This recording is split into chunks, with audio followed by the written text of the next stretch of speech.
Newsflash! Penacony's Charmony Festival has entered its countdown phase. Accompanied by Clocky's TikToks, after 12 system hours, this grand celebration will commence with much fanfare. I already told you! We can talk things out! I'm sorry, Fluffy. I really have something urgent to attend to, so I had no choice but to resort to asking this favor of you all. Since you already know what you're doing, I'll also have to remind you of its risks. Hey, partner, what's with the hostility? I thought pulling this thing out was just a way of saying hello. For the last time, state your identity and purpose. My name's Boot Hill, and I'm a Galaxy Ranger. A Galaxy Ranger? You look like you seen a ghost. Did you think we all went extinct? Well, that's the price you pay for being off-grid for too long. The righteous heroes of the hunt would never hijack the Astral Express. I ain't hijacked anything. What, chatting with someone while holding the gun is considered a hijacking? It probably is.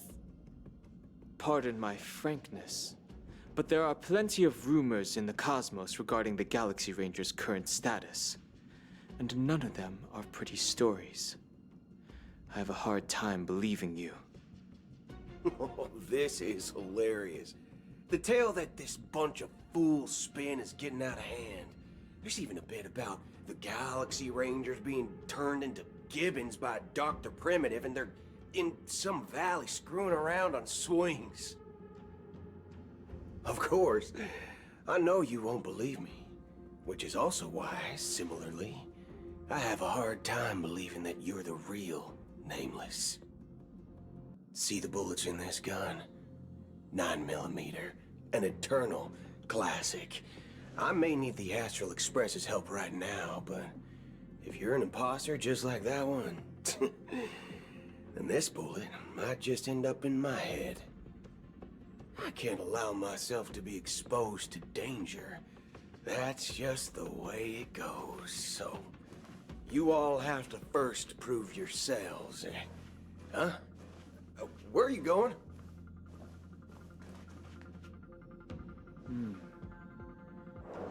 Recognize this?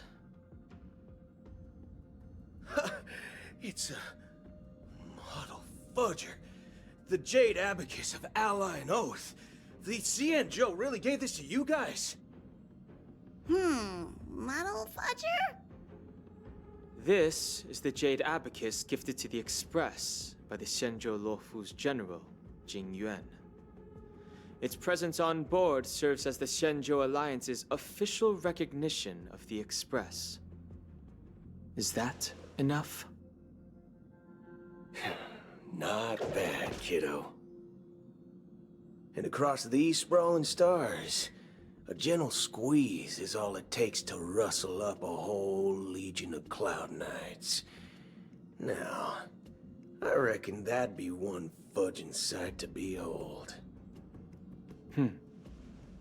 Now it's your turn.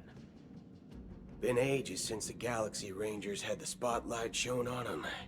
We ain't equipped with such fancy gadgets. But I've been around the block enough to know the way to handle these types of situations is easy as pie. Alright then. Feel free to toss any questions my way. Let's see if my answers can't turn your trust. If your gut tells you otherwise, still ain't too late to show me the door. And why would I play along? If I truly am a real Galaxy Ranger, you stand to lose nothing. All right then. Tell me, what kind of organization are the Galaxy Rangers? My friend, this question is a hard one. I don't think I can even consider us an organization to begin with. Everyone's on their own fated path along the hunt, with their own resolute sense of righteousness and not so welcome among such so-called universal values. This reply does not instill trust, and only makes your predicament more precarious.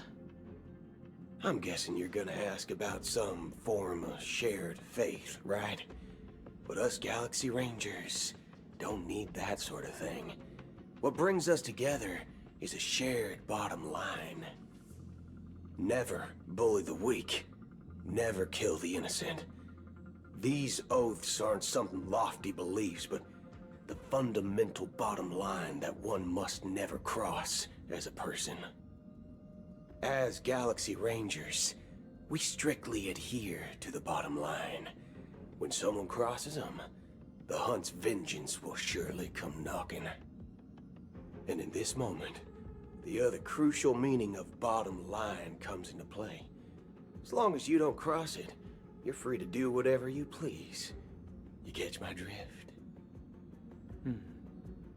Second question. Why do you seek trouble with the Astral Express?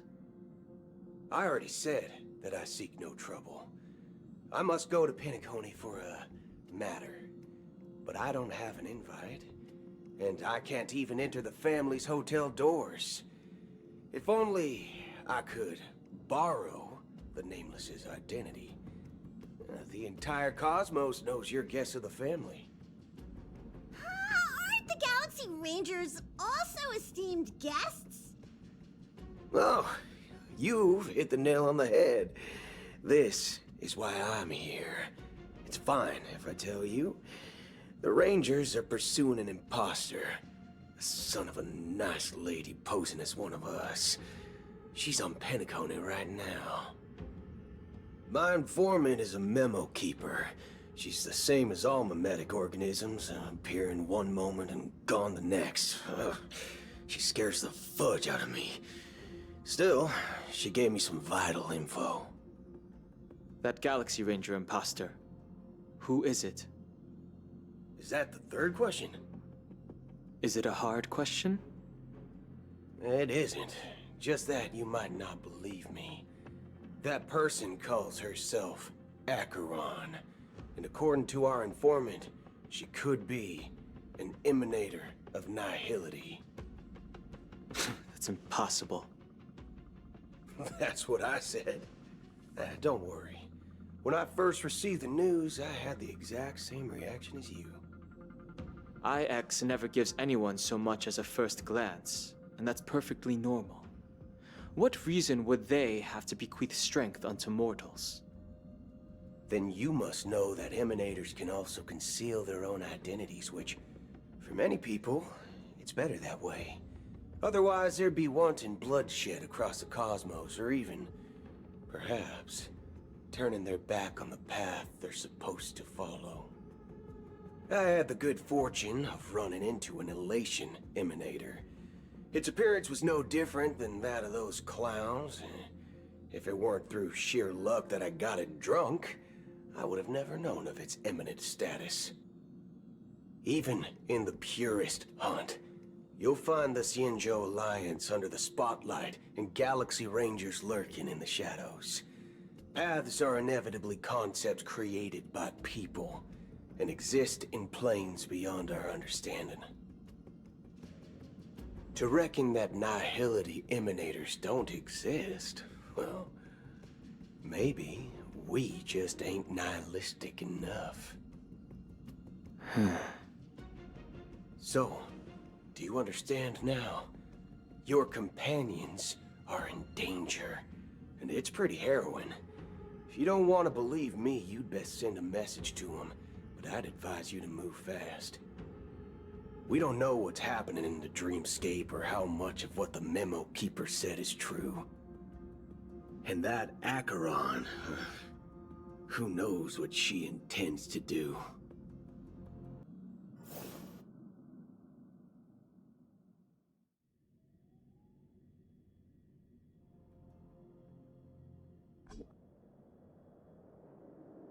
I don't intend to do anything. That's not up to you. Did you know? People who come to the land of dreams for the first time, they'll subconsciously stop to reaffirm that they're still walking on solid ground. And then they will unanimously raise their heads to gaze at the sky. Be it reality or dream, staring at the sky is instinctual for humanity. Since the day that the golden hour was completed, it's always been there, watching over every single night of decadence. But now this night sky has been mercilessly severed, dyed with a mist of nihility. And this whole event happened within the course of a single slash of a blade. A single slash of a blade isn't really accurate. It was actually 2 blades, just that the second one was faster. That's not the point. Many guests who weren't supposed to be invited have gathered at this banquet. Even if the harmony is all-embracing, I have no choice but to show some of them the door. For the sake of Penacony and the peace. The planet of festivities has no place for you, a puppet of nihility. Those who live in the shadows do not bear the right to tread the illuminated stage. Speaking of living in the shadows, there's probably not much difference between us. It's only polite to reveal your true self, at least when speaking to others. Penacony's Dream Master.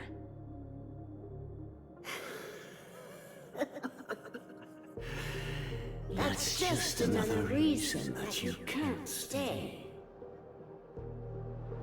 Whether you believe it or not, this is the real me. We are one.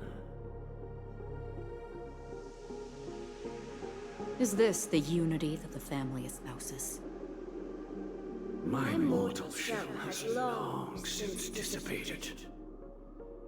The Oak family's 107,336 offspring are now my eyes, ears, and mouths, spreading joy across dreams when required, and in times of essential need, exiling evil from this haven in my stead.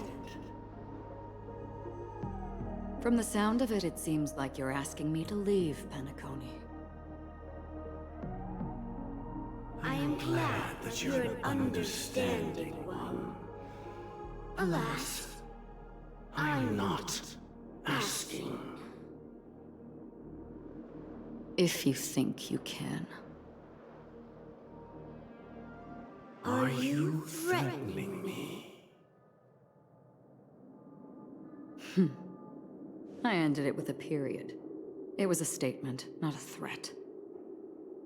Knowing who I am and still showing such malice. You're not the first, nor will you be the last. This scene played out many times before. And usually, when faced with my questions, most people retort, "Why can't I?" The result has invariably been that they can't. You are confident. But be reminded, the family is forgiving, but not weak. The cords of the harmony extend across worlds. If you do not comply, when the blade is unsheathed for even a hair's breadth, you will never be able to escape the eternal Centurion's wrath in all of your lifetime. 137 individuals. That is how many heathens I have exiled since I became Dream Master. Among them were those who once severed my wings, and those who immolated my body. And here I stand again, about to add another mark to the tally. And you will die. I mean, all of you will.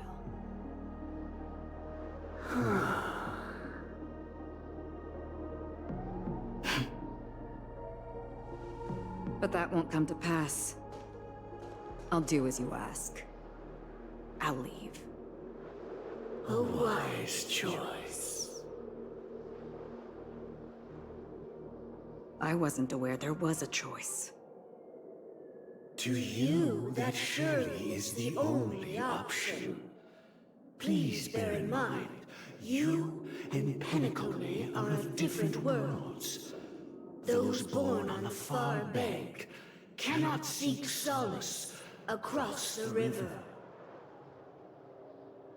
Leave and never return. The radiance of the planet of festivities is overwhelmingly bright, luring in tricksters, wrongdoers, and criminals. But even the harmony itself will never welcome the self-annihilator of nihility. And even more so, when this self-annihilator heralds the destruction of everything. Your strength is obviously a gift of the sleeping and shapeless, immeasurable and fathomless, like a tributary spawned from the abyss that brings death and sin to all. Acheron, a befitting name. Take it from someone on the other side of your so-called river. You know better than I do that Pentacone has already deviated from the harmony. Whatever your intentions may be, I foresee only one outcome. Its future holds nothing but nihility. Just like all the worlds that have drowned in their shadow.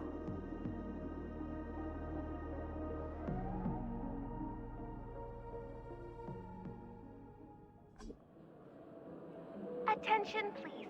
The unusual event that occurred moments ago was due to a technical malfunction at Clock Studios theme park. The family has promptly responded to secure the area, and we're happy to report that there have been no injuries. Oh, I swear that was no movie shoot. So many chips fell from the sky, and I even caught one of them. But it vanished in an instant before my very eyes. Excuse me. Are you talking about the Clock Studios theme park incident? Yeah, what about it? Oh, Miss Robin!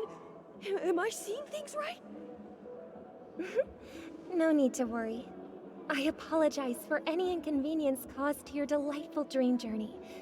What you just mentioned about the chips really piqued my interest. Would you mind providing more details about the incident? Oh, it was just those chips you normally see everywhere. The green ones? They fell from the sky as if it were raining.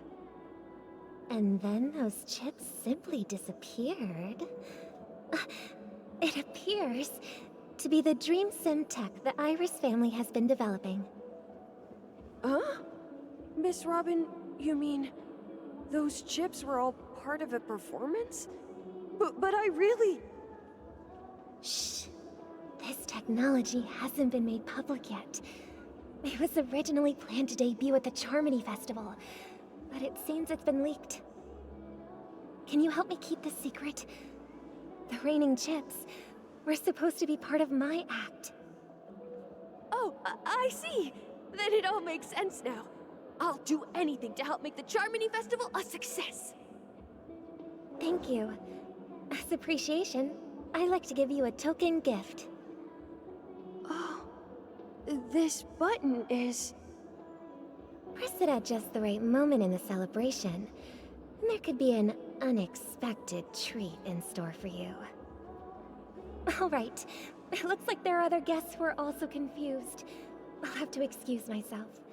Please, enjoy the dreamscape.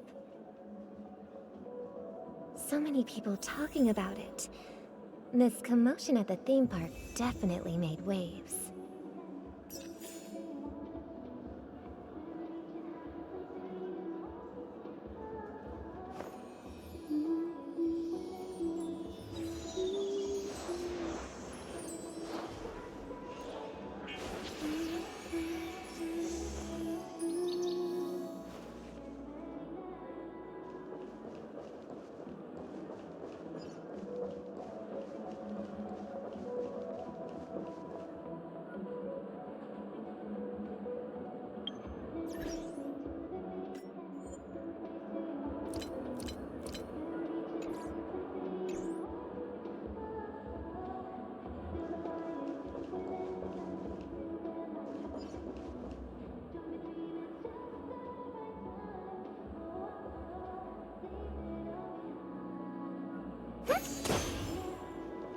Let the show begin.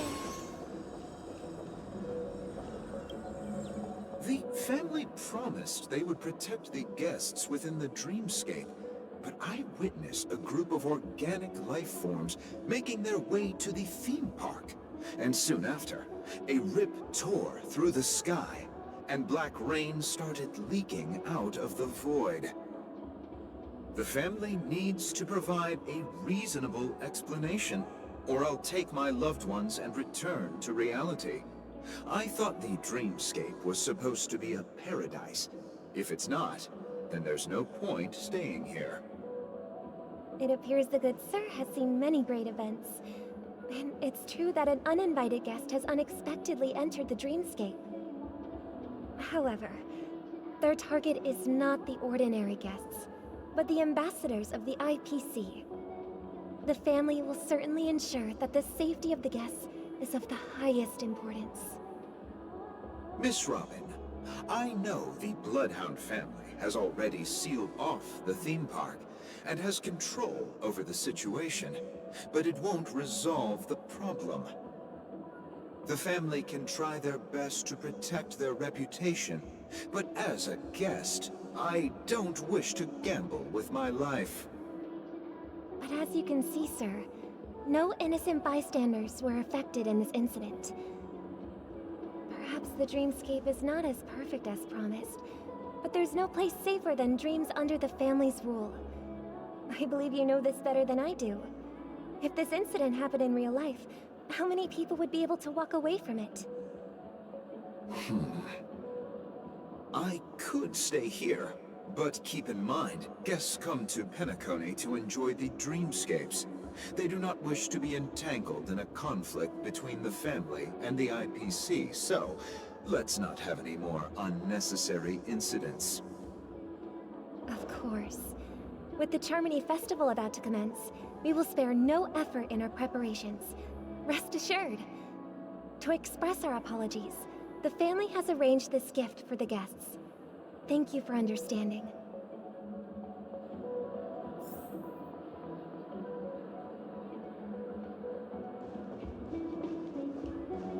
You've had quite a bit to drink. You sure you're okay?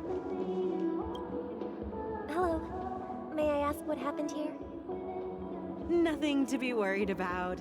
There's been a small rehearsal mishap at Clock Studios theme park. Please stay calm. Hey, are you a fool? You don't even recognize Miss Robin? Who do you think you're talking to? I'm sorry. I've just been transferred to the Bloodhound family, and I'm still not too used to working on the streets. I didn't realize it was you. I'm so sorry. Hey, don't sweat it. You guys have a tough job. I know how it is. How's the situation looking? Oh, we've sealed off the theme park. Most guests are used to bizarre phenomena in the dreamscape, and so far, no threats have been detected. We can expect order to be restored soon. Rest assured, Miss Robin will intensify our patrols to ensure that no incidents occur. I trust you guys. But regarding what happened in the theme park, what do you hounds think about it? It's okay. Feel free to speak your mind. Well... Actually, I was there shortly after it happened. Is it true that the IPC's ambassadors came with ill intent?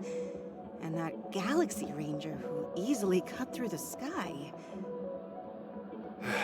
Miss Robin, tell you the truth, everyone's been talking about it. The myriad factions on Penacony have already been causing unease for everyone. Thank you all for your loyalty towards the family. The planet of festivities has indeed run into some trouble. The representative from the IPC, he's trying to regain ownership of Penacony and is prepared for a hostile takeover. Of course, the family did not agree. The result of the failed negotiations is as you see it now. No wonder. So this is the main reason why the IPC staff are banned from entering the dreamscape. Did they apprehend the troublemaker in the end? Don't worry. Mr. Sunday is currently tracking his whereabouts, and I'll have something to show for it soon. However, given the situation, the IPC surely won't let this go easily. Therefore, we are relying on you hounds to maintain the order and stability of the dreamscape. Please be assured, Miss Robin, we take our orders seriously. We won't let those IPC cronies get away with this. Thank you for your hard work. If there are any other members who still feel uneasy, please tell them on my behalf that protecting the dreamscape requires everyone's help.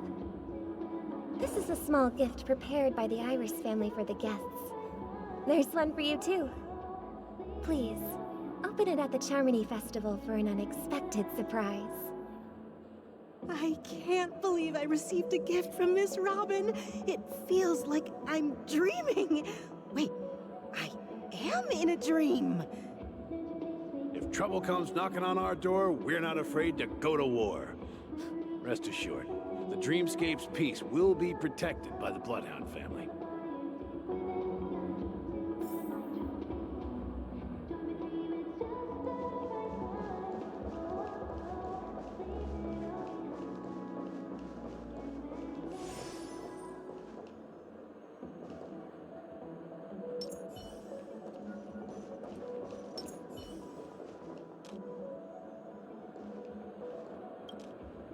Miss Robin?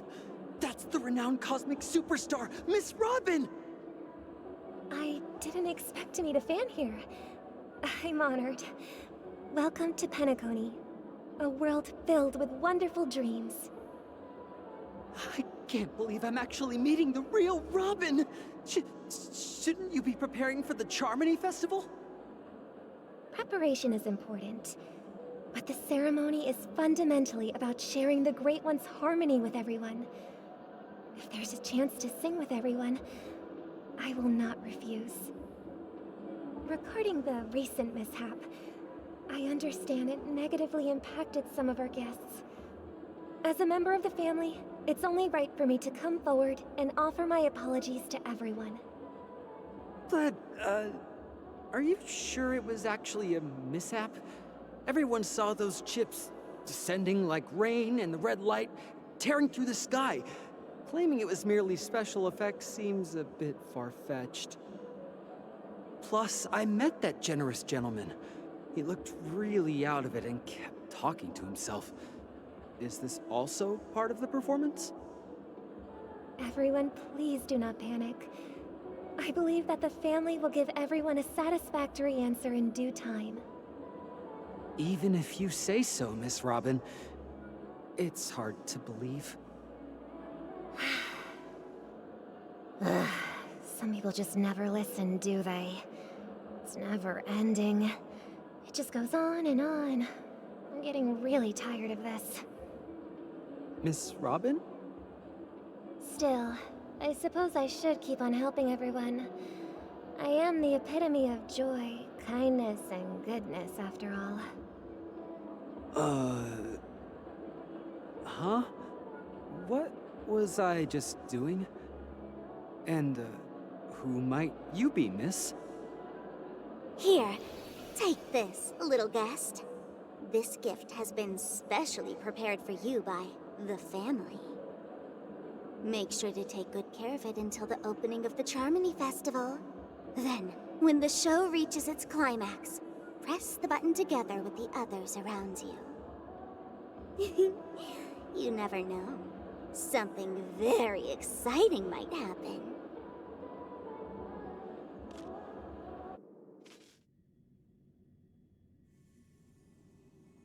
We're back to where it all began.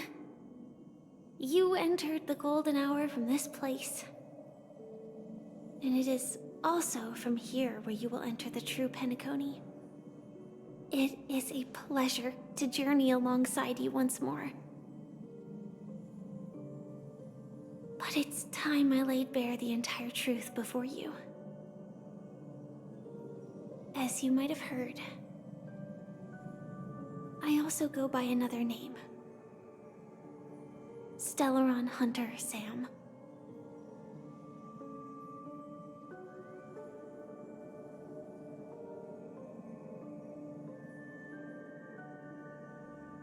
I know you have many questions. Do you remember when we encountered death in that strange dreamscape? When I was caught by that meme? In that instant before it killed me? I saw the reflection of another dreamscape in its ghastly pupils. So, following the clues in the script, I came up with some theories about the meme. That's why I instructed Silverwolf to issue invitations, drawing everyone to the Dreams Hotel. I intended to call upon death before you arrived, to solve the riddle using more direct means, and then invite you to join. However, contrary to my wishes, I couldn't defy the script, and I didn't get a chance to explain it to you. It is how you see now. I was impaled by the bladed wings of death. The heavy pressure of concentrated memoria miasma exploded in my mind as if it was actually reality. But after the momentary numbness subsided, I found that my body was absolutely unscathed. I was still alive. And it was just as I thought. I had arrived at a place starkly different from this beautiful dream. Beneath the dreamscape of Penacony lies another, more chaotic, more primal memory zone. Its name? Land of the Exiles. And so, then I returned to the hotel in the dreamscape, hoping to tell you of its existence. Yet I could not reveal my own identity. So, I could only divert your party's attention and lure you away from the battlefield. And after, all my attempts proved futile. It wasn't until not long ago, when a crimson blade of light shattered the high wall of the dream, causing you all to fall far into the abyssal depths of the dreamscape, that I was able to awaken you and your companions one by one. And that's it. That is all that's happened so far.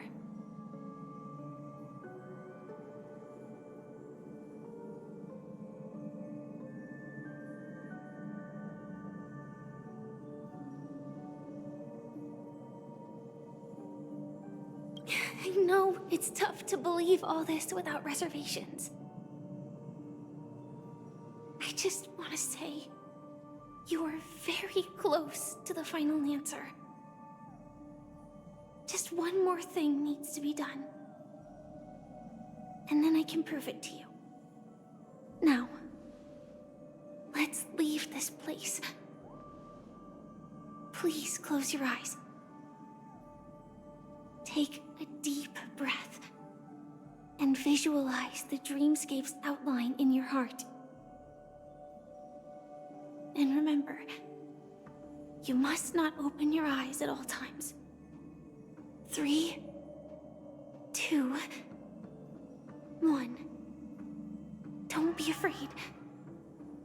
The one who has come to greet us has arrived.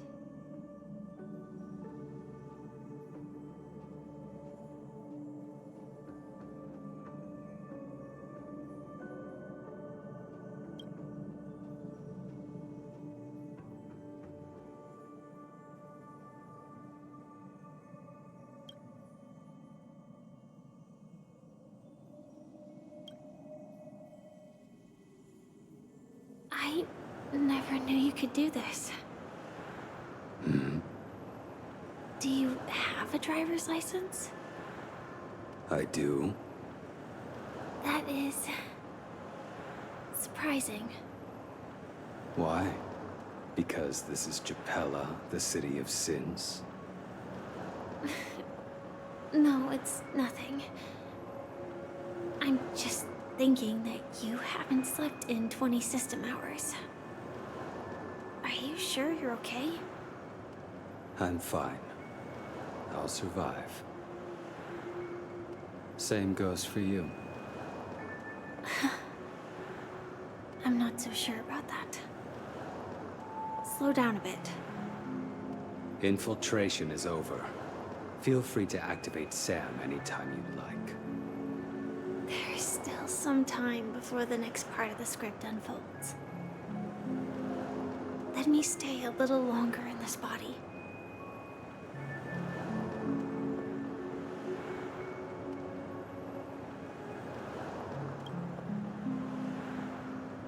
Such a long tunnel. Didn't feel this long when I set off. In half a system hour, it will lead us to Kafka. And then comes the downfall of the Japella Brotherhood. Is that also part of the script? It's in your script too. Sorry. I didn't notice. Their destiny won't change just because of your selective ignorance. I told you before, it's a bad habit. What about you then? Is this the moment you finally find the death you've been looking for? As always, it's a blank slate. It's not on this planet. Why the sudden inquiry? Because I'm currently in a car with a sleep-deprived driver. I just want to get there in one piece. This car has full self-driving capabilities. I'll just put my hand on the steering wheel. Will that do? Hey, don't take everything so seriously. Elio would always say there's only one type of destiny. The inescapable type. He can see the future, and we, likewise, are aware of our predetermined end. But before that moment arrives, we can still choose what we do. We all have this right, don't we? After today, Japella's name will disappear from cosmic history, and the Everflame Mansion will take its place. In the not-too-distant future, you'll receive an invitation. That's your next stop. Land of the Dreams. Penacony. I hope you find whatever you seek there. Be it answers or salvation.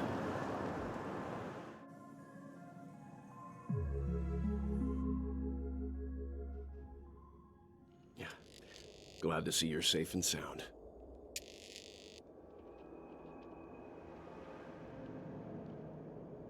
Close your eyes. This is the answer. Isn't it incredible? The monster that we have always known as Death is actually the guardian of the land of the exiles.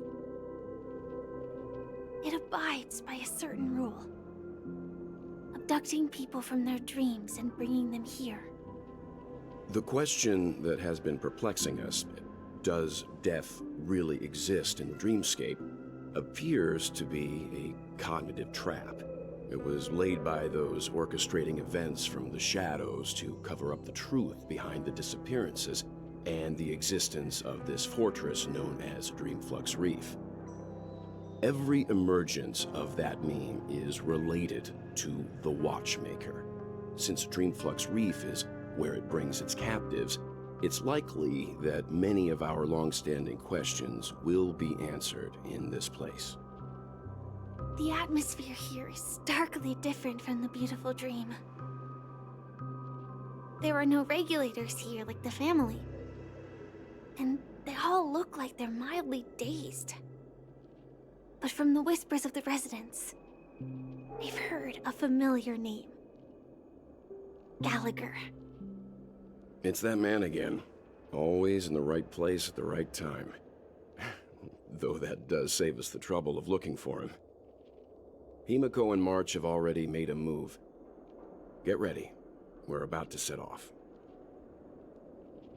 The real dreamscape, the land of the exiles. Before we go, should we speak to everyone first?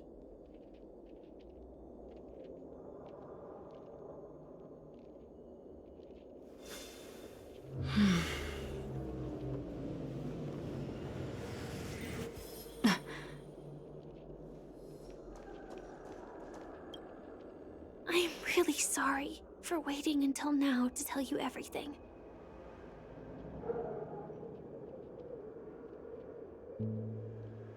Two reasons. Firstly, the script. In the future that Elio saw, Sam and the Astral Express's confrontation was inevitable. I tried to break the shackles of the prophecy, but this is as far as I could go. That aside, there were also my personal motives. I wished to travel with you as Firefly, and not Sam.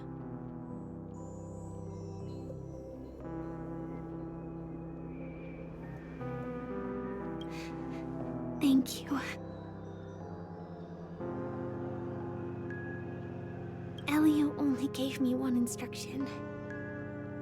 Allow the Astral Express to pursue the Grand Legacy. It means that the Watchmaker's legacy holds great significance to trailblazing. And to you. Elio's scripts used to revolve and expand around certain specific Stellarons. But with your appearance, this condition has apparently ceased to be appropriate. Perhaps he also saw the impossible in the future.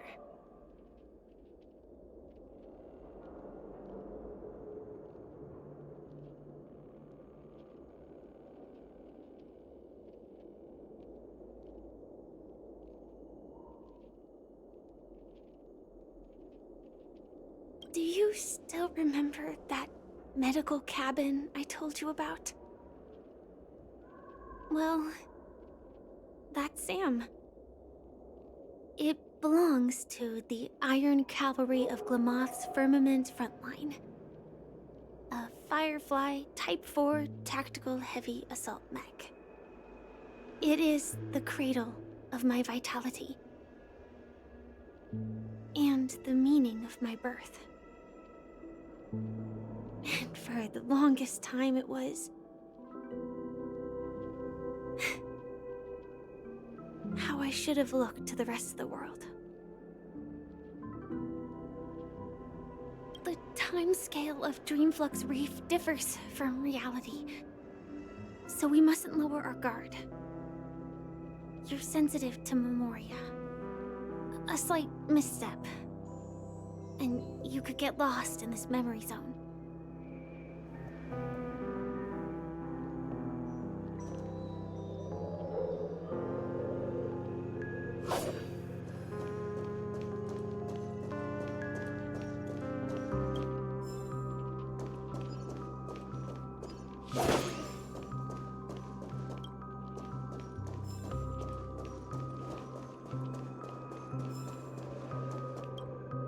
Something on your mind? Let's talk about it. No wonder Miss Acheron is so averse to drawing her blade. It's hard to imagine such terrifying power could reside in an ordinary sheath. If it weren't for the fact that Aventurine's power originated from the preservation, the entire dreamscape would have been affected. Don't feel burdened by this. Even without that Stellaron inside you, Aventurine would still have found other methods to accomplish his goal. Let's just believe in Miss Acheron. And given her prowess, I don't think we've got anything to worry about.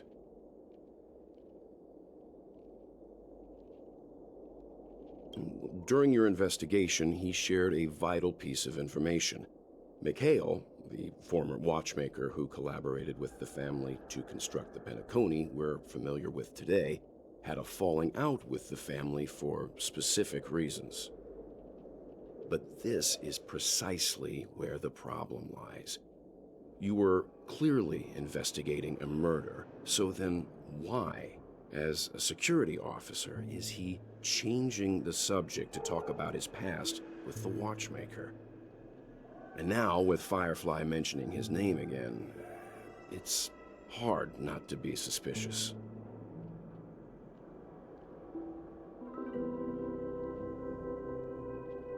Before we found you, she'd already revealed her Stellaron hunter identity and shared a lot of information.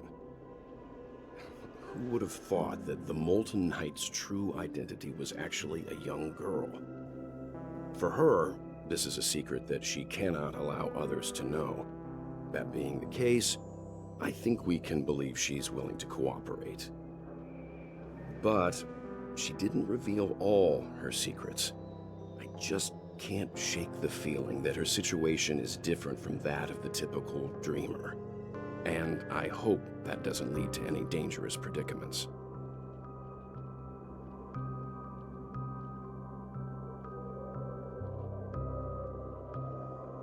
I hope you've regained a little composure.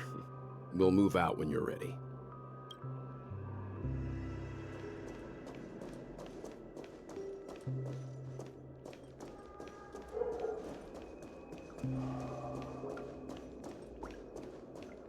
Keep going straight down this alley, and it'll lead to an elevator. It'll take us to the center of the land of the exiles.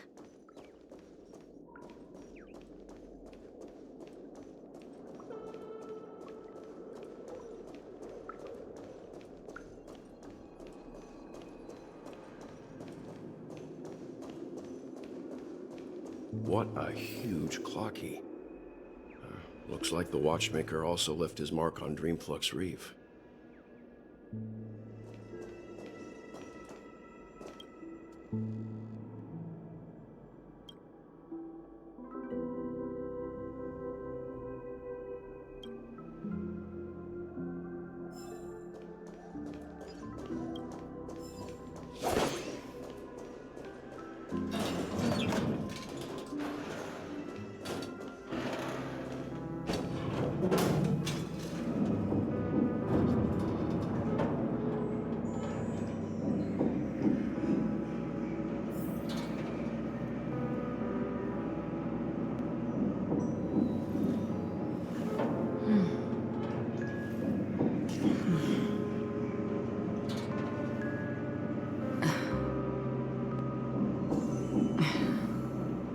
Unbelievable. To think there's a settlement of this size within the dreamscape. And all beyond the family's reach.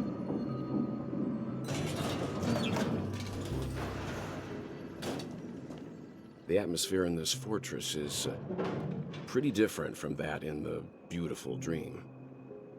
When I first saw it, I was in awe too. The sky here, it's like a reflection of the 12 dreamscapes. What's even more bizarre is that this place is also separated into trade and residential areas. The layout may be simple, but the facilities are very comprehensive. It seems that there are quite a number of people living here. Though both dreamscapes have distinct styles, the architectural designs are quite similar. Works of the same hand, perhaps. Hard not to speculate on the connection. But there's no point in overthinking things. Let's meet up with Himiko and the others first. Take a right turn at the end of this road and you'll reach the trade district. There are more people there. And perhaps someone knows where she is. Not coming with us? The Astral Express likely needs room for some internal deliberation. In the meantime, I'll try and locate Gallagher. Sure. Let's reconnect later. Letting her go was the right decision. Further observations are needed before we decide whether to trust her. But first, there's someone I need to talk to. Let's go. I'm sure you've already noticed him.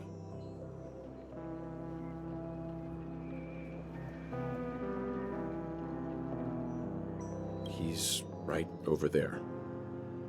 The Reverie Hotel's bellboy.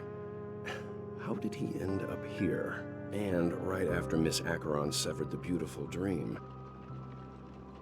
We'd better check, just to be sure. Perfect for me, and perfectly legal for me to stay in.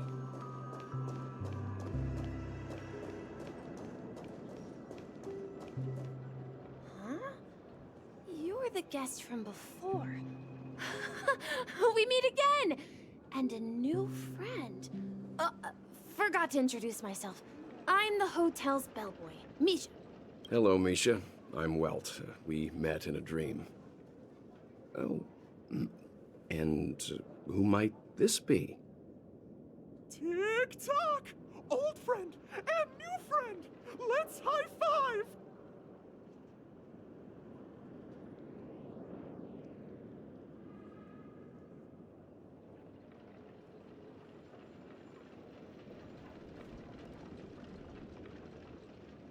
Your, memory zone meme? Nope. Clocky is a good friend of mine. We all live here. How did you two get here? This dreamscape isn't supposed to be open to the public. I wonder if it has something to do with Sleepy. So, this is your home? Yep. After my work in the beautiful dream ends, I'll go back home. Commuting used to be more convenient, but ever since travel became cumbersome, Sleepy started ferrying people back and forth between the two dreamscapes. This Sleepy. Can you describe what it looks like? Sleepy is a memory zone meme. Looks fierce and has many eyes. But it's actually really well behaved. Gallagher's been taking care of it.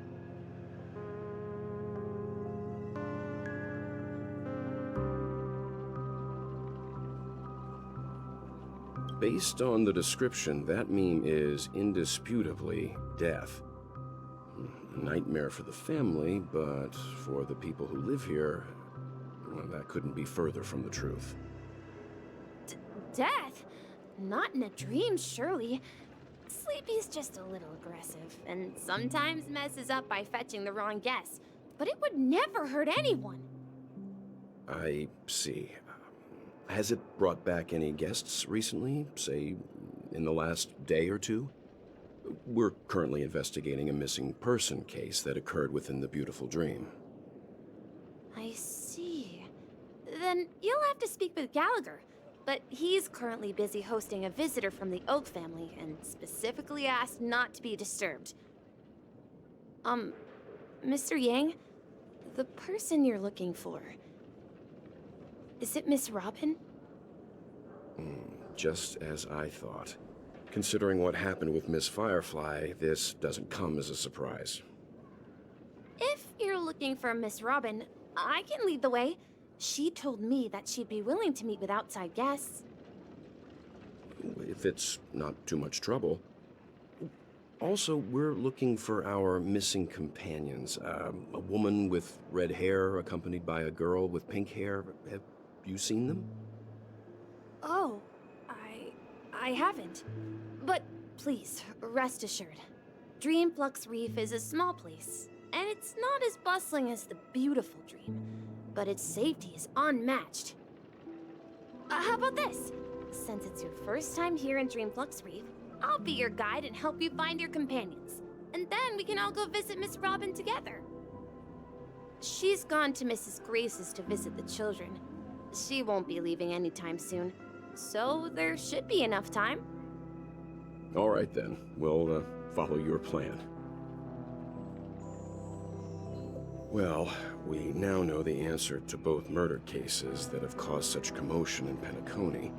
As for the intentions of the mastermind behind it all, we're still none the wiser.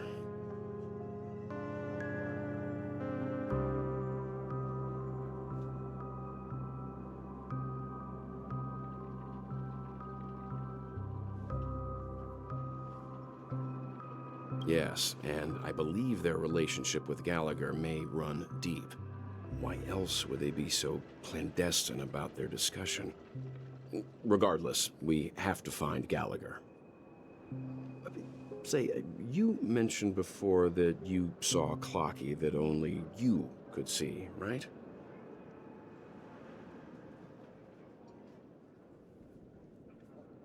I can't shake off this strange feeling. Am I really still so young at heart? Forget it. It's not important. We'd better just follow Misha.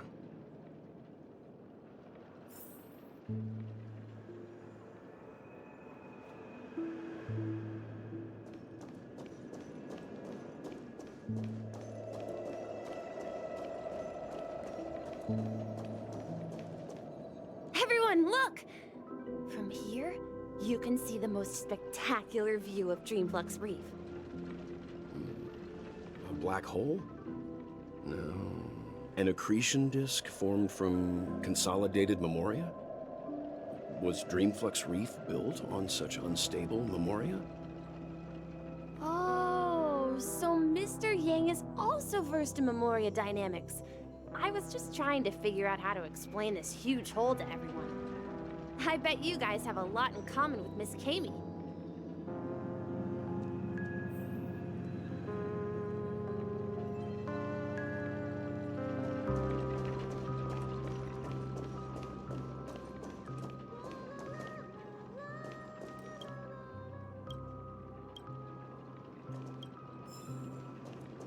Look!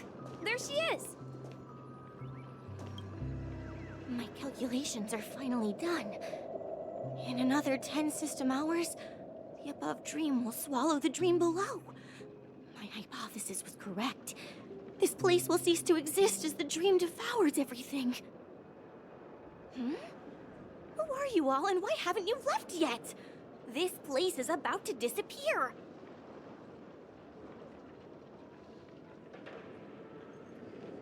I'm Kami, a dreamscape surveyor specializing in memoria dynamics, and this is my life's work that I'm researching.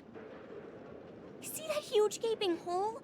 It was just a narrow rift many years ago, but now it's grown into a giant hole. The surrounding memoria has been flowing towards the other end of the hole at a constant velocity, slowly but surely. But the scary part is, according to my calculations, the flow rate of memoria has recently changed, and it's faster than ever before. It's almost as if something is sucking it in from the other side. By constantly improving upon Madame Rosalina's memoria measurement method, I've finally obtained accurate results. After 10 system hours, the Dreamflux Reef will cease to exist. Just like the melting of glaciers, everything will crumble and disintegrate. dreams on that side of the void will fuse into one. Please don't worry. This sort of thing has happened many times before. Miss Kami isn't a bad person.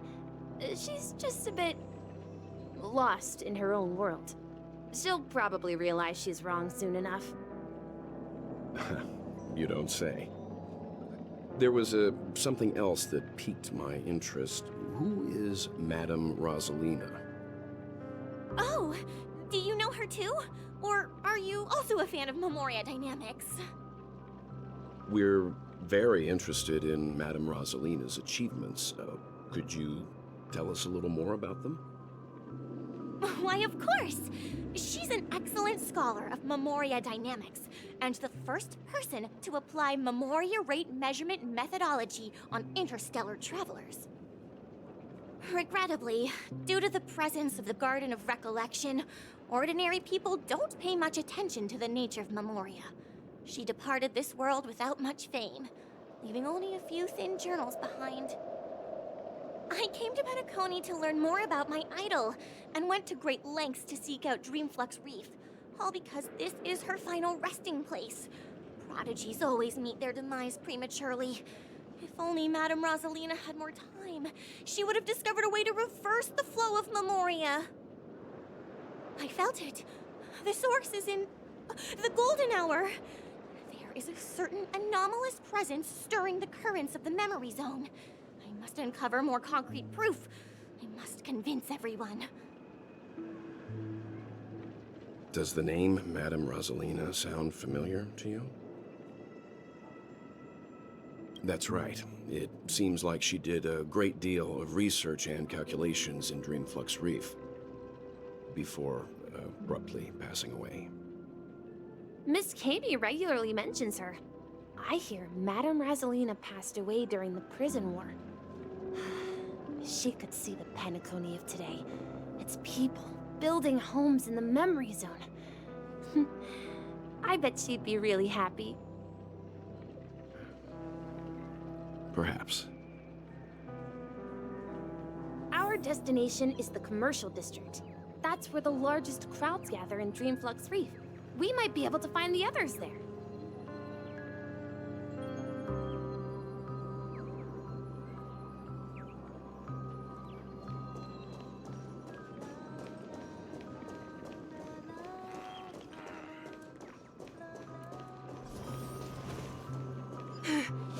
Let me go! Ghost! There's a ghost! Don't come near me! Oh my. I'm human and so are you. Can you get a grip? Mr. Yang and Mr. Trailblazer, I've been waiting for you. Quickly, come help. I bumped into a member of the family on the way here. He was so scared and I just wanted to calm him down. But... Let me go! Let me go! I've only done good in my life. Why can't I rest in peace after death? Well, this is how it turned out.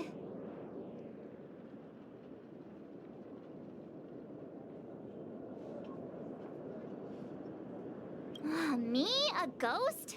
Don't make me hit you. He thinks he's dead. Although, when I first fell in, I also thought the same. Dear guest, this is not the afterlife. This is Dreamflux Reef. That's right. Did you hear that? Repeat after me. Dreamflux Reef. You're talking to someone invisible. If I'm not dead, what am I? I shouldn't have pushed my luck and tried sleeping in my dream. Curiosity kills the Papeshi. Stop asking! You'll alert the monsters. All the dead are right here. All of them. You're not talking about the memory zone meme, are you?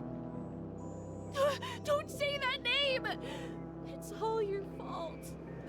They're coming!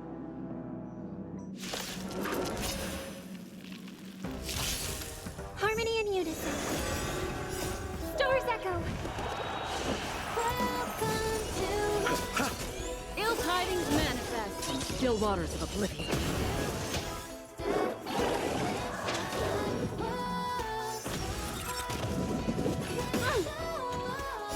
Beneath the waters lies an endless abyss. I weep for the departed. It too shall fall.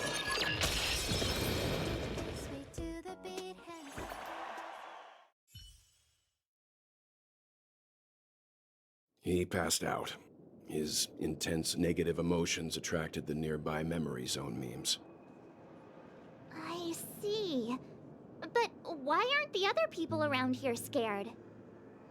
Unlike in the Sweet Dream, people here don't see memory zone memes as dangerous monsters. And even if they pose a threat, people can easily escape by forcing a wake-up call. But we can't just leave this man here. Can we take him somewhere safe? We can ask Jessie for help. I've gotten to know many locals while waiting for you guys. Everyone here is living a self-sufficient life. I don't know how to describe it, but this place feels like the real dreamscape.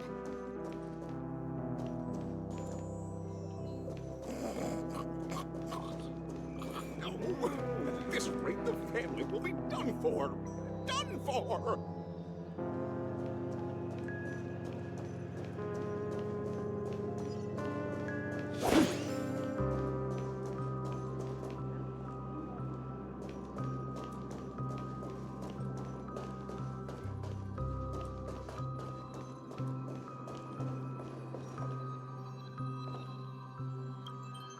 Evening, Jessie. Is it evening? Welcome, Miss March. Who might these be? These two are my friends.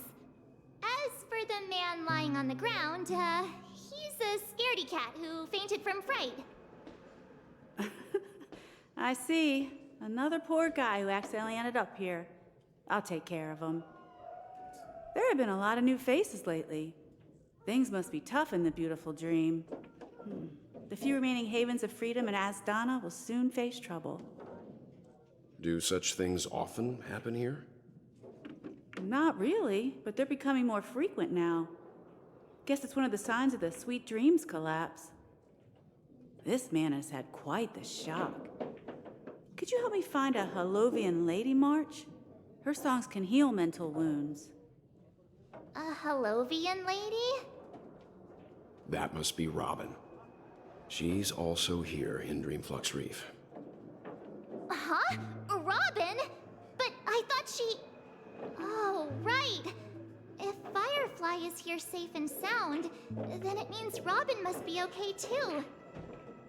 Misha's about to take us to her to find out what happened. But before that, let's meet up with Himiko. You were with her earlier, right? We met some stowaways in the residential area. Most of them came from neighboring star systems. I heard that places like Dreamflux Reef are scattered throughout the memory zone of Asdana, like islands in the ocean. They existed before the family arrived. I also heard that when Dreamflux Reef took shape, it was the center of all dreamscapes in Penacony. If that's true, it's no wonder there are so many similarities between this place and the Sweet Dream. Himiko must be gathering information. Let's hurry up and get going.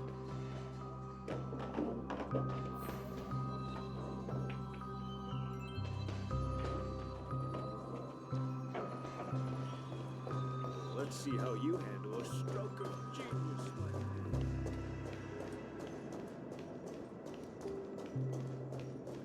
No, at this rate the family will be done for. Done for! This is where we split up. She can't be too far away.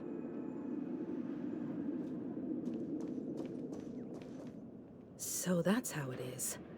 I never imagined we'd gather the remaining details here. To borrow Gallagher's catchphrase, what an unpredictable twist of fate.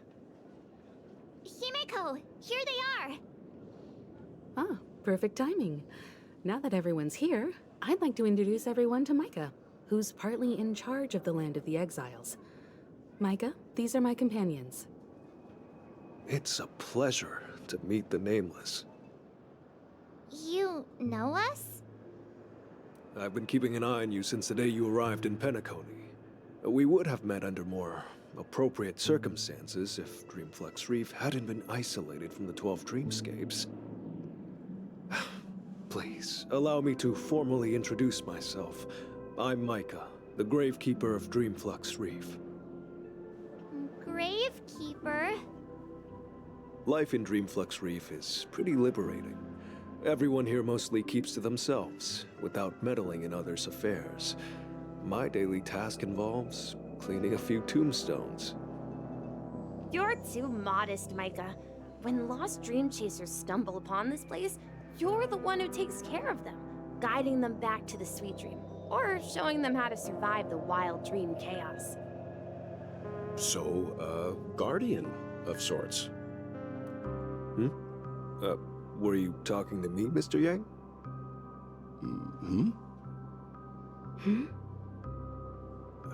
On that note, Mr. Mika, which tombstones are you referring to? We didn't come across any graveyard when we arrived. They're actually just symbolic stones.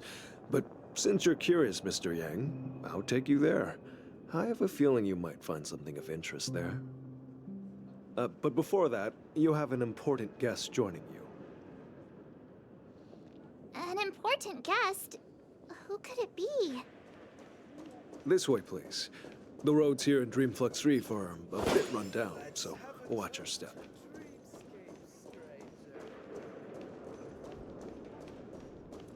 I remember when this place was all hustling.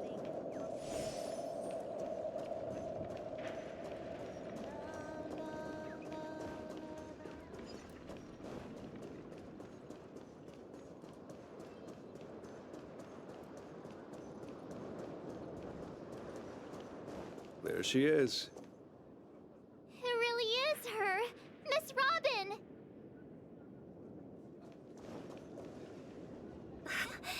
Everyone sang so wonderfully. It's not often that I tried this music style, but I've gained some valuable insights from it.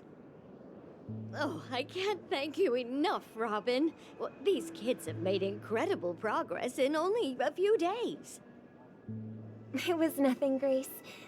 I merely taught them how to sing. It was you who brought hope into their lives. Life must be quite difficult for them in reality, I imagine. That's right. Whenever it's time to say goodbye to these kids, they're reluctant to leave. But I've explored every corner of Dreamflux Reef, talked to everyone I met, and they all told me the same thing. This shattered dream is not worth clinging to.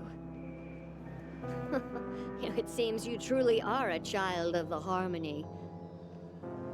Emma and Andy are orphans I took under my wing. Carol there, with her blind eyes, used to work at a nutrition center in the outer ring of Penacony. And as for Gary, he's been living with autism since he was a child. They're not old enough to enter the sweet dream managed by the family.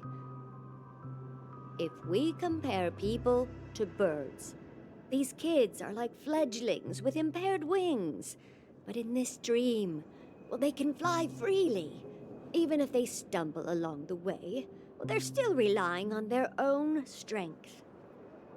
And me, an old lady with no legs.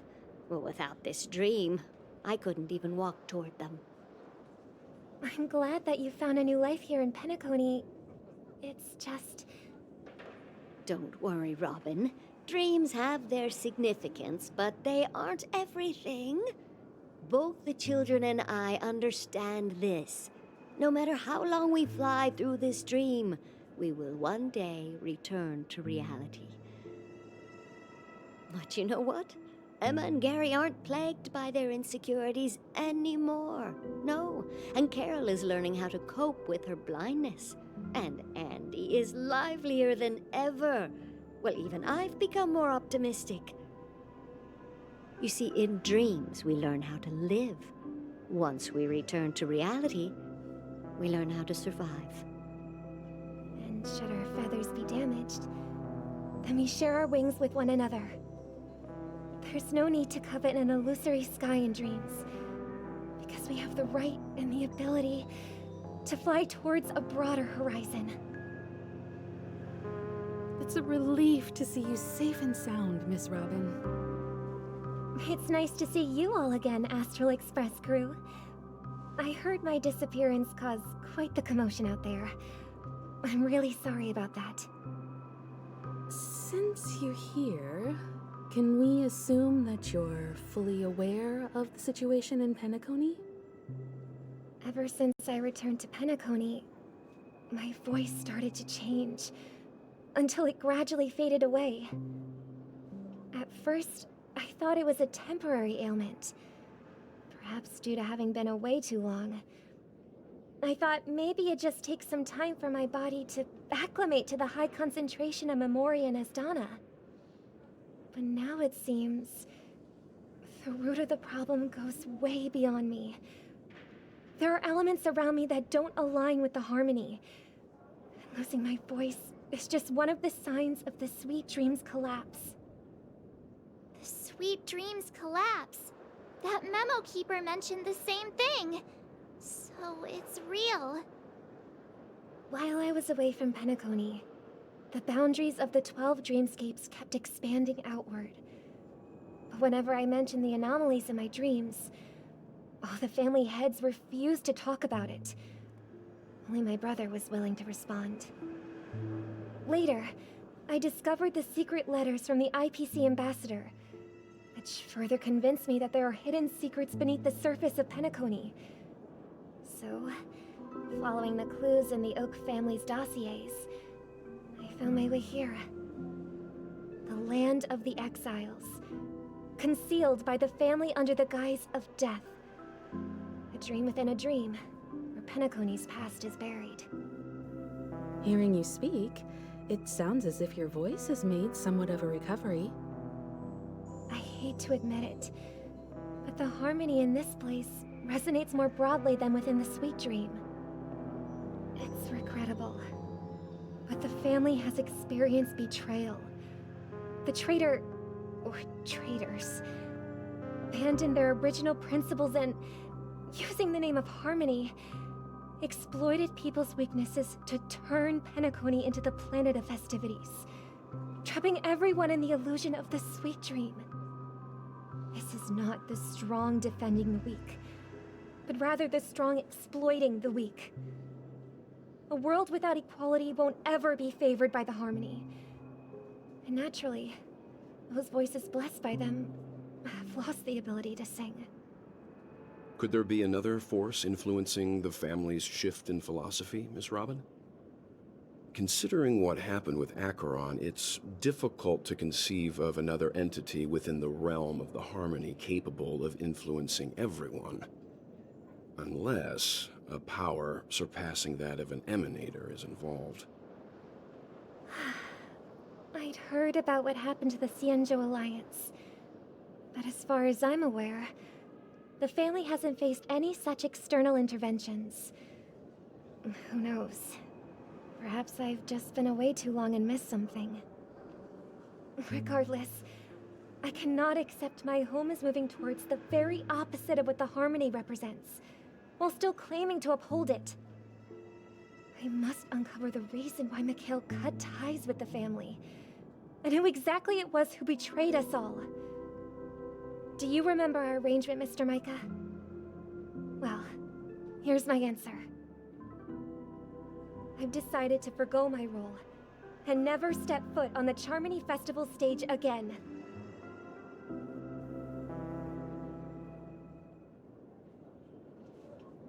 Look here, brother. A little bird. Looks like a fledgling Charmony dove. But Charmony doves don't live here. So how did this little bird get here? Maybe its parents abandoned it? It looks weak and frail. Why don't we find something soft and make a nest for it? This place is too dangerous for a fledgling. Let's take it with us. We can put it on the wooden shelf in front of your window. Okay. A bird like that must have a beautiful singing voice. But where will it live? I'll ask the family head to build a cage for it. A cage? But then it won't have the freedom to fly, right? Let's see. What is it that has captured the attention of the two best interpreters of the Great One? To the point that they've forgotten how to enjoy their dessert. Oh, poor little thing. Doesn't look like it's doing well. Do you want to rescue it? I do. But I don't want to lock it up in a cage. Why? Even if it's small and not fully feathered and can't sing, it didn't come into this world just to be locked up in a cage. Birds, they should be flying free in the sky. That's quite the romantic idea. And what about you, a young scholar? Do you agree with your sister? I think she's right. But if we leave it out in the wild, it won't survive for more than a few days at best.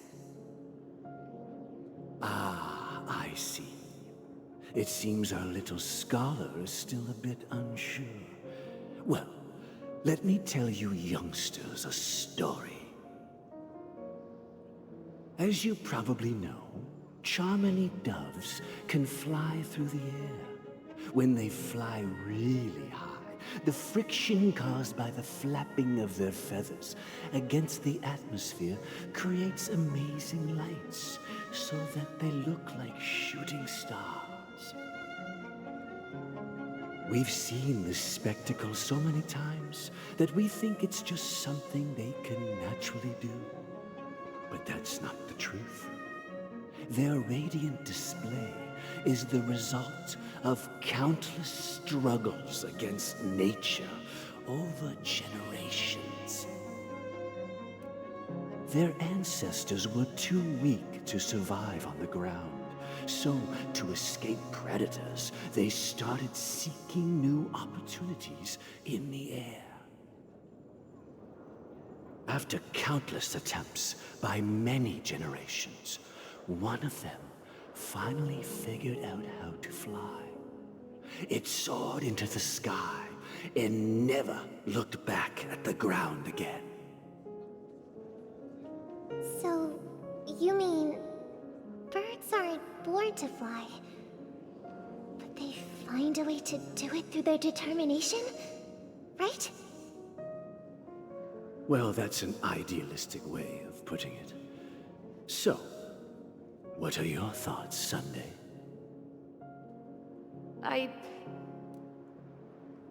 I think people believe birds are meant to fly because they've never seen those birds crashing to their death. That's an interesting perspective. So, have you decided what to do with the bird now?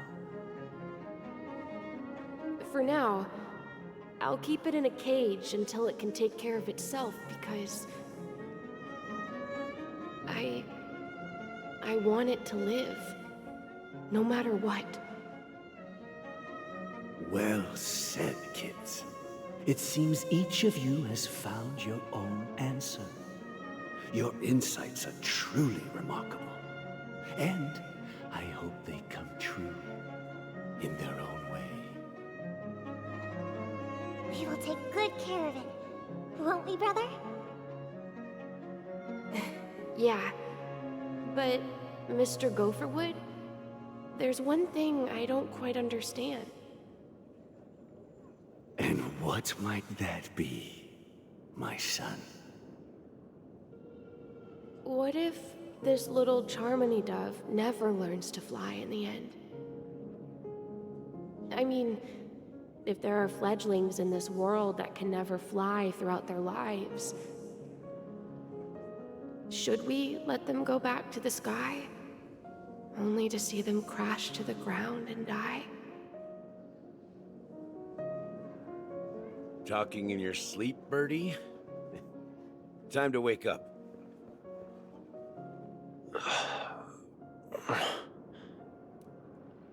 Huh? Need a hand? I'm still alive? Yeah. Happy about that. Where is Robin? Tell me. Now. I knew that was going to be the first thing you'd ask. Don't worry, your sister is here, safe and sound. She's probably walking around the streets now. If I were you, I'd be more worried about myself. After all, right in front of you is the guy who just stabbed you in the chest with a dagger.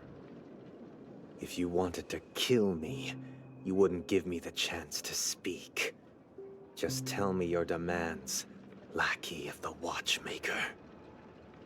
So, you figured out who I am, huh? No wonder you had the guts to go against the Dream Master and the Four Families. Looks like I made the right choice. Choice? You are aware of my plan and see through my act. Time is running out, so let's drop the charades.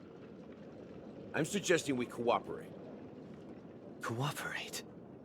What makes you think I'd cooperate with you? The fact that the famous Robin has chosen my side. Plus, some clues about a traitor and a bright future for Penacony. Any of that catch your interest? I find it hard to believe a man who's full of deception. Fine.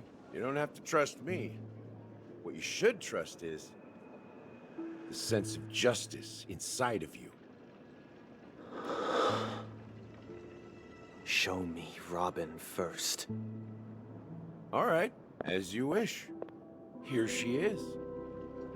Huh? What's your trick this time? Just kidding. I mean, this lady will lead us to Robin, right? And the crew, too. There are too many people who you owe an explanation. That'd be great. Please follow me, Honorable Oak Family Head. Now, all the actors are on the stage.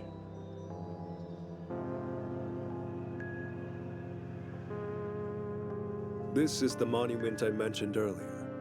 The names inscribed on it should be familiar to all of you. Rosalina and Tiernan. When Penacony was known as a frontier prison, it was the Trailblazers who connected it with the stars. They were the heroes who saved Asdana, and their names deserve to be immortalized, not just on this small stone tablet, but in the annals of history for all of time. However, today, the planet of festivities is nothing but sweet dreams. That heavy piece of history is all a distant memory. Just like that prison. If their names are inscribed here, then that means... According to Micah, they died long ago. Rosalina was killed during the War of Independence. She ventured alone into the heart of the star system to investigate the flow of Memoria, but she never returned. Tiernan was a skilled gunslinger, strong and reliable. He led the people through countless battles, but he didn't live long enough to witness the arrival of true peace.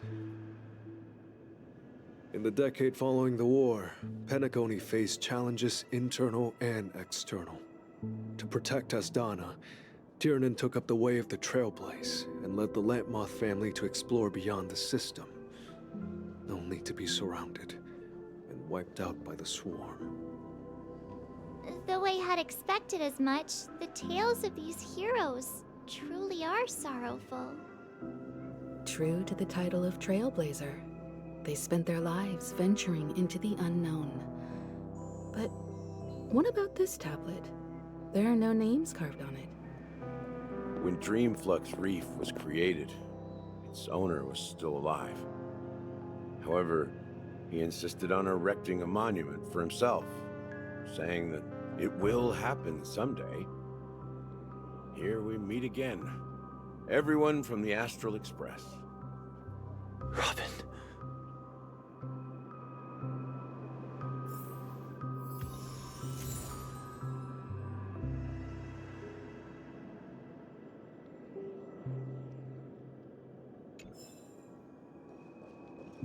I brought Gallagher here.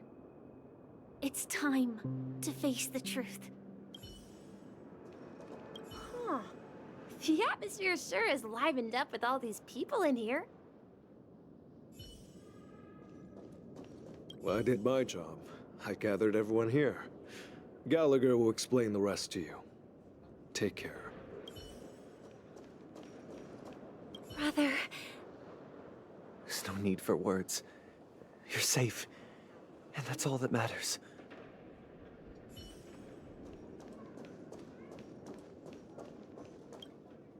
I promised to give the siblings some privacy, so let's talk about our business first. What do you say?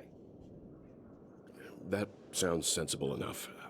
Since you went through the trouble of gathering the family head, the crew, and the Stellaron hunters, I'm guessing you have something important to say, Mr. Gallagher?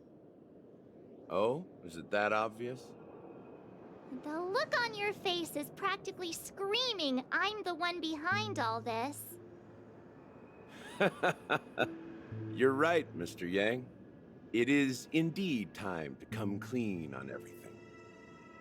The siblings already know what they need to, and they've made their choice. But you, Nameless, arrived a bit late. So it's only fair that I answer your questions. Before we begin, let me reintroduce myself. I'm the founder of Dreamflux Reef, the deputy of the Watchmaker, and the one who sent out that invitation. As Gallagher, the history fictionologist, I humbly extend my greetings to you all. History fictionologist? So what, everything you told us was made up? Well, don't worry. Almost everything I shared was true. Well, except for the part about the family accepting me back. I double-checked with Micah, and everything he said about the family, the Watchmaker, and Mikhail is true. Thank you for your understanding. Now let's get down to business. I'm sure you're all wondering why I went through the trouble of setting up this battle for the legacy, inviting different factions and stirring up a ruckus all over Penacony. Well, it all boils down to something very familiar to all of you. The Stellaron. The Stellaron? But how is that possible? Penacony is a free-flowing interstellar hub. There are no signs of contamination whatsoever. You're totally correct. So, care to take a guess at what that means?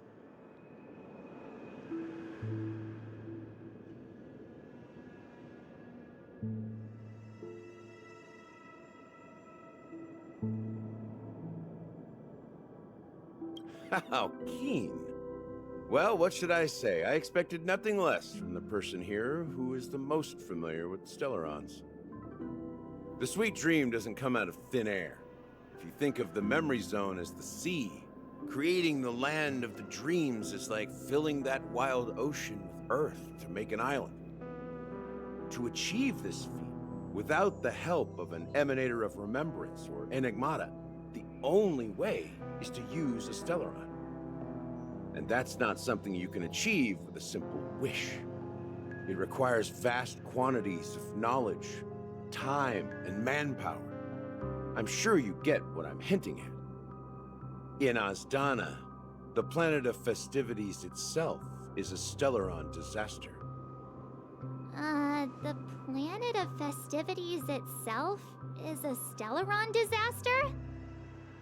It all started a long time ago, back when the Watchmaker and his crew liberated the frontier prison. They faced countless challenges as they began building Penacony from the ground up. That's when the idea of using the Stellaron came into play. The Stellaron first entered the Azdana system during the war. The Nameless warned everyone against the folly of attempting to tamper with such a power, and most heeded their words. But there are always people in the shadows with ulterior motives. The turning point came after Tiernan's death. With two of the Nameless gone, the Watchmaker had to go to the front lines. It was at that moment his rivals saw an opportunity. By the time a representative from the Montour Systems family arrived at the Watchmaker's call, the Stellaron had already been activated and was seeping into the primordial synesthesia dreamscape. And I suppose the family happened to possess the knowledge to seal the Stellaron? Not just that. They knew far more about the Stellaron than the average person. They helped Mikhail swiftly quell the civil unrest and played a part in building Penacony under the disguise of the Harmony. Those 3 eras were known as the Age of Dreaming. The Watchmaker, who had been left in the dark, sent out invitations across the universe, spreading the hype around the land of the dreams. Then, how did they turn against each other? Remember the island in the ocean metaphor? The truth is, the Stellaron was never truly sealed. It existed in a different form within the dreamscape. Think about this. What would it cost to create and maintain such a lavish dreamland? It's people's lives. The opulent dream is built upon the decay of spirits, with a toxic elixir called pleasure flowing through the dreamscape. It tempts people to indulge in the dreamscape, and gradually their minds succumb, becoming nourishment for the sweet dream. Confusion, laziness, and cowardice, weaknesses that plague humanity, were magnified and nourished by the family. Penacony became a new kind of prison, even more impenetrable than the previous one. Sadly, we realized this far too late. By then, the family had a firm grip on Penacony, swiftly quelling any opposition that arose. At my wit's end, I had to use the power of the Enigmata, and sought refuge in this chaotic realm. Over the years, I created a meme within this dream for our use. Dormancy. That's its real name. We exploited a loophole. You see, regular people can't fall asleep again while they are inside the dreamscape. So this is the true meaning of the impossible. You sent out invitations in the Watchmaker's name to find forces capable of resolving the Stellaron disaster and draw them into Penacony to uncover the truth. It's not just that. Above all, I wanted to see what happens when the major factions engage in a struggle for the legacy. Since this is the Watchmaker's first announcement in decades, the traitor within the family is bound to reveal themselves. So, the legacy is just a facade. If you want to consider the Stellaron as the legacy, I'm totally fine with that. If that's the case, where is the Stellaron now? That's a question for Mr. Wings. The Stellaron is still under the family's control, and as the head of the Oak family, I'm sure he holds all the answers.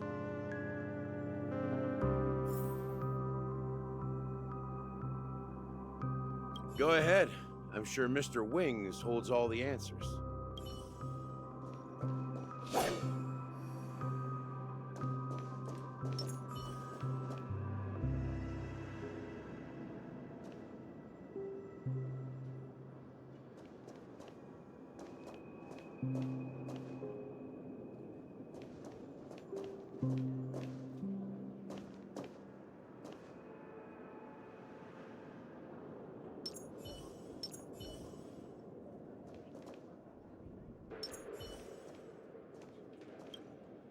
Are you done talking? So, will you tell us where the Stellaron is? It is the Penacony Grand Theater itself. As I suspected, it's the embodiment of the family. The edifice that first materialized within the Sweet Dream. That's what turned Penacony into its current state. As for the person who employed its power, It is in fact Mr. Gopherwood, the current Dream Master. Well, that was easier than I thought. Did you conduct your own investigation already? Correct. When I was trying to track down the person who murdered my sister, apart from you, Gopherwood was my second suspect. Confronting me first turned out to be a smart move on your part. I didn't have other options. The Dream Master has been elusive, and even the heads of the families can hardly get an audience with him. Moreover, Mr. Gopherwood has been kind to my sister and me. And I didn't want it all to end like this. What do you mean by that? To be honest, my brother and I are also victims of the cancer of all worlds. We grew up as orphans, and were adopted by the family when they came to help. Mr. Gopherwood recognized our potential and brought us to Penacony. But I can't just stand by and watch Mr. Gopherwood become an enemy of the Harmony. I won't use my voice to support an evil cause. I won't step on that stage and sing, no matter who the traitor is, or what orders they give me. I won't let the Charmony Festival become an event that destroys Harmony itself, or the paradise in our dreams. Indeed. For the paradise in our dreams.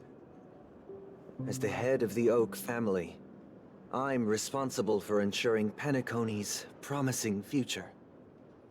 Robin and I will head into the Sweet Dream and confront the Dream Master.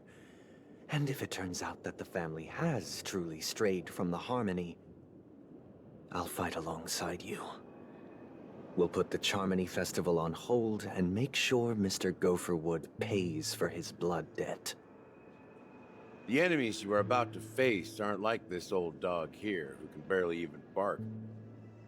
Since our interests are aligned, why don't we team up? Maybe, just maybe, we'll have a shot at success. We have always been following in the footsteps of our nameless predecessors, and there's no reason to stop now. Yeah, we Nameless won't back down from a challenge. Isn't that right, Mr. Trailblazer?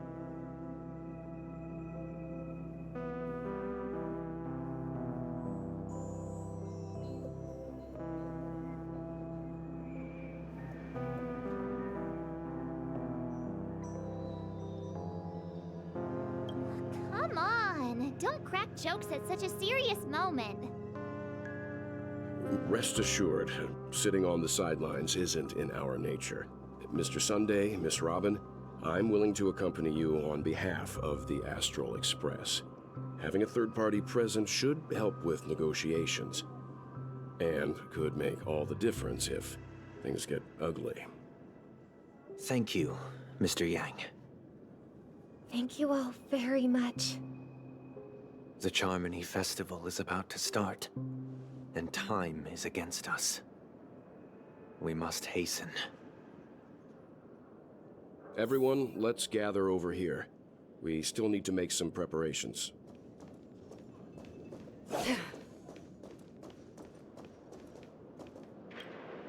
I may have been quick to step up to the plate, but confronting the Dream Master could be a very dangerous affair.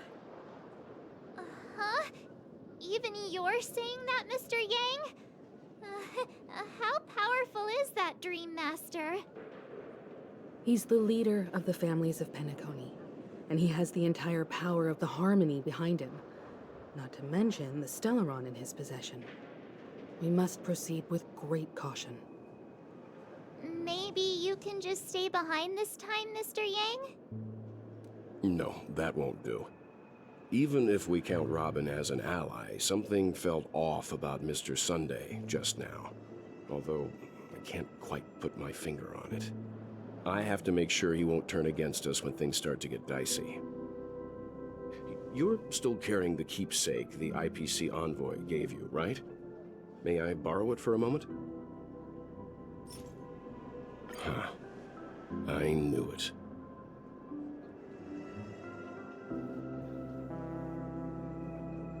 As I suspected, this chip Aventurine gave to you is actually a miniature transmitter.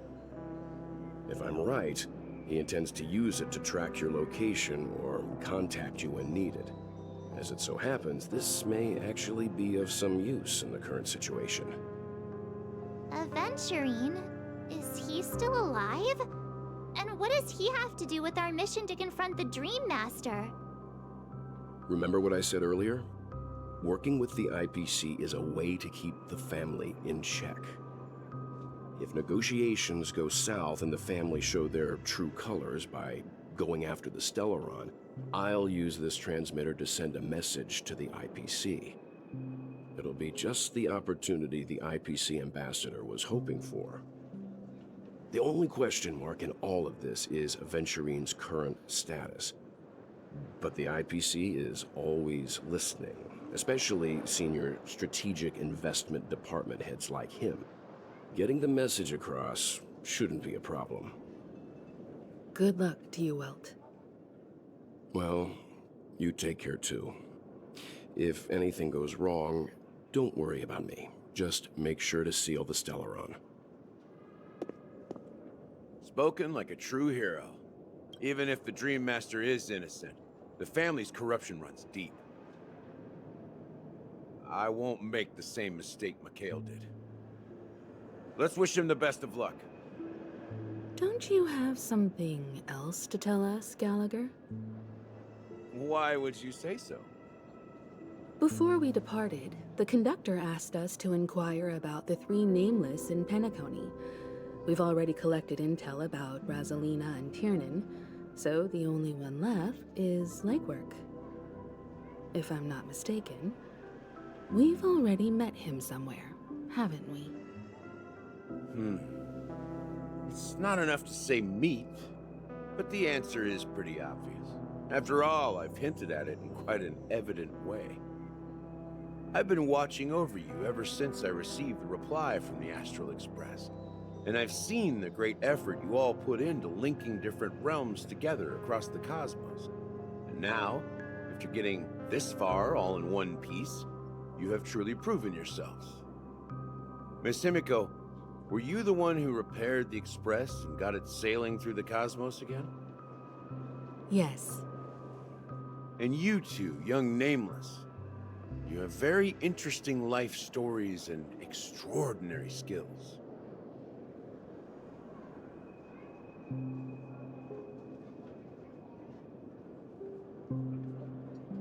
What? Hey, you can't just make up titles like that. You're full of energy. Please send my regards to the conductor, Pom Pom. Please let them know that their friend had fond memories from his time aboard the Express, which he reminisced on every time he had a good drink. As for the last Nameless, he embarked, disembarked, and embarked again, traveling in a great circle, ending up back where he started. On his deathbed, he told me to find the Astral Express and deliver an invitation to the future Nameless. He left behind a special gift, a true legacy. Something that belongs only to the successors of the Trailblaze. Come with me. Now is the time to reveal it.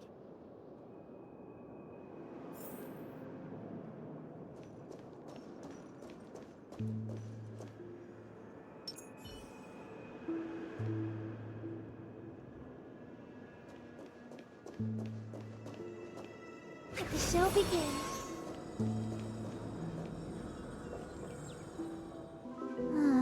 Back here again. Sometimes I feel like you're still alive, old friend. Like you've still got so much to say and do. I've kept my promise, brought the future Trailblazers you've waited so long for. I don't know why you were so obsessed with that train, but I remember your last words. Don't let us down, old man.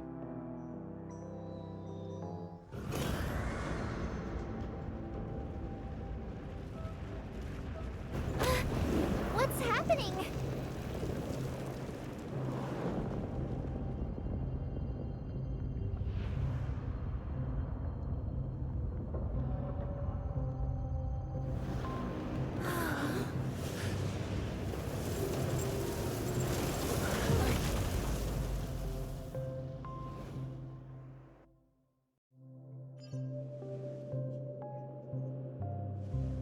Go ahead. His resting place lies in the garden up ahead. The first and last nameless of Penacony. Mikhail Char Legward, the Watchmaker.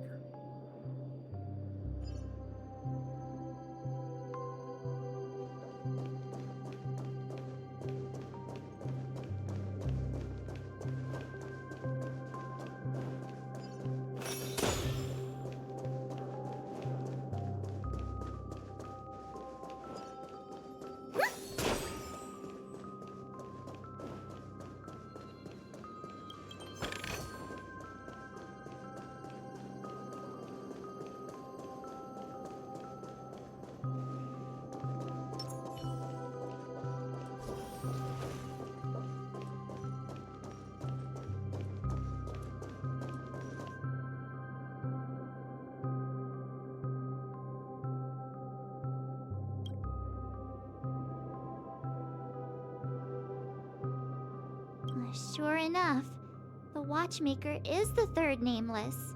Even I could guess that one. The legacy he left behind was a dream bubble. I believe inside that bubble, there's something that holds meaning only for the nameless. After all, when I checked its contents, I found nothing inside. Maybe some Trailblaze runes? Even more mysterious than me. Well, let's have a look.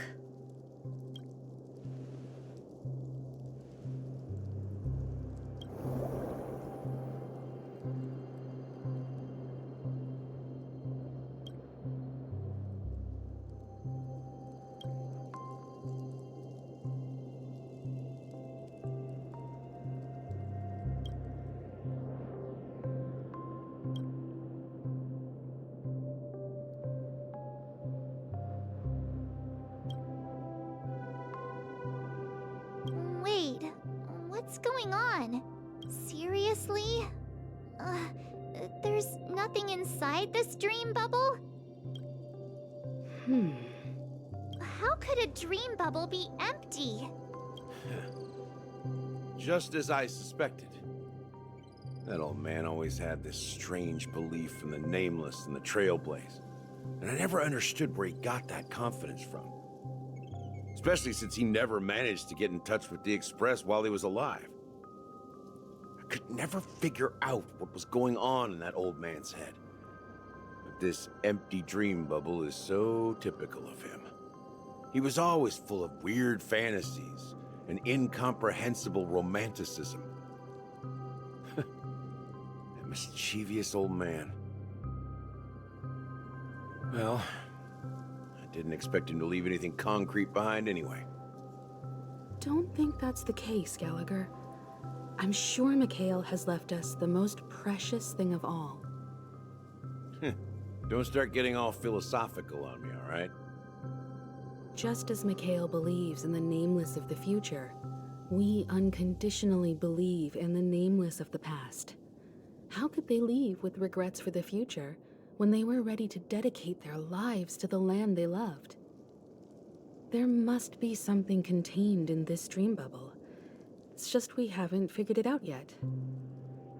You also have faith in the Watchmaker, don't you, Gallagher?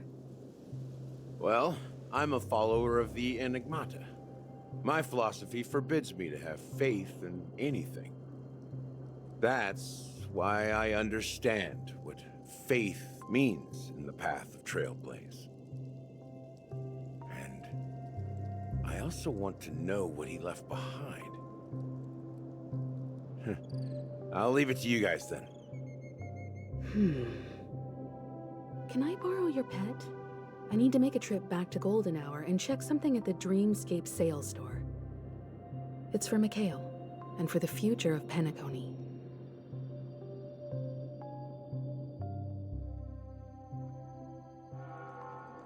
Welcome to the Reverie Hotel.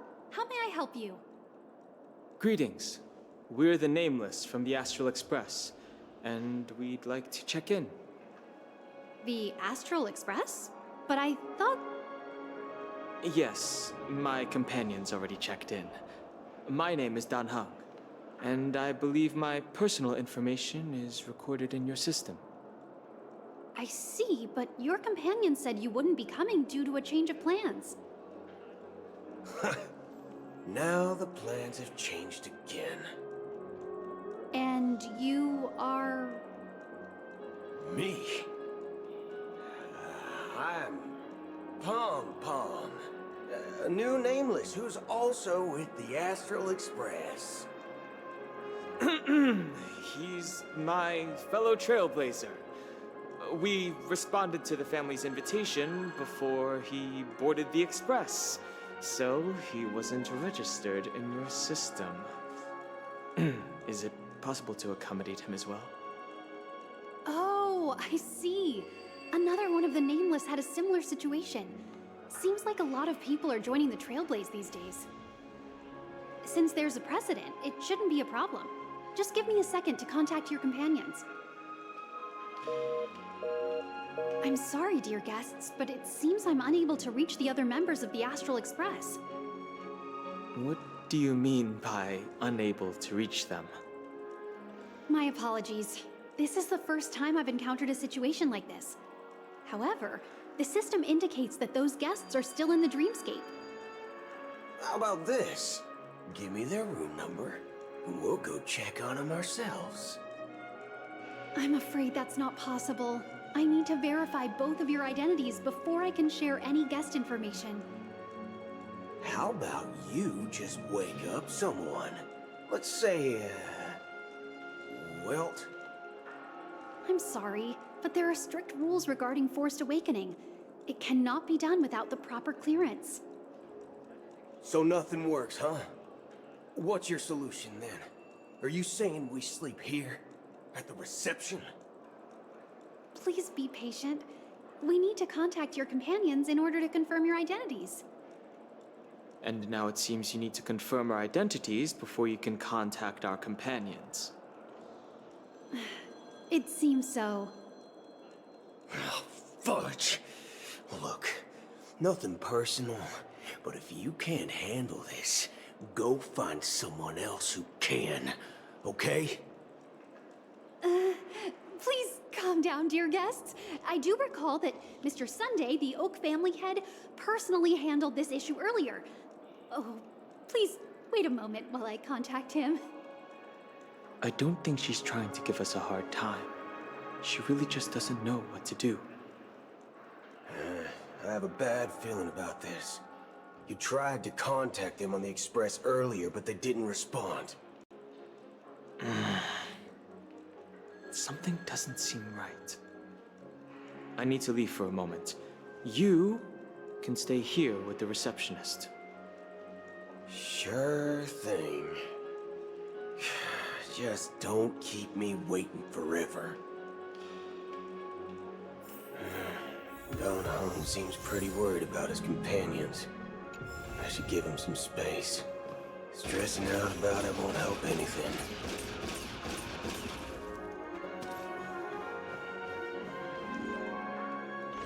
Locked and loaded. At night. The Charmony Festival is about to start! I'm so excited! Hey! You guys here for the Charmony Festival too?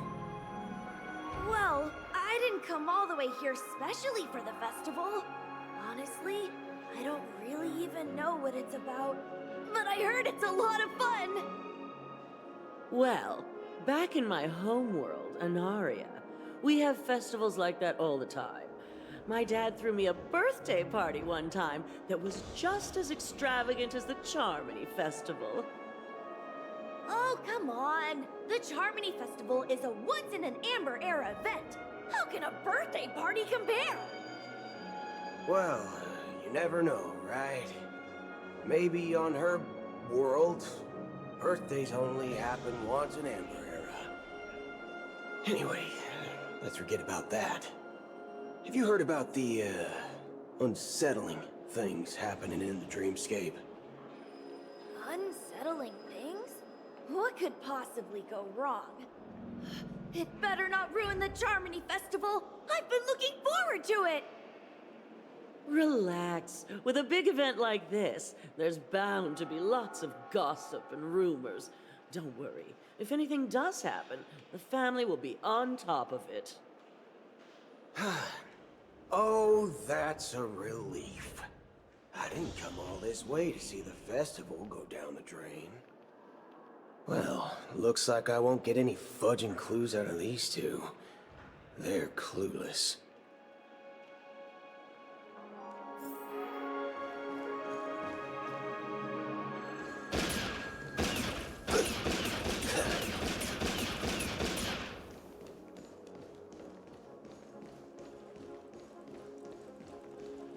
Face recognition. Greetings. I'm Cody of the Bloodhound family, head of security for the hotel. How may I assist you?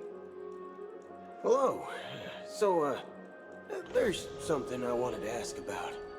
I've been hearing some unsettling rumors about certain incidents that might affect the Charmony Festival. Do you think there's anything to be worried about? I've traveled all the way from the Hayaii Federation, and I don't want my trip to be ruined. What do you mean? Wait. You haven't heard? I'm not sure where you heard those rumors, but they're completely baseless. I can assure you, as a representative of the Bloodhound family, that everything is going smoothly for the Charmony Festival. At present, all of the families are focused on making sure the festival starts on time. Even the Dream Master himself has arrived. So don't worry, your trip won't be in vain. That's a relief to hear. She doesn't appear to be acting. So, it seems that even the hotel staff are out of the loop. Back already? Hasn't she returned yet? Nope. I'm starting to wonder if sending her to contact Sunday was a good idea. Neither the staff nor the guests seem to know anything about what's happening in the dreamscape, and wherever we go, all we see is people enjoying themselves. Definitely not a good sign. I agree. Another unusual thing is that the Oak family is supposed to be in charge of organizing the council and managing everything inside and outside the dreamscape. However, I walked around the hotel, but didn't meet a single member of the Oak family on such an important day.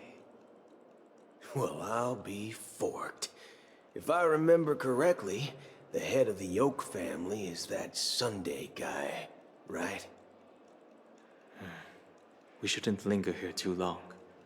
Let's go back to the Express for now. Not so fast. Have you ever robbed the IPC, bro? If you run away now, everyone will be chasing after you. Are you suggesting we sit here and do nothing? I wouldn't say do nothing, but let's stay put for now. Even if the family has ulterior motives, they couldn't have anticipated us showing up here. We're the surprise factor for them. They don't want to attract unwanted attention from certain outsiders, so they won't do anything reckless. See? The IPC lackeys are keeping a close eye on this hotel.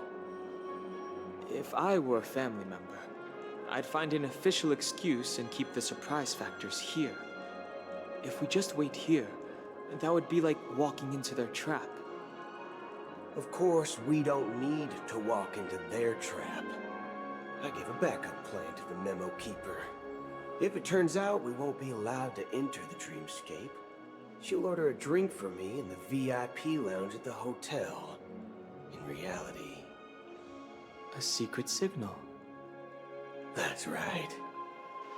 Oh, a concrete object can indeed help the memo keeper establish a connection with you.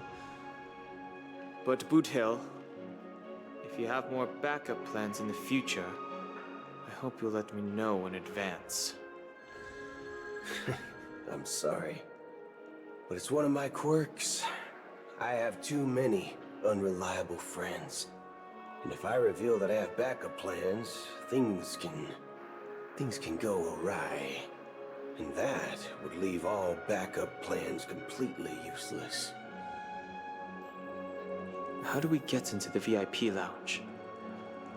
This is where my street smarts come into play.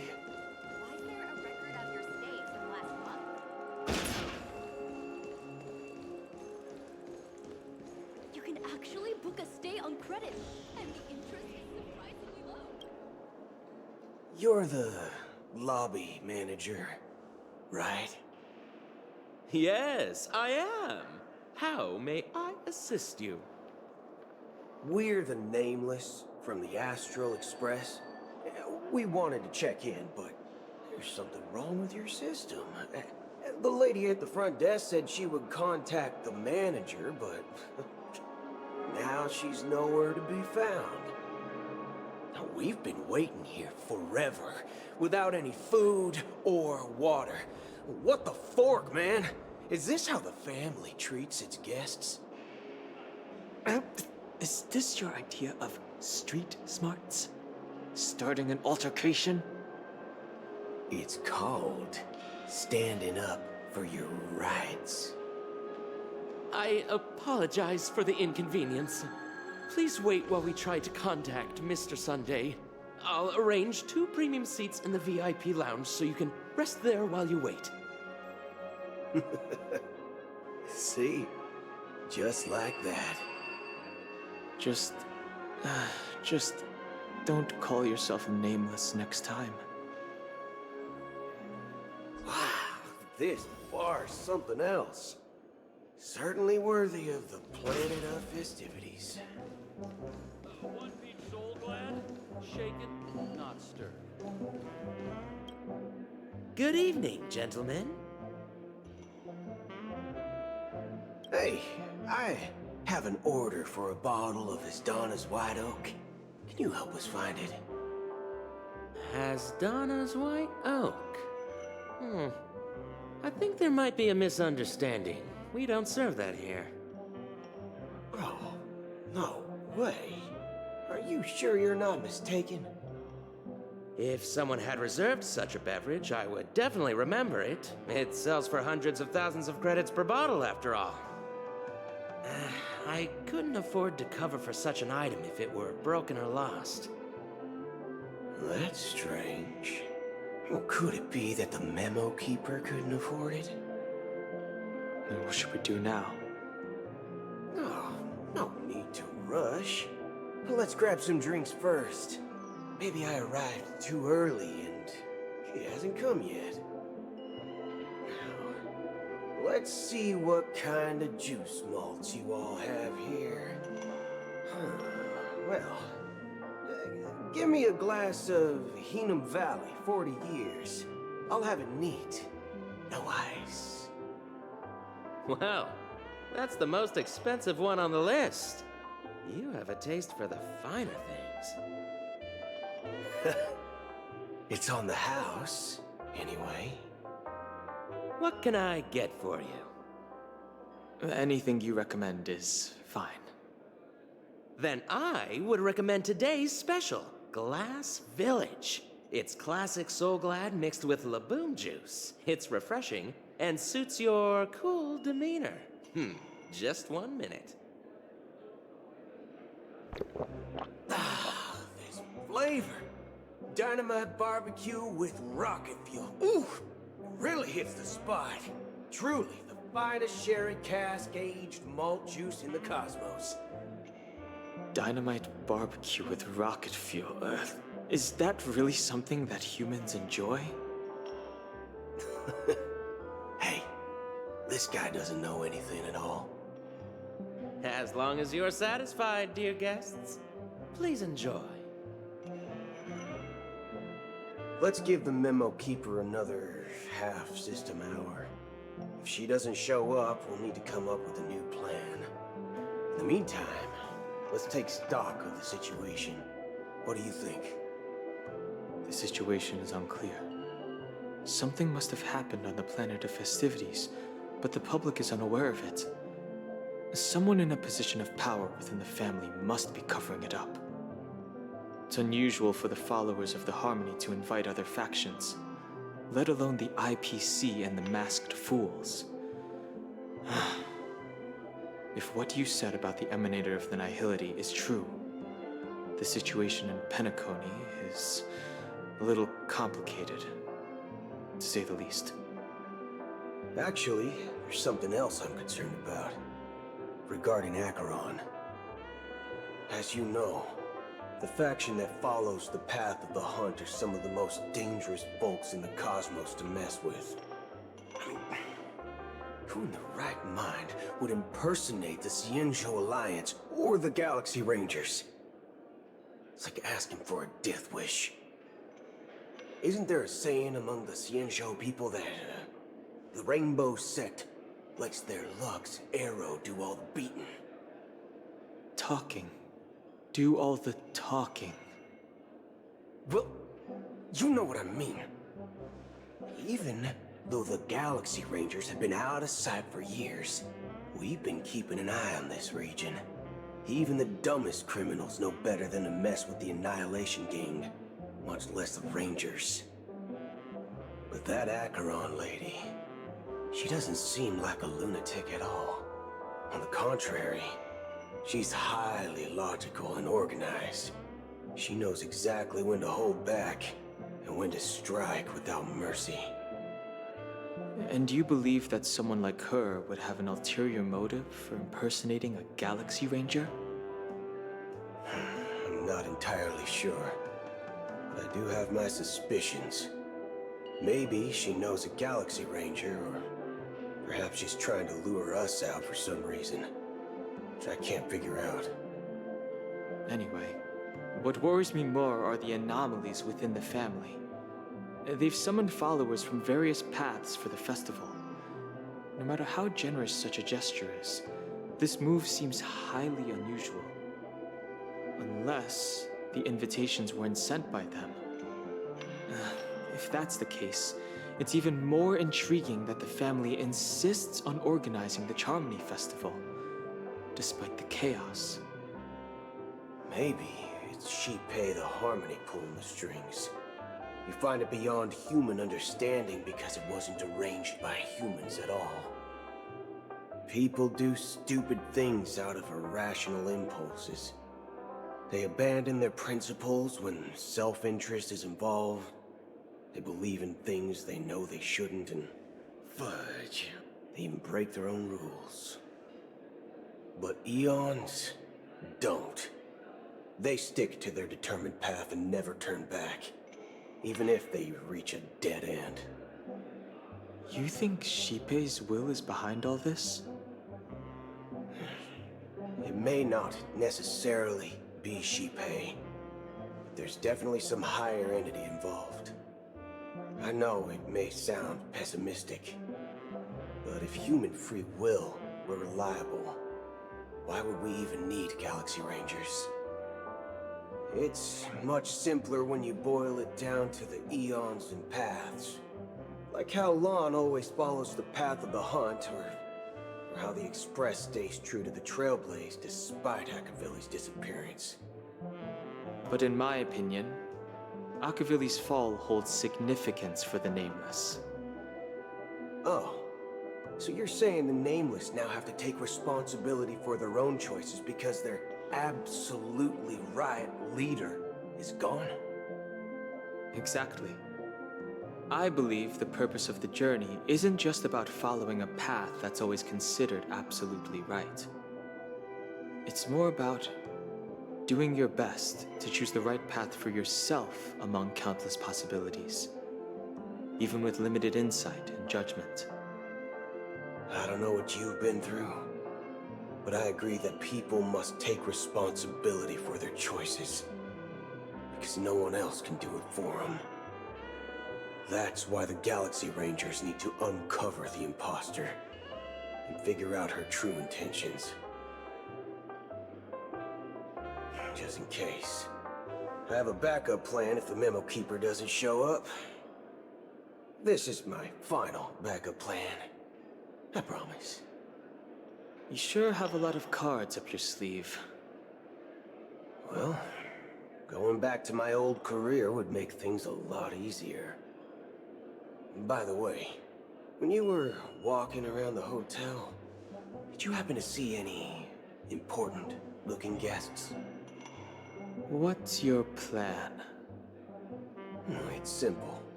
We just grab some hostages and use them as bargaining chips with the family. Or maybe we can even take their identities. No need for that.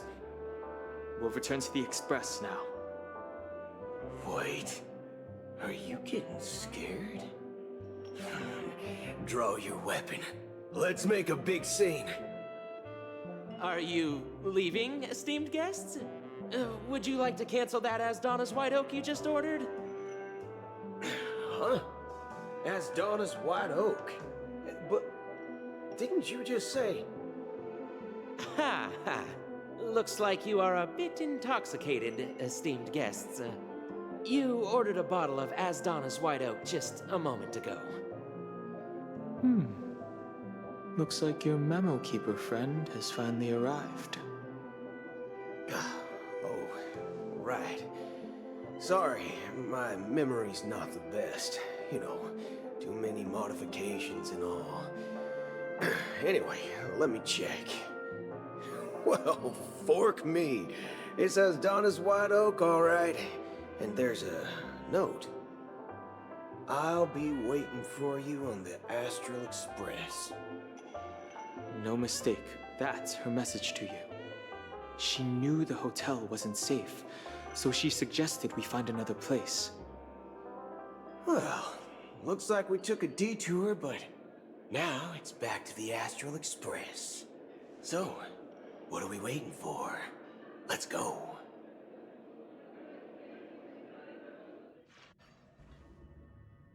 You're back? Two guests just boarded saying they were looking for Boot Hill, so I told them to wait in the parlor car. Oh, just in time. Two guests? Yeah, or two. Look, we welcome all passengers on the Astral Express, but sneaking in like that, you have no regard for etiquette. My apologies, conductor. It was an oversight on my part. I assumed you were already acquainted with the garden. Given the chaotic situation in Penacony, the Nameless are the only ones we can truly trust right now. You are the memo keeper. Pleased to meet you, Dan Hung. I've seen you in others' memories. And as for Boot Hill, this is our first face-to-face meeting. I hope you enjoyed that bottle of Astana's White Oak. You sure have a refined taste. Finally, Memo Keeper. Well, let's cut to the chase. Spill everything you know. That's precisely what I intend to do. But before that, please allow me to introduce myself. My name is Black Swan, and I serve the Garden of Recollection as a memo keeper. As for Acheron's story, I'm sure she knows it better than I do. Greetings. I'm Acheron. What? You Garden of Recollection shirtbag! You betrayed me! I apologize, but she did that at my request. Due to certain reasons, I have been exiled by the family. Thankfully, this memo keeper came to my aid and helped me escape their surveillance unnoticed. To be honest, it was more like stalking than helping. And the process was far from unnoticed. But we did escape. I asked her to guide me to a place beyond the family's reach and to contact a few trustworthy individuals, namely all of you. Trustworthy? Son of a nice lady. You think I'm dumb or something? How about this? I'll put a few bullet holes in your head and see what secrets spill out. Then, we can talk about trust. It doesn't have to be like that. I'm willing to answer all your questions, but not right now. If my cover hadn't been blown, we might have had more time, but at the moment, we don't have any other options. No other options? What do you mean? This is the only way I can ensure everyone's safety. I kindly request an immediate warp jump out of the Astana star system.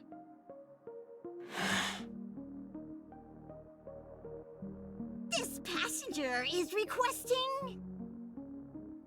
As far as I can tell, she's not a threat, and seems to be telling the truth. I've briefly traveled with your companions and know their whereabouts, Dan Heng. Please rest assured, are safe, but they need our help. As for Boot Hill, you may have guessed, I've been waiting for you. Galaxy Rangers are known for their elusive nature and limited contact with each other, so this was the only way I could reach out to you. Only by doing this can I find a true Galaxy Ranger and fulfill a long-standing promise. To return his relics to their rightful owner. Someone once told me that every rainfall is like a gift from the heavens, a sign of their mercy upon the world. Raindrops are said to be the tears of the gods, shed in response to the sorrows of the world. Their constant pouring is a reminder that the gods haven't abandoned us yet. So, how long has this rain been going on for? I used to believe, just like you, that it would eventually stop. Years and decades passed. And in the end, such hope faded away before the rain did. Looks like the god you mentioned doesn't exist after all.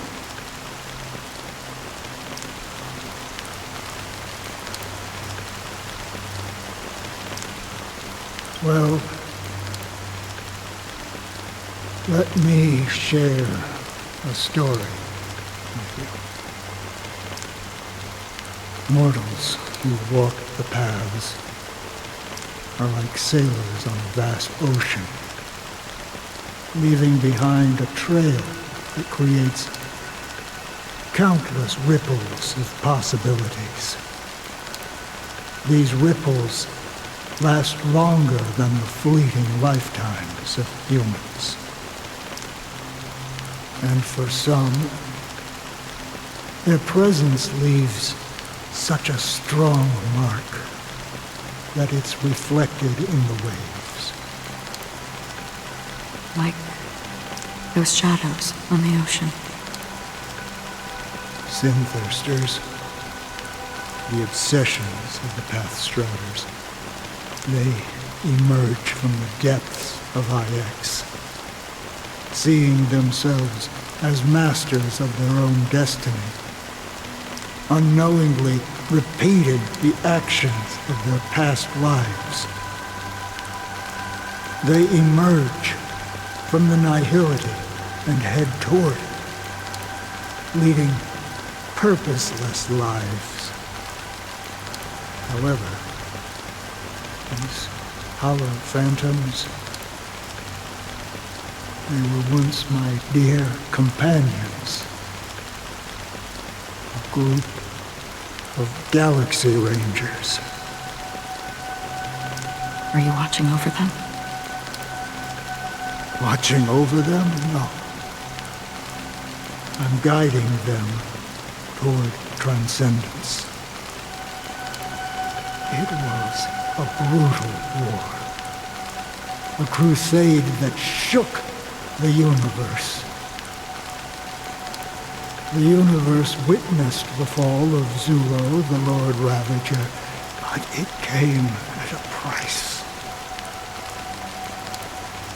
price so hefty that only those who were there still remember. The unwavering determination of the Hunt followers persists even in death. So someone must guide these lost souls to their life beyond. They were heroes in their time, and they shouldn't be reduced to mere puppets of nihility. As for me, I've suffered too many losses on that battlefield to advance any further. And that makes me the most fitting person to carry out this task. But you know, these sin thirsters, they're not who they used to be. Does this seem pointless to you? Well, some tasks have to be done, even if they are pointless.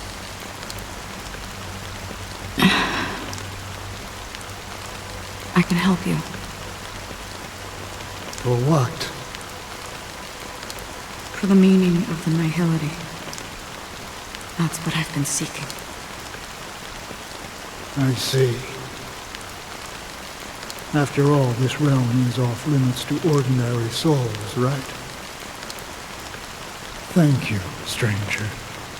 I wish that you find what you seek. Before we part ways, I have one more question. It is true that their actions and even their entire lives may seem pointless from our perspective. But if, and it's just an if this is what the departed ones expected, should we try to change it? A good question. And a profound one. I don't know the answer. What I do know is that one day I too will pass away. And when I bid farewell to this world, someone will stand at my grave and place a bouquet of flowers on it.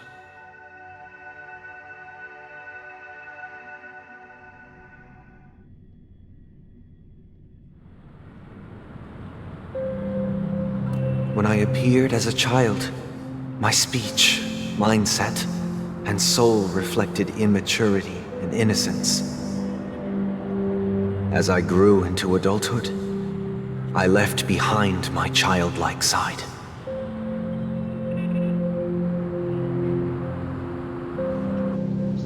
I humbly request your blessings, esteemed advocate of Shipe.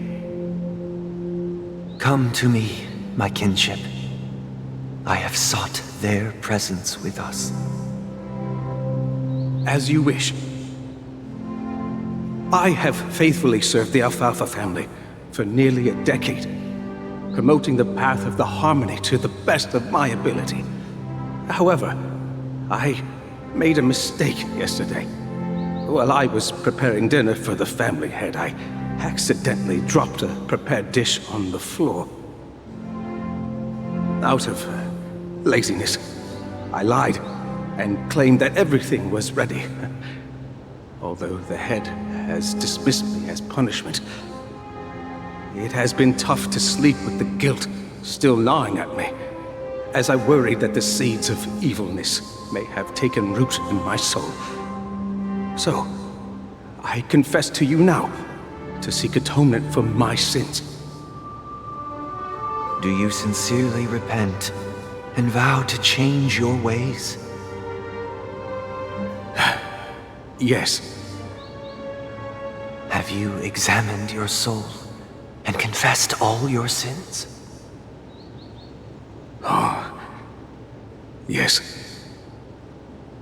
Are you willing to accept the process of atonement? Yes. Very well. Show your dedication and goodwill to the family, and you shall be reinstated among them. Now, please, leave in peace. Oh, praise Sheepy. And thank you, esteemed advocate.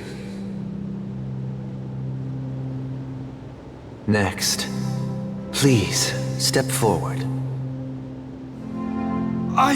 I wholeheartedly confess to you. Please, pardon my sins. Rest assured, I have implored their presence to be with us. As long as you are sincere, absolution will be granted. Oh, great. You know, I arrived in Penacony as a stowaway. I sold everything to get a ticket. My house, my land, and my 2 children. I see. Please, go on. My children were starving, and I hoped they'd have a chance at survival if they became slaves here. If I can strike it rich here, I'll lift them out of that situation and give them the life they deserve. But the Bloodhound family got wind of it. They're on my tail, hunting me down. I thought I could bring my kids here. It was all my fault. All my fault. The family is ready to forgive all sinners. I'll ask the Bloodhound family to cease their pursuit. You don't need to live in fear anymore. Oh, thank you. Thank you. I'll work my hardest to redeem my children and make them part of the family. Praise the harmony! Next, please step forward. Hey! Long time no see, Mr. Sunday. The most esteemed individual in Penacony, and the next leader of the Oak family, right? I have sought their presence with us. Let us proceed. Sure. Let's just get this over with. I have sinned. Please forgive me. I wasted half a pizza at breakfast, and a bottle of Soul Glad. That's it. Nothing more. When we wrap this up, I've got a robo-ball game to catch, you know? Do you seek to atone for your sins through good deeds? My sins? Started to sound like a saint, huh? Well, let me tell you something. Neither the family nor you have the right to judge me. You think nobody knows what your precious family has done? About the Watchmaker? Huh? Don't kid yourself, Featherbrain. Those dream chasers might be fooled by your act, but don't fool yourself. Before you start spouting off your holy verses, answer me this. Where does the power of the Oak family come from? And your power? What makes you think you can sit there all high and mighty, looking down on everyone else? Well, I've spent enough time in confession today to enter the Harmony's paradise, right? Then I'll take my leave. Good luck with your election, and, don't make me regret my investments in you.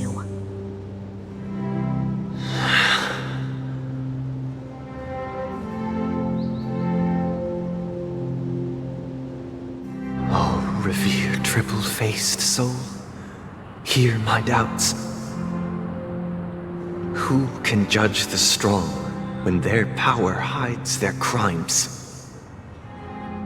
Who can vouch for the weak when they will pay any price to survive?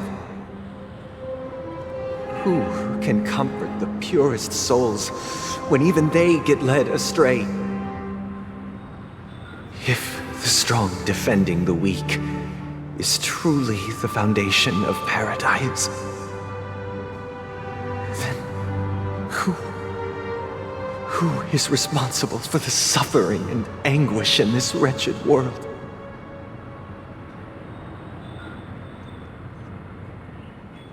Brother? Brother? Brother, are you all right? I'm fine. I've been working long hours, and I just made a trip to Dreamflux Reef and back. So, I'm a bit out of sorts. But it'll all be over before we know it. You've been working non-stop on the Charmony Festival, Mr. Sunday, and no one could have predicted this incident. Even if the Stellaron does pose a grave threat, I still feel sorry for all the trouble we've caused you. No need to worry about troubling anyone. The Charmony Festival was meant to spread joy and harmony across the cosmos. But now that we know the truth, I'm afraid we'll have to cancel it. It has always been our wish to make everyone happy, so... we'll do our best to explain everything to the Dream Master. I'm sure he'll understand. Even if the negotiation does not go smoothly, I'll refuse to go on stage. Without the Chord Master, the Harmonious Choir would not arrive, and the Charmony Festival would be just a grand performance, and nothing more. I'm relieved to see your determination. You know, since arriving in Penacony, we haven't had any contact with this Dream Master himself. I'd heard of the heads of the 5 major lineages, but the Dream Master is a mystery to me. The Dream Master rarely grants an audience, even for us. But, given the urgency of the situation, he's agreed to meet us in person. Perhaps you'll be the first guest to meet the Dream Master in years, Mr. Yang. Let's hope we can reach a consensus that satisfies everyone. Indeed. Let us hope so. It's about time. We'll have to get ready for the meeting. I apologize for any inconvenience caused by the urgency. Don't worry. I'll be waiting here. It's Mr. Sunday! Hey, come over here! Looks like someone needs help. Let's go check it out.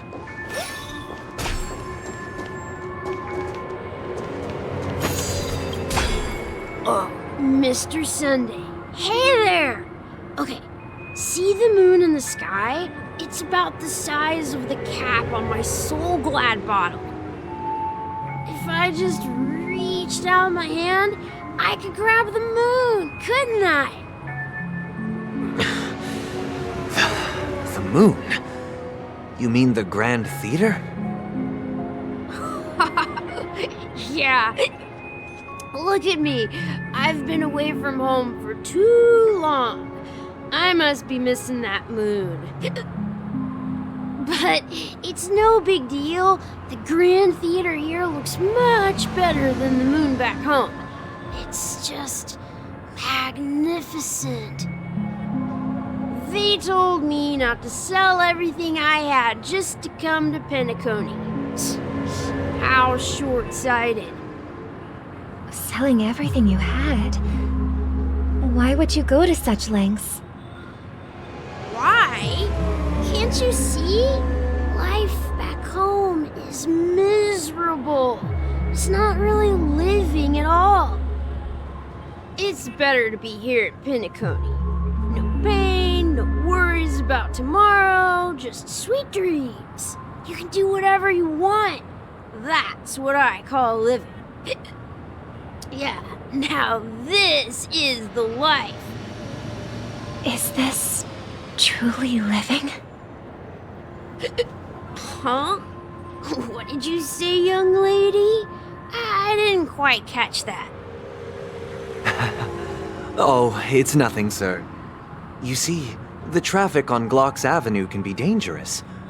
How about I ask a Bloodhound family member to escort you to Ideen Park over there, so you can continue enjoying your sweet dream?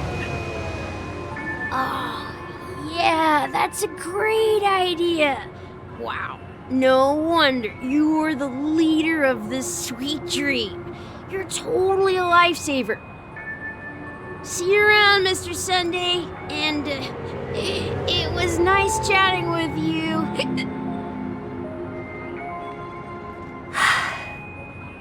What's up, sister? This is the land of the dreams. But why do they live like this?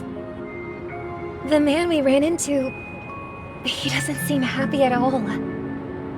Even though sweet dreams are nice, they're just illusions. But for him, they're the only way to survive, even if it means giving up on reality. That's not really living at all. I suppose you have a point. But, in my opinion, that's how most people live their lives. Why do you say that? You think that man is not actually living, but that's not quite accurate. Even without Penacony, people create their own illusions called self-value. People believe they have a predetermined value to fulfill. Gaining value means gaining power, and those deemed worthless are seen as the weak. However, value doesn't come out of thin air, and there's a limit to it. To accumulate value, people have to take from others. So, the weak get exploited and oppressed. Are you suggesting that this is not how things should be? Exactly. But, ironically, people don't think there's anything wrong with it, because they uphold the illusory notion of self-value, and even the weak believe in it. The survival of the fittest. That's where all the tragedies in the world come from. People come to the sweet dream in Penacony to escape from that reality and find solace. No tragedies exist here, only happiness, although in its nascent form. Isn't that the same paradise we yearn for in our dreams? Perhaps that man is just an exception. Let's not jump to conclusions. We should experience the dreamscape ourselves, just as I did at Dreamflux Reef. Yes, seeing is believing. I'll accompany you. The Dream Master hasn't shown up yet, so we have some time for a stroll.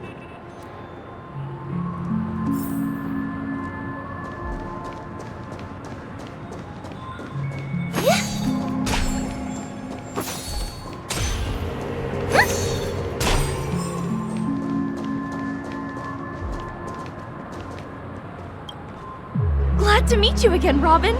How are the preparations for the Charmony Festival coming along? We're all so excited about it.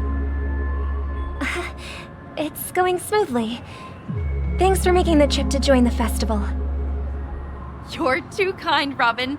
It's a pleasure to have guests from all over the universe celebrating day and night.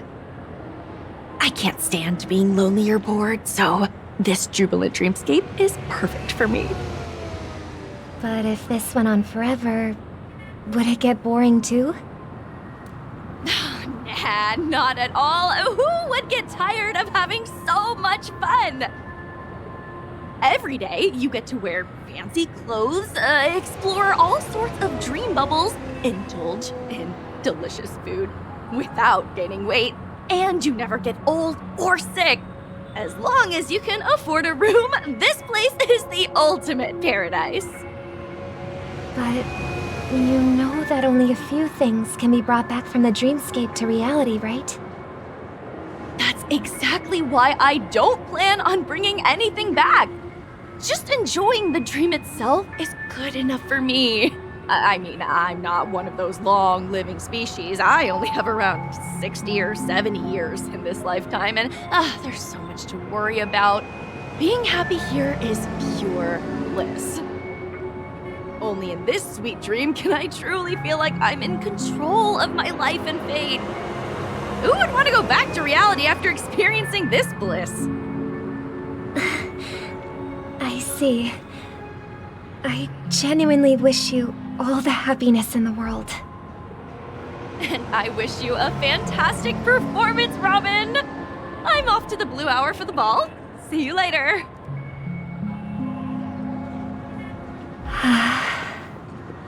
Seems like that guest's perspective didn't resonate with you either. She had a valid point, and I could sense her genuine happiness. It's just that...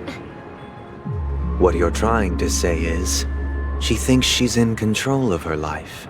But in reality, she's just escaping from reality and seeking solace in this sweet dream. Once she steps out of this sanctuary, everything will be lost. Well, she did make mention of being able to afford a room, didn't she? However, the paradise in our dreams, it doesn't have to end. No. And the paradise we yearn for shouldn't be just a fleeting dream either.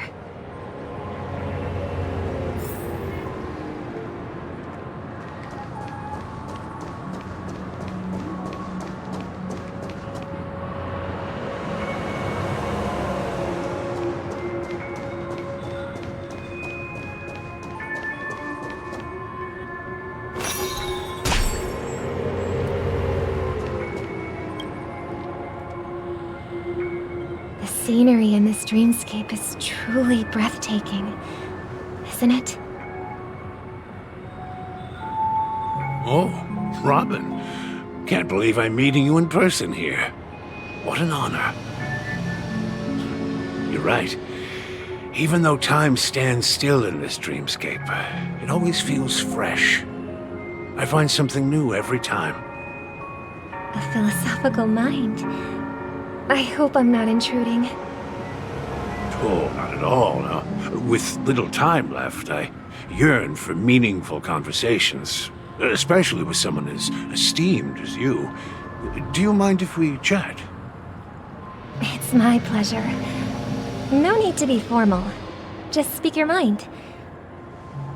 You said, with little time left. Please, forgive me for being blunt. But is that why you came to Penacony? Yeah. I was part of a war, and while escaping from the Sarkosian mothership, I got exposed to some radioactive materials. And then, all my comrades died, and my hometown was wiped out by neutron bombardments. I couldn't bear to live with everything I knew gone. That's when I heard about a possible solution here, so I came. How heart-wrenching. I hope the family has been able to help you. They have, and I'm truly grateful for that. They provided me with a comfortable room, the most advanced life support devices in the cosmos, and a stellar team of caregivers. My physical body is now in the dream pool, sustained by life support. The me you see here is whole, rational, and no different from any other person. But I can't say the same for the me in the hotel room. My true appearance. Well, I hope you never have to witness it, Robin. So, you'll be living forever in this dreamscape, right? Just being able to live at all is good enough for me.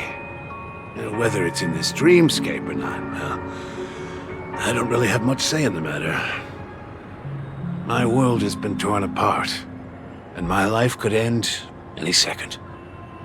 So, even if this whole place is an illusion, it's still my paradise, and I'll treasure every moment I spend here. How I envy those everlasting things. That old man's story. It's so tragic. Fortunately, this sweet dream gives him joyful memories to hold on to for the rest of his life. That's precisely why this sweet dream in Penacony exists. However, even this sweet dream has its limitations.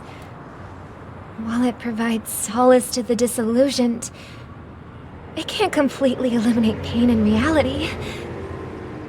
There will be a way out. Penacony is already on the right track.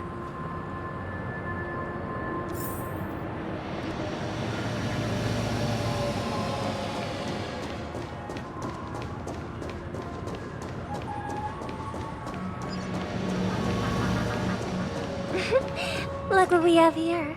A lovely young lady. Wait, is that me?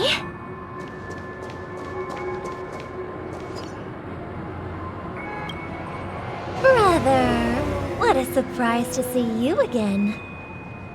Show yourself. Your trick won't work on us. I've heard that a skilled masked fool received an invitation too. That must be you, right? Did you enjoy yourself? Barely.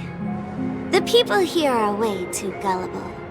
A little bait is all it takes for them to bite. And they run away at the slightest hint of danger. In other words, they're naive and cowardly. Now that you've had your fill, it'd be wise to leave before it's too late. The music of the harmony doesn't tolerate discord. What? Now that you have the real Robin, I'm useless? Oh, how disheartening. I've done so much for the family. You should be thanking me, because if it weren't for me cleaning up this mess, Penacony would still be in shambles. Don't you think? That was a personal request from the head of the Iris family, and it has nothing to do with us. Step aside and stop causing trouble for the Charmony Festival. The Charmony Festival? You think you can scare me? You think I've no idea what you're planning? I don't care what you're thinking, Chicken Wing Boy. But I'm pretty sure our lovely Robin won't be appearing on stage. After all, you're well aware of what a sorry state this dreamscape is in under the banner of harmony. Penacony, the land of the dreams. Is this truly the paradise you desire? Stop it. What's the rush, Chicken Wing Boy? Did I get to you? Our paradise is none of your concern, masked fool. Leave now, or the family won't tolerate you anymore. All right. I'll go. But Robin, I suggest you seriously consider this. Do you really believe those living in dreams can escape pain and find true happiness? Well, I've done my part, and now I'm simply waiting for the fireworks to begin. Here, the last 2 gifts for both of you. And don't lose them. If by some unfortunate chance the Charmony Festival starts against all odds, remember to use them during the show. And it'll be thrilling. Bang! I heard a raven cawing in the distance. It seems the Dream Master will arrive soon.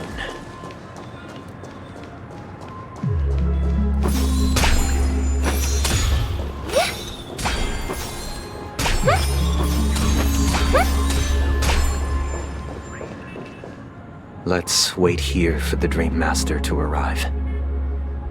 Okay. By the way, brother, I heard you no longer have a sweet tooth. Back when we were kids, you used to steal my desserts.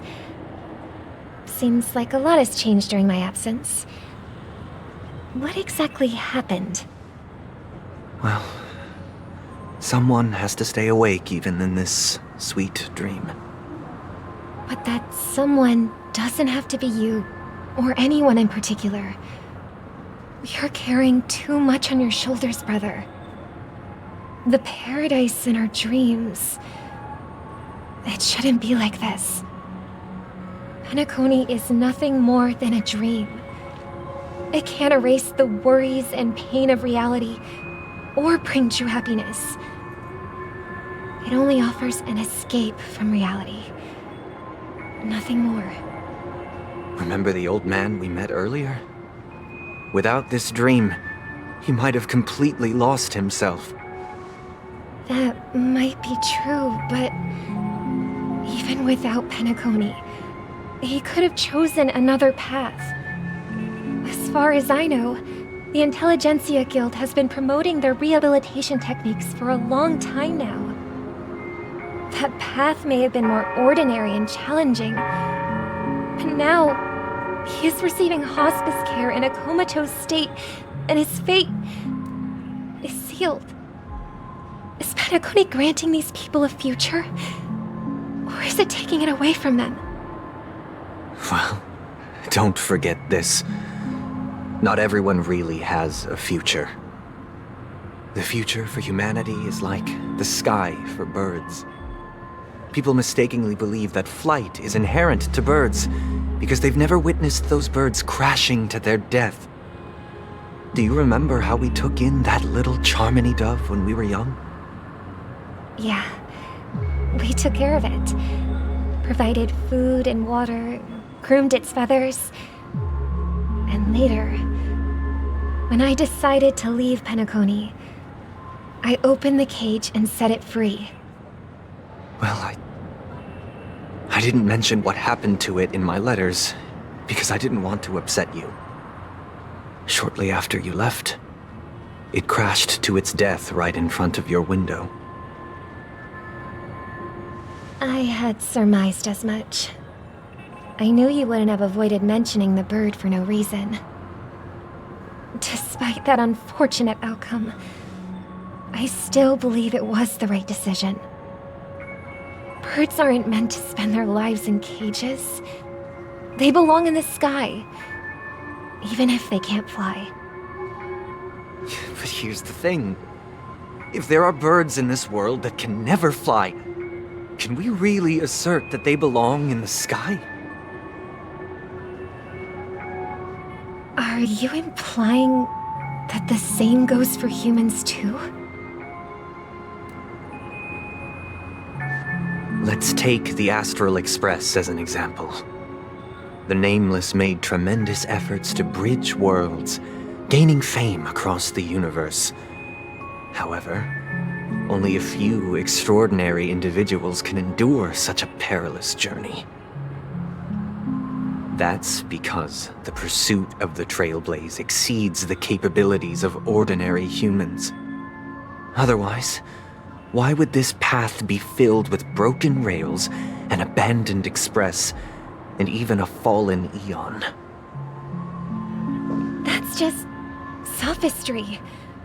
If that were true, then only the powerful would have the right to determine the future. Unfortunately, that's exactly what happens. Another name for the future is self-value. While this world has its fair share of heroes who inspire people and garner admiration for their heroic deeds, the majority of ordinary people will never become heroes in their lifetime.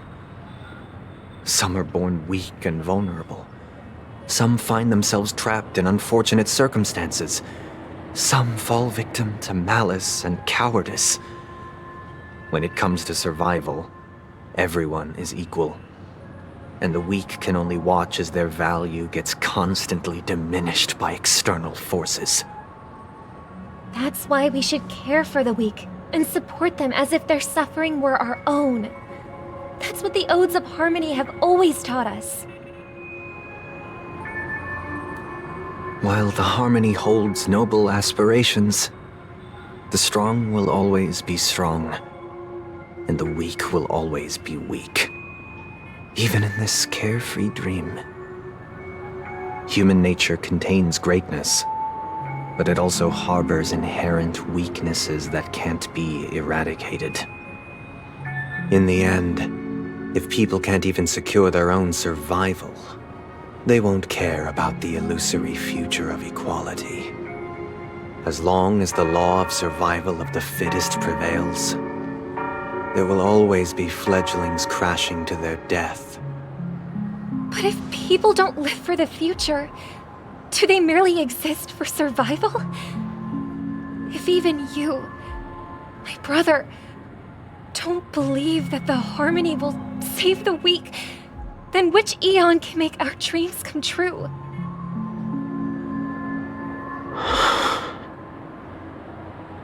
People often forget that when the first bird took flight, the entire world envisioned a future where no more fledglings would ever crash to their death. Are you reading, sister? What are you reading? Mr. Gopherwood gave me a picture book. It's about the story of the harmonic strings. If I could become a chord master, I'd like to summon Dominicus, the harmonious choir. I want to sing with everyone and spread our wishes so that all can feel happiness and joy. I see. Then, I would summon the harmonious choir too. Don't you have a wish of your own, brother? Of course I do. It's just that it includes your wish and everyone else's. I long for a true paradise where everyone can find peace.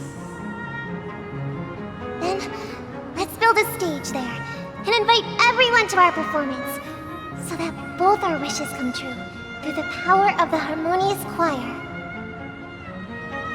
It's a deal then. Yeah, it's a deal. But how can I become a chord master?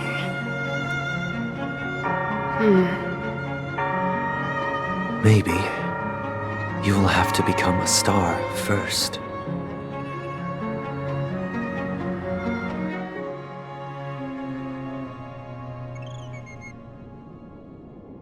You're back sooner than I thought. Any results? Yes. And now, it's up to us to forge ahead. Since he's already carried out his last wish, my final mission is complete. But pardon me if I sound curt. It's good to have determination. The path Mikhail left for you is not an easy one to tread. Why else would he have chosen to sleep in solitude, staking everything on some nameless in the future? But you have the numbers, and in numbers comes strength. So that might just delay your inevitable a little more. Got any more encouraging words? As I see it, relying on Welt's negotiations alone is far from enough. Regardless of whether the other party will be compliant, negotiating simply allows us to meet them as equals. It won't grant us an upper hand. Penacony is our rival's home turf, and we already have very few chips left to play with. Rather than idly sit around while the family's got us blocked off, an offensive approach might be a wiser course of action. We're more familiar with the Stellaron's properties than most, and since it's the key to stabilizing the sweet dream, it's vital to the family's interests.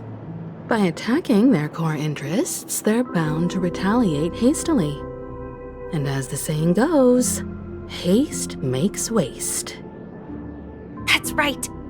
As long as we pose a threat to the Stellaron, either with words or otherwise, we have a chance at gaining the upper hand.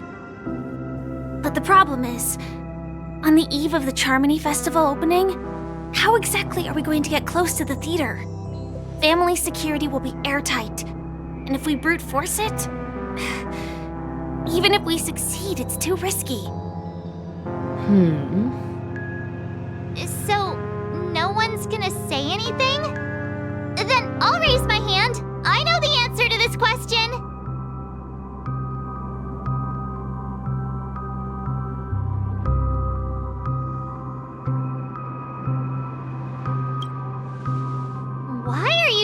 like the General of the Law Fu? So, I heard that before the Charmony Festival begins, there'll be a pageant to kick off the festival. It's called the Soul Glad TM Festivity Auditions, or something, and it's going to be held in the moment of Scorch Sand. As long as we clinch the top spot, we'll be able to attain the title of Festive Superstar, and be able to personally bask in the graces of Miss Robin. Not that that's important. What's crucial is that we can enter the Grand Theater before the audience arrives. So, how do we go about participating in these festivity auditions?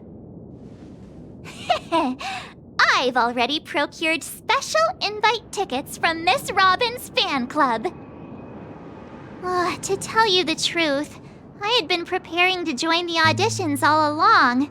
But now it looks like even if I scrape through, I probably still won't have the chance to shake Miss Robin's hand. So they're still running this thing, huh?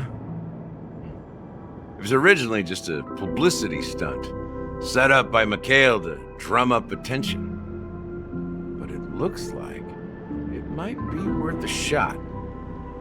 We'll follow Marge's plan. Mr. Gallagher, will you be joining us?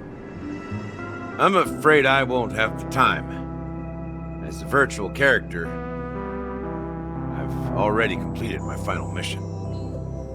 Whether Penacony can awaken from this dream is all down to you. Should we ever cross paths again, I'd love for you to visit the Express. All right. I'll have to add to that databank of yours you've got on the Express. And Miss Firefly, we thank you for all your support. We're faced with a formidable enemy. As long as the Astral Express and Stellaron Hunter's objectives are aligned, we're willing to cooperate with you. We've already come this far together. I'd like to join you for the rest of your journey on Penacony. I'm pleased that we can finally fight shoulder to shoulder. I couldn't ask for a better ending. This is also the spirit of the Trailblaze. Now, everyone, let's prepare to move out.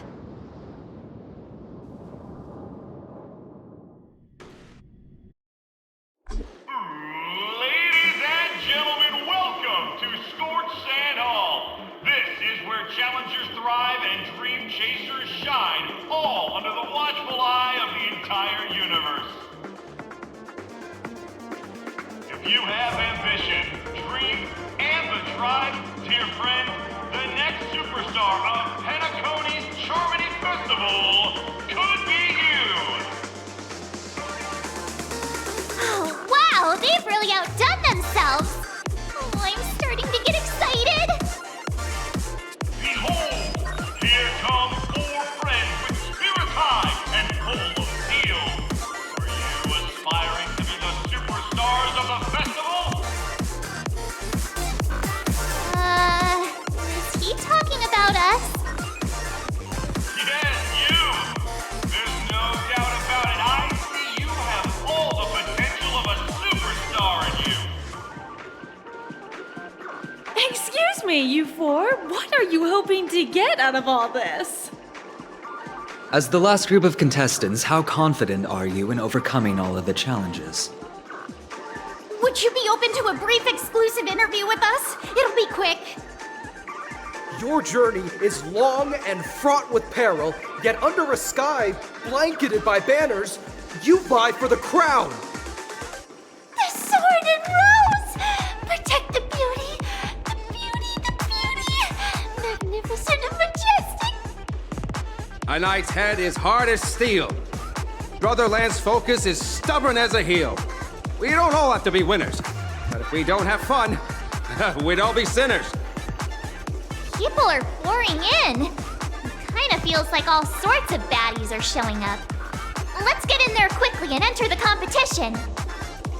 Ladies and gentlemen, please, make way. Make way.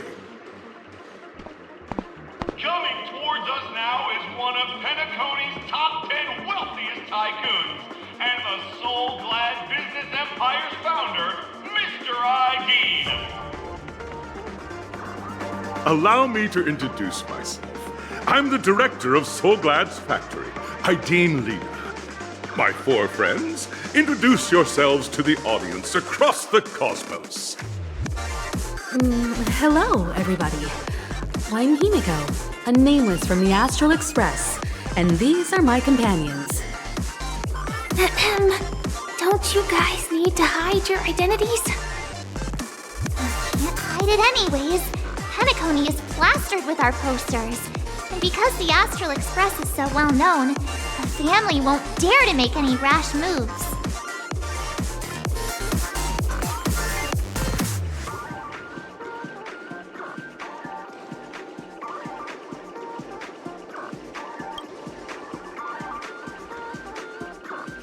Hello, everyone! I'm March 7th. I'm an ordinary girl who loves adventures. Hello, everyone. I'm Firefly. I am also an ordinary girl who enjoys adventures. So it's a bunch of nameless guests. This final face-off is bound to be spectacular. Time is precious. My 4 friends, come with me. Grab a bottle of Soulglad and make your dreams a blast.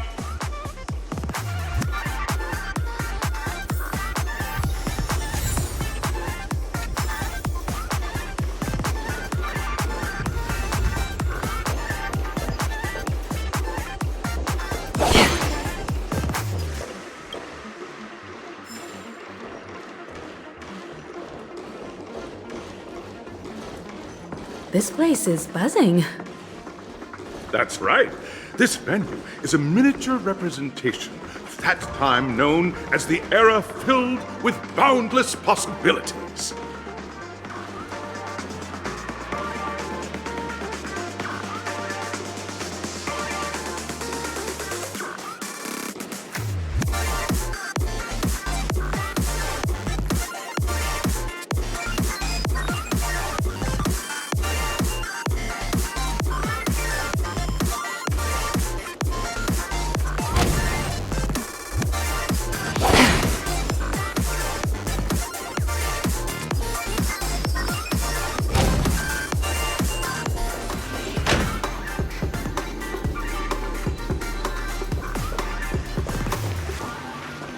Grab a bottle of Soulglad and make your dreams a blast.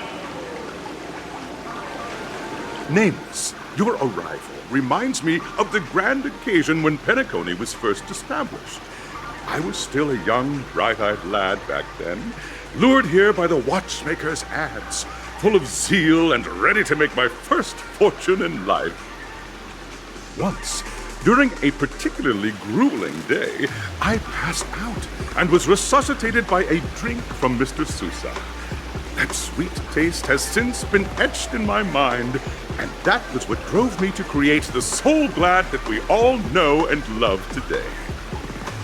The dream-chasing era was truly a wondrous time. Oh, I miss those days, and the watchmaker. Scorched Sand Hall is my homage to that time of boundless possibilities. I wholeheartedly hope you make it to the finish and emerge as the next superstars of Penacony. Now then, is there anything you'd like to say before the competition officially begins?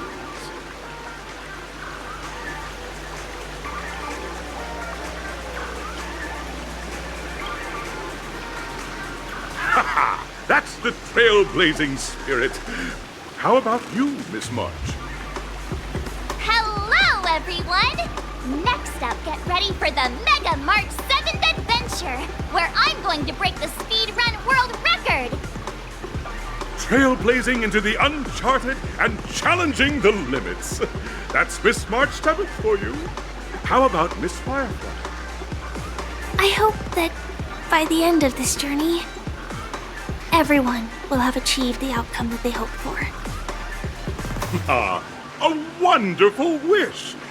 Miss Himiko, what are you expecting from your team? Safety first, everyone. Simple words, but full of warmth. Waiting for you are 3 stages, each connected to that era. The first 2 stages offer 2 distinct paths to choose from, with unique challenges on each route. And in the last stage, you will face off against a champion who has defended the title to this very day. A beloved contender whose noble virtues are unrivaled. Those are the rules. Simple. Everyone clear? Now, I hereby announce that the 33rd Scorched Sand Festival of the 20th season, sponsored by Soul Glad Enterprises, has started.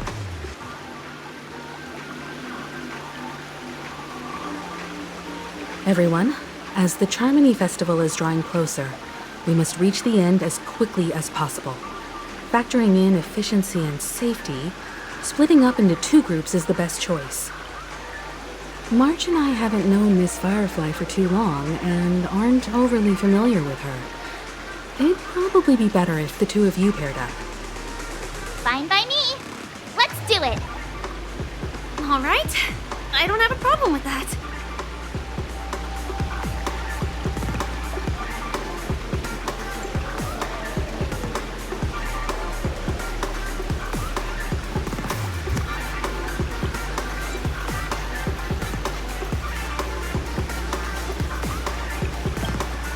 We'll split into the assigned groups then. Let's not waste time.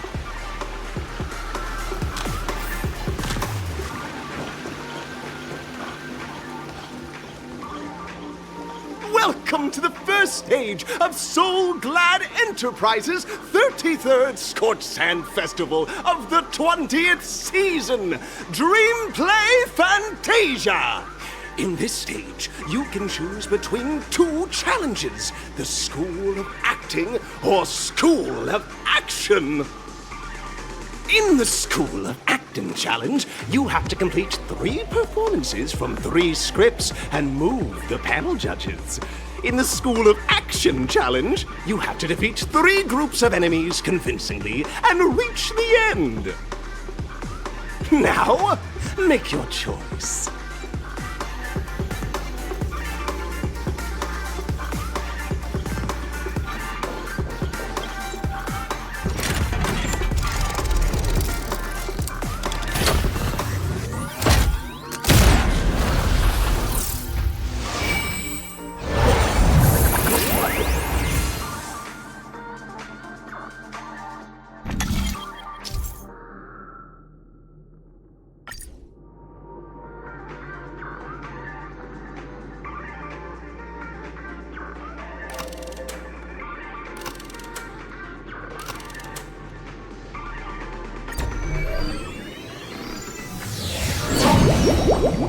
The champion's crown awaits you on the stage.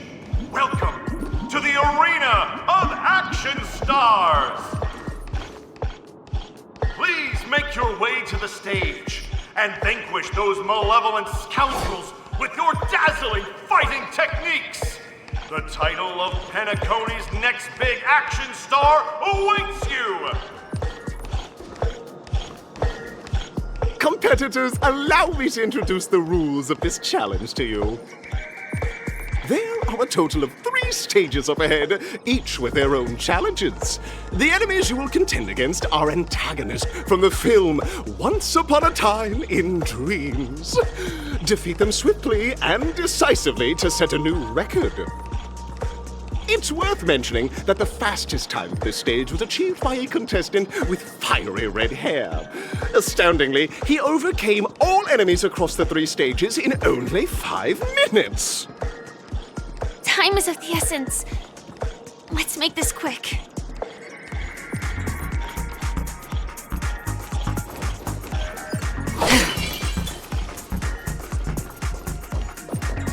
Contestants, you are about to confront the monsters of the primordial dreamscape! During this period, Penacony was nothing but a barren wasteland. The dreamscape was fraught with strife and disorder, with memory zone memes running rampant! As dream chasers who've come to Penacony, defeating them is your first step towards success! All the Soul Glad is ours! Don't even think about plundering the Soul Glad from us!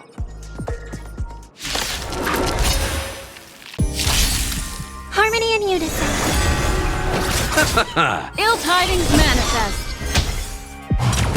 It's okay, it's okay. Destined for oblivion. Mind your manners. Receive divinity. The dead return!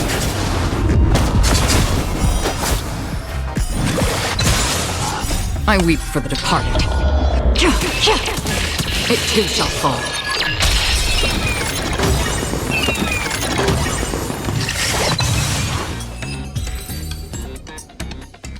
Soul Glad! My Soul Glad! Pretty simple. I just hope these tests don't take too long.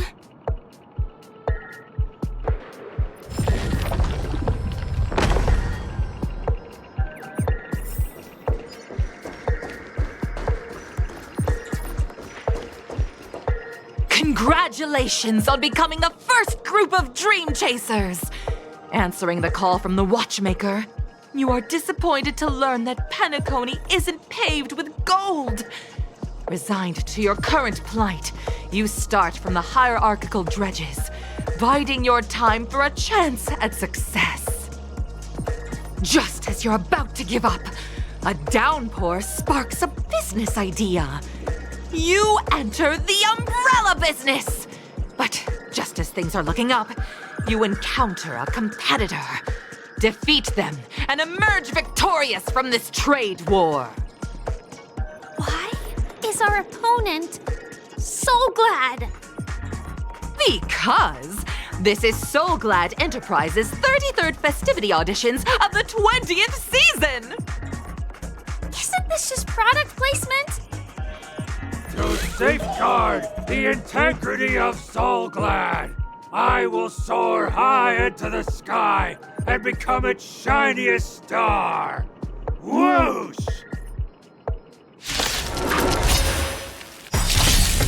Resonate all together. Stars echo. Welcome to The dead return! Ill tidings manifest. Beneath the waters lies an endless abyss. Still waters of oblivion. I weep for the departed. It too shall fall.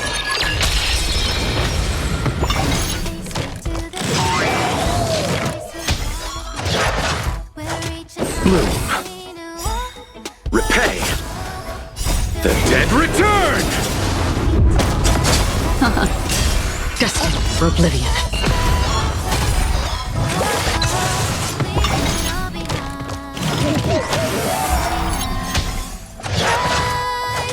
Receive divinity.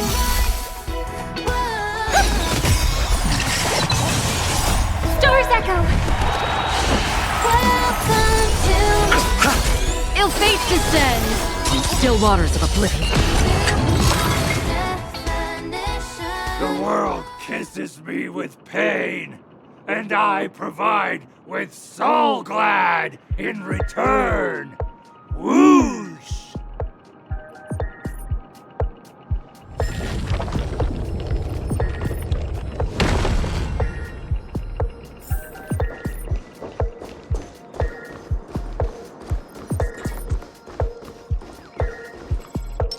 let the show begin. Make a wish. Congratulations to our two Dream Chasers for establishing yourselves as budding stars in Penacony. However, now you face a competitor selling at low prices, pushing you to the brink of bankruptcy. No matter how lengthy the battle, you always persevere. Topple this powerful opponent, and the tides will turn, paving a way to success! None will take my Soul Glad away from me. I will use the Transmutation Arcanum to turn into a dinosaur! Roar! Oh, dinosaur! Devour my enemies! Roar! Grab a bottle of Soul Glad and make your dreams a blast! Roar!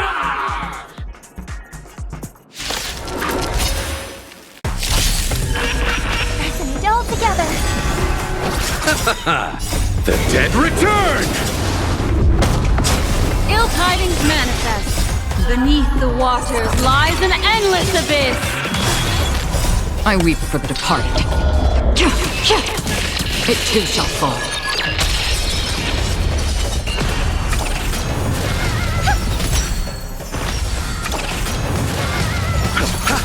Ill fate descends on the still waters of oblivion.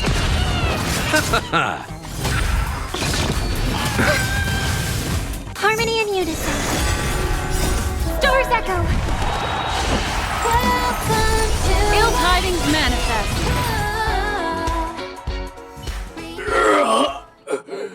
The body withers, but the Soul Glad name shall not. Ah! You truly are a beast! More than I can ever be.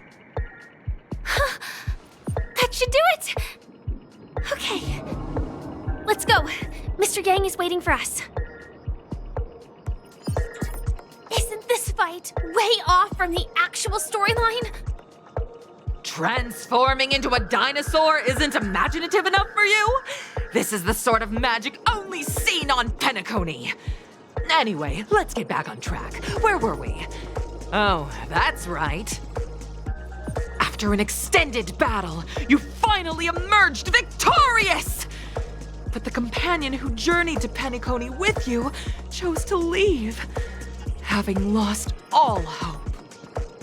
In the years that followed, you encountered each other once more on the prosperous streets of Penacony, but dared not call out to one another. Perhaps akin to the lingering regret of every dream chaser. Ah, well done! You brought to life the thrilling action scenes from Once Upon a Time in Dreams with your fighting skills. Looks like we won!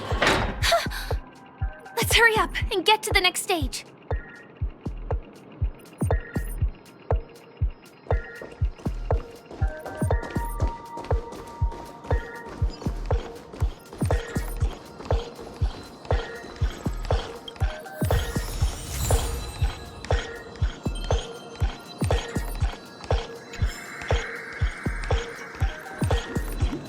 Congrats to both of you for clearing the stage, but more importantly, are you having fun?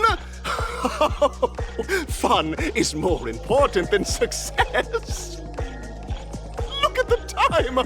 You finished much faster than that red-haired contestant did. That red-haired contestant. Who is that exactly? You'll find out eventually, but only if you clear the next test first. Welcome to the second stage of the 33rd Scorched Sand Festival in the 20th season, sponsored by Soul Glad Enterprises. Gunfire time! You have the option to choose gunfire and undergo Brother Hanu's trial, or time, where you'll face Clucky's trial. And now, make your choice!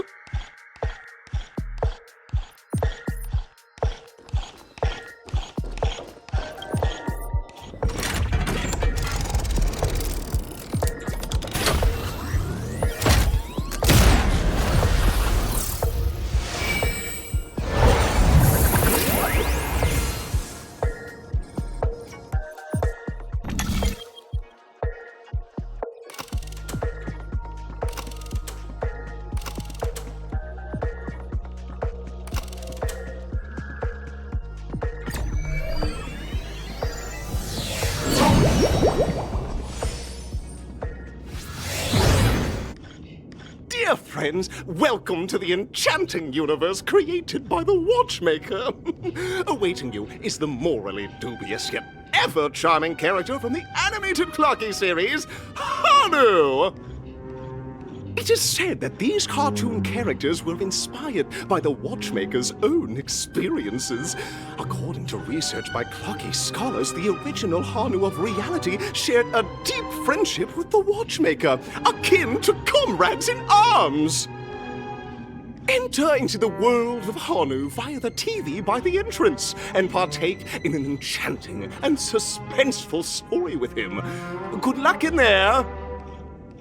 If it's a gunfire trial, we should be able to settle this with a fight, right? I hope this won't waste too much of our time.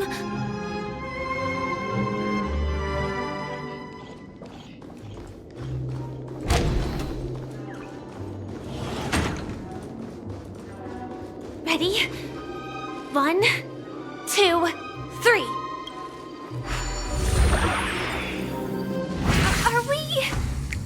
Are we both in control of this Hanu character? Very good! Looks like you've got the hang of it! In this Hanu's Adventure episode, Boss Stone has gathered his battleships for an assault on Dreamville. Old Buzzfly, Cousin Wolf, and Bombhead are all raring to go. The brave Hanu must thwart their advance and protect his home! Alas, Hanu presently is ill-equipped to fend off the malevolent mischief makers, which is why he is preparing to seek out the Puzzle Gentleman's aid. Go forth and speak to him.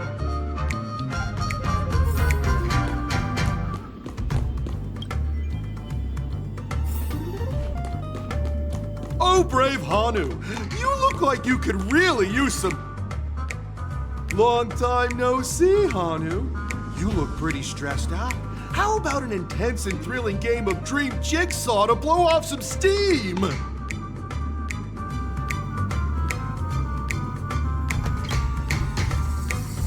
Oh my! Are you telling me that Boss Stone has rallied the villains to seize Dreamville? What a dreadful twist of fate!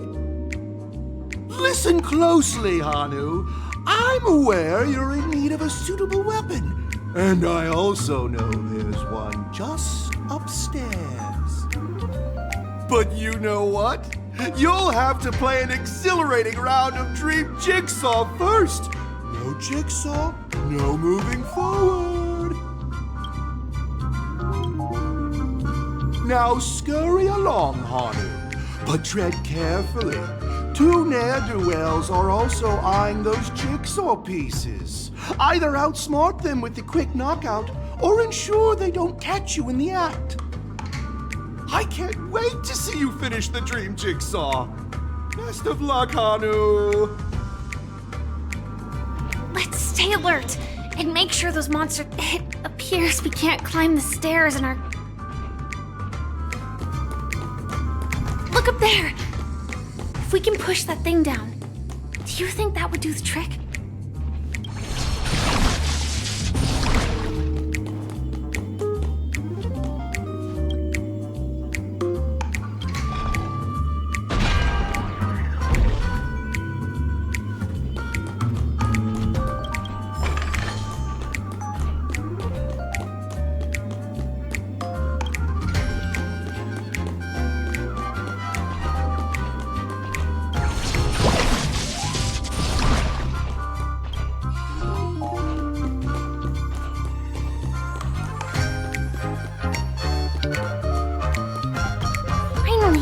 Jigsaw pieces.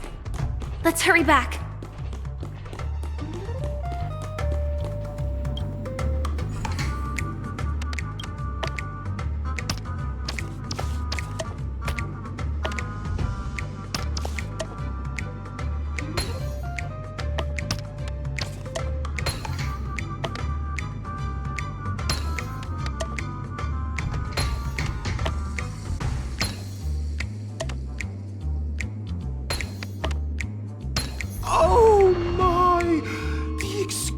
Sensation of perfect alignment. My organizational itch has been quite thoroughly scratched. Hurry now, Hanu. Touch that TV set and transform back into your old self. Then head upstairs. Your weapon awaits you there. Are such haphazard instructions really okay?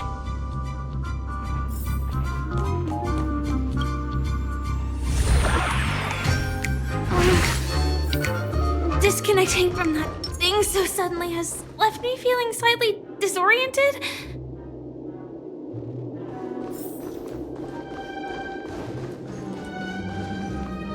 Is that Hanu?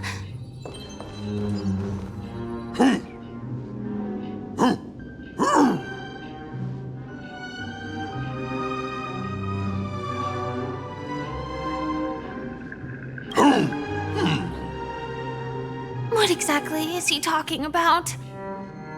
Tick-tock! It's time for me to make an appearance!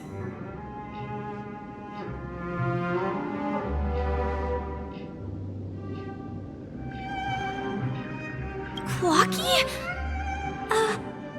I can also see him. Is this character part of the show? In Dreamville, Clocky is everywhere and can do anything! Like right now! I can be your translator! Tick-tock!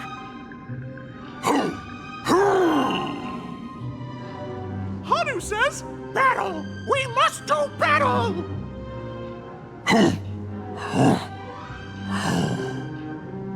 The enemy is at our doorstep, and we have no path of retreat for the future of Dreamville!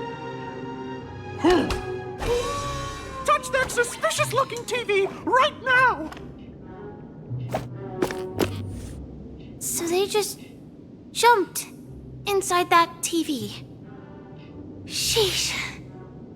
Logic in this plot and dialogue is really being pushed to its limits. Well, here we go again. Ready? I am gradually getting used to this. Huh. Who knows? I might even be able to perform some high-level moves with Hanu. Oh, did someone say high-level movies just now? That's right, pal. The upcoming script is just exploding with all sorts of high-level shenanigans. Last we saw, Hanu was preparing for battle. Suddenly, he hears heavy footsteps coming from the hallway. The malevolent mischief makers have broken into his home. But brave Hanu won't go down without a fight. He instantly sprints for the storage room, ready for a do-or-die showdown against the baddies. But we still don't have any weapons in hand. Guess what? Hanu's favorite bazooka just so happens to be in that storage room. So let's move on. What a coincidentally convenient plot twist. It'd be even more awesome if the organizers allowed me to wear armor.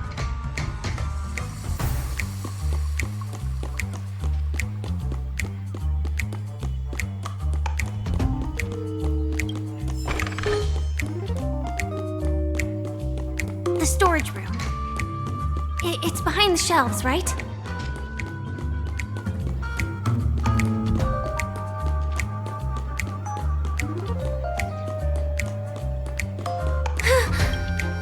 He wasn't lying. There's actually a bazooka here. Now we should have a way of dealing with those baddies. This thing feels just like the soaring locust too.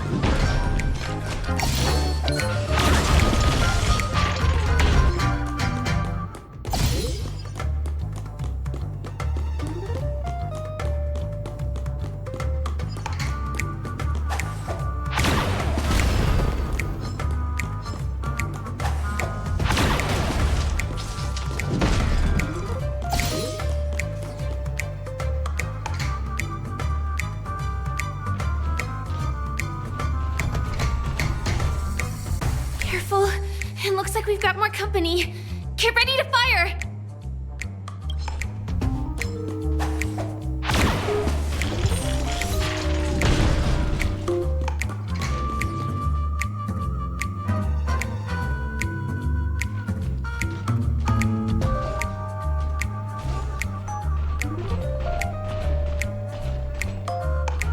here we go again. But no big deal. We're pretty handy with this bazooka now.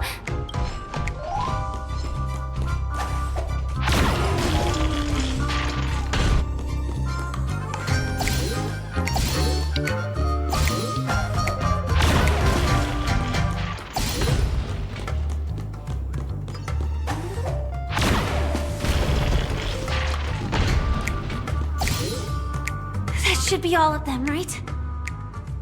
Oh my! Haru is on a streak! Everyone! The stage is complete! Quickly! Head through the TV to the next stage!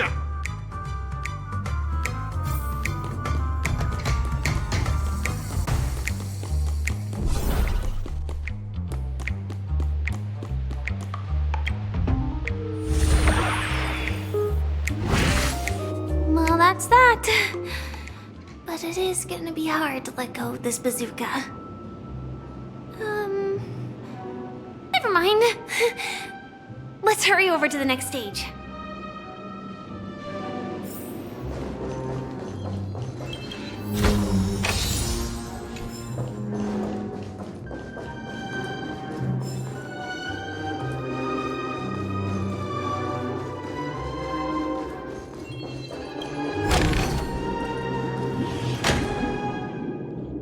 Congratulations to both of you! Oh, you've overcome all obstacles and proven yourselves!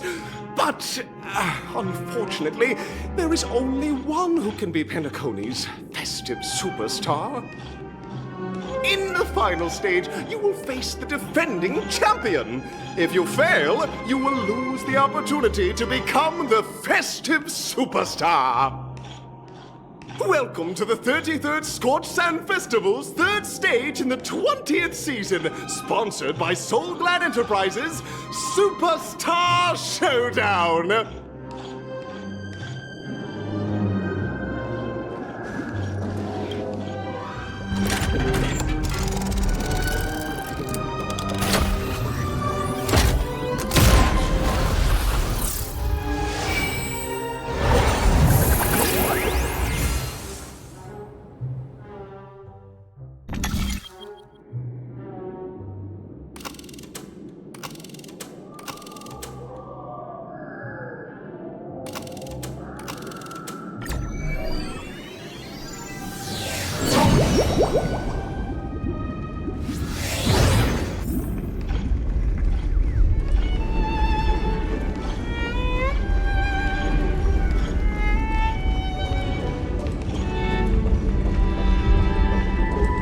No way, I think I just saw someone. Someone extraordinary.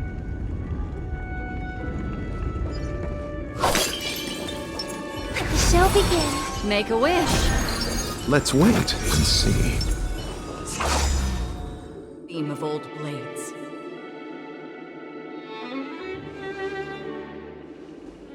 Are you a Knight of Beauty?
Repay!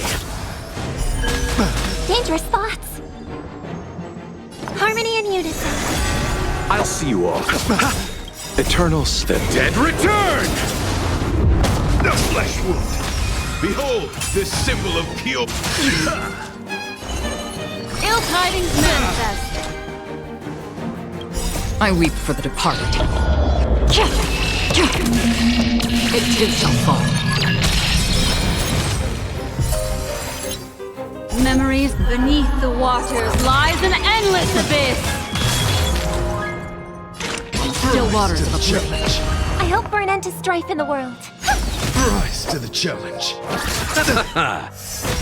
Pledge thy loyalty. Put forth all your might.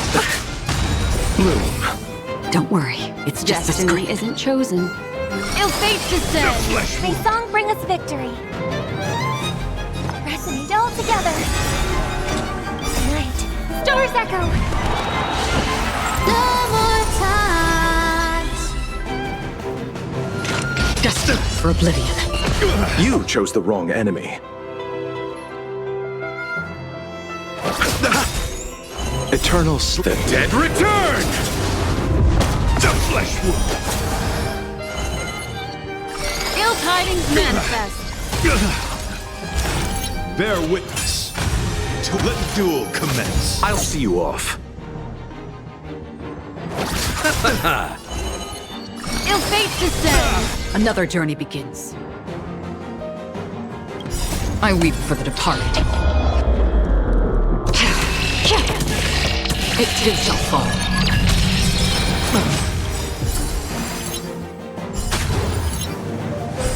Rise to the challenge. Memories are beneath the waters lies an endless abyss. Rise, confess. Put forth all your might. Nothing major. I hope for an end to strife in the world. Harmony and unison. You chose the wrong. What do you want to know? Ill tidings manifest. Free will.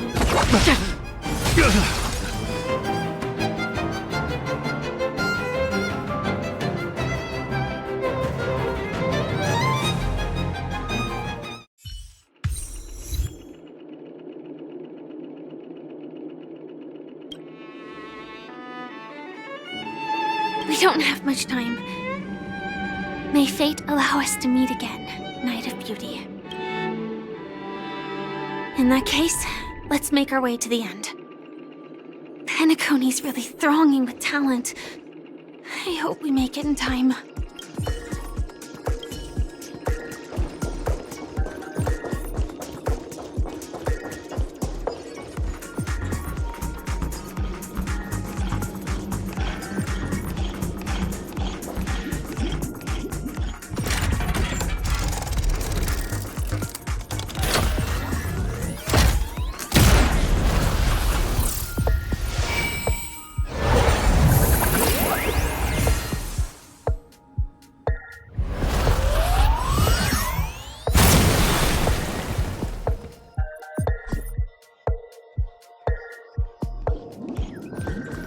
Congratulations to the Galactic Baseballer and Firefly on becoming this Scorched Sand Festival champions! We look forward to their amazing entrance in the Charmony Festival! Let's give a round of applause to our aspiring young guests!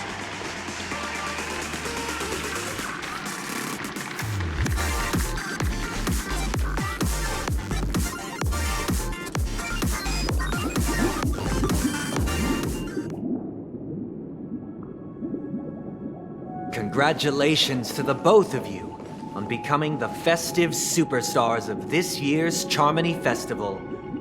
Before entering the Grand Theater, I, on behalf of the organizers, extend my sincere congratulations to you, wishing you joy under their radiance.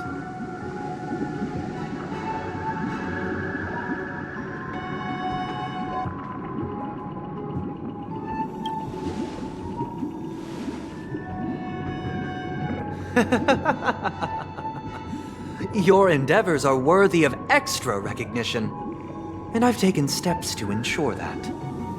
However, this reward is not a material one, but rather the opportunity for an open and honest communication between us. As previously promised, my sister, Mr. Yang, and I have met with the Dream Master. We delved into the truth about Penacony and its Stellaron, and have come to a consensus. Both I and the Oak family cannot acquiesce to your request. Just as expected. We acknowledge the perspective of you, Nameless. Penacony does require change, but not as you propose. The planet of festivities cannot and will not revert to a place characterized by chaos, disorder, or anarchy. Through your journey of overcoming obstacles, you must have glimpsed the essence of that era. The vulnerable ruthlessly eliminated, equality non-existent, common folk living precarious lives, eking out a dreary existence. Ultimately, only heroes like yourselves manage to achieve success. But I would dare ask, if you did not possess the special status of having a Stellaron, and you were but an anonymous and frail member among the masses, which Penacony would you prefer? A dystopia for the survival of the fittest, or a sweet dream paradise for all?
That's not the point!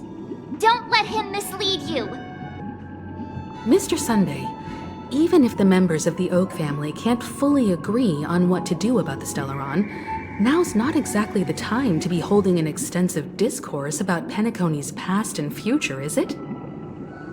The Stellaron issue concerns the life and death of everyone on Penacony. If anyone has a better suggestion, the crew is more than willing to listen. Also, it'd be best to tell us the ins and outs of that meeting. This way, we'll at least know what Welt and Miss Robin are dealing with, and the reason why they failed to make our appointment. Ah, Navigator. That is precisely my intention.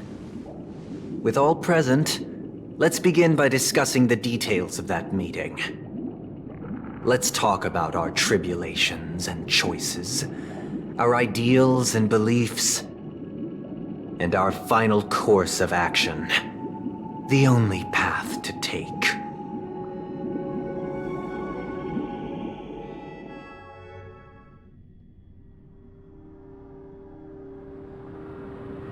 You mean to say that for the longest time, there have been scoundrels who would use the Charmity Festival that I have bequeathed to the masses as a tool to realize their ambition? Indeed, Dream Master. Once the Charmony Festival begins, the Stellaron's powers, along with the song, will be broadcast across the entire planet of Penacony. And then everyone in their dreams will be unable to awaken.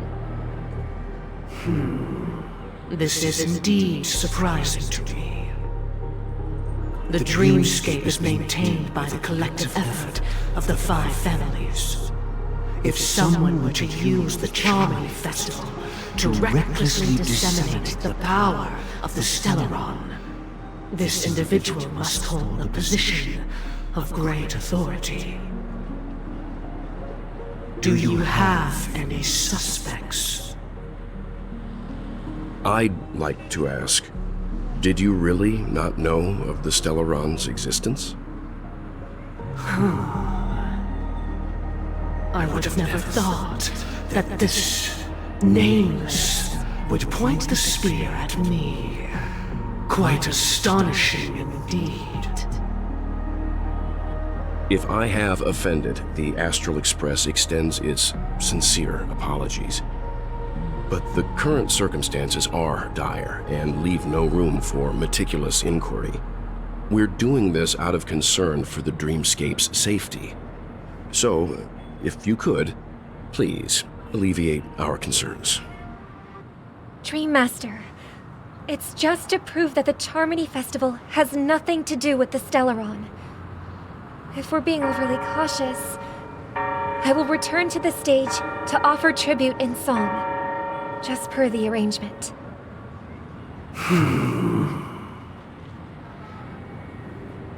Sunday, Robin. I've watched you two grow up, and know your dispositions like the back of my hand. Both of you, right now, can surely be lauded as their most devout advocates. I already know your resolve.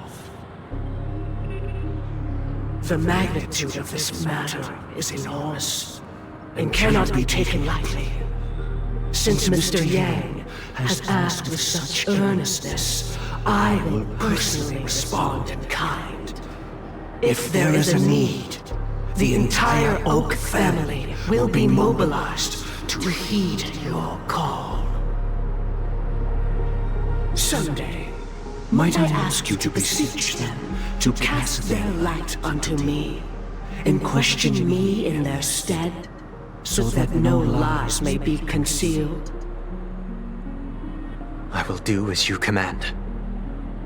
Robin, could I entrust you to be present as a witness, to document the truth, and to proclaim my innocence, so that all slander may be utterly dispelled? I will do as you command. May thy will be carried out on earth, just as it is in the heavens.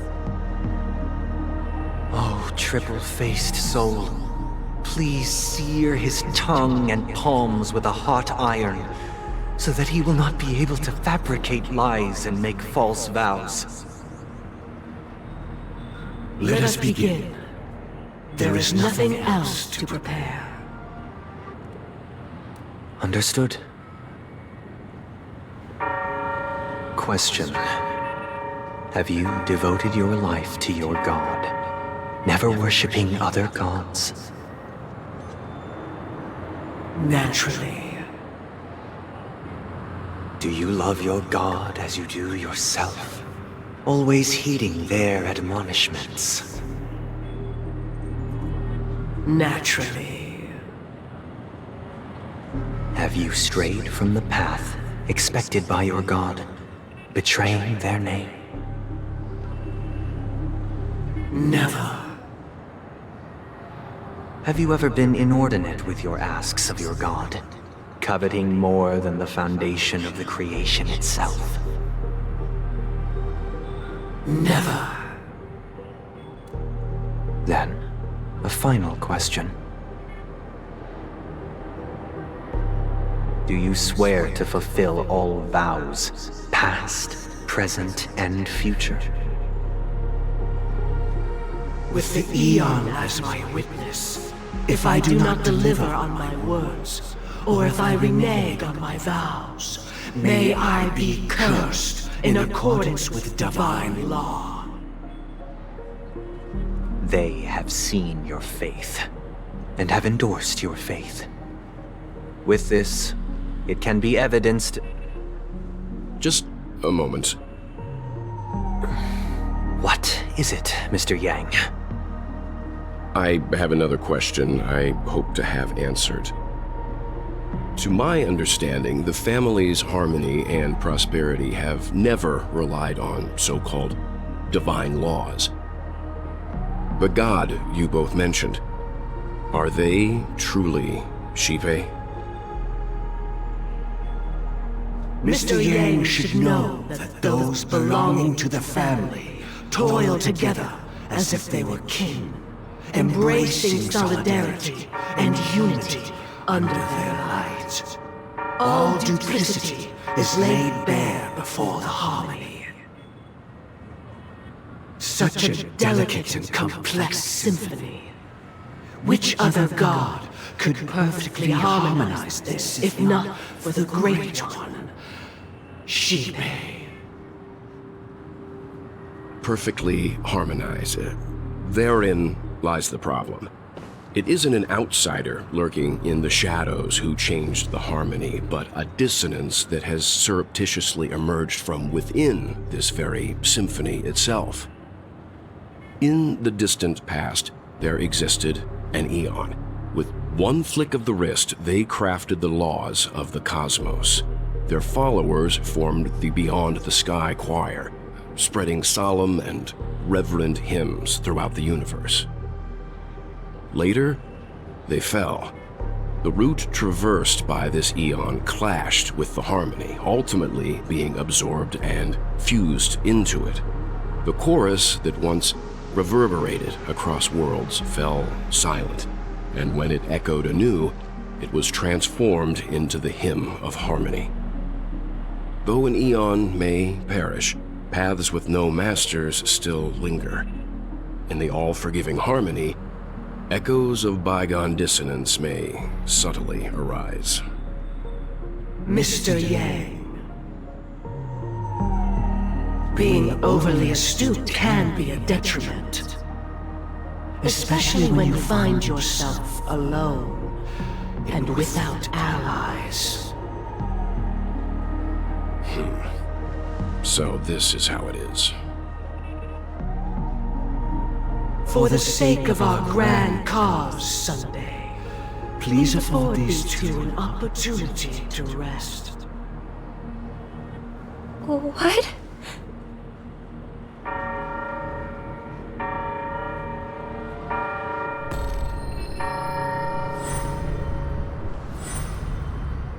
Sorry, Robin. It's just you. I did not wish for you to know this. It's a pity that things have turned out this way. So, this is the true reason I can't sing? The shadow that envelops Penacony is actually... We were never children of the harmony. Our ideal paradise could not have been crafted by Shipe. True bliss can only be guaranteed by the one who transcends the many. Within the foundation of law, humanity establishes civilization, and through harmony, we obtain order.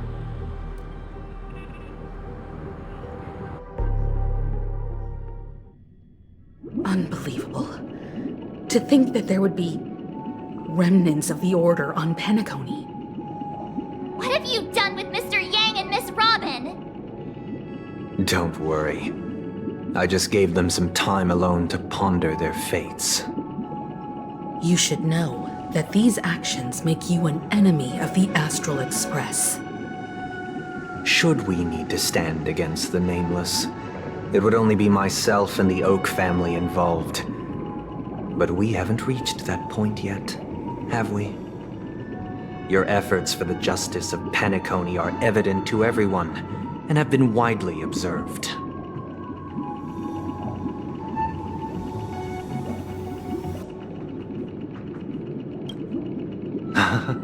Patience is a virtue. However, I won't hold it against you. On the contrary, I'm here to make my intentions clear. If it is the Order that drove you to imprison Welt and Robin, and you're using them to coerce our compliance, then there'll be no point in entertaining any type of discussion. You're mistaken, Miss Himiko. They are in very safe hands, and just as the family has always proclaimed, no one can be harmed in the dreamscape, least of all in the beautiful new world belonging to the Order. Penacony and the entire universe have witnessed far too much innocent bloodshed. The strong wield their blades against the weak, and the victors push the vanquished to the brink of life. Natural selection. The world abides by this principle, establishing the well-being of humanity atop the corpses of the downtrodden. Only we, or rather, I, possess the power to put an end to this farce. So you've decided to resurrect a dead Eon? No one's ever done such a thing. If Miss Himiko is interested, let's draw back the veil and speak candidly. I've always firmly believed that people can understand one another through peaceful means.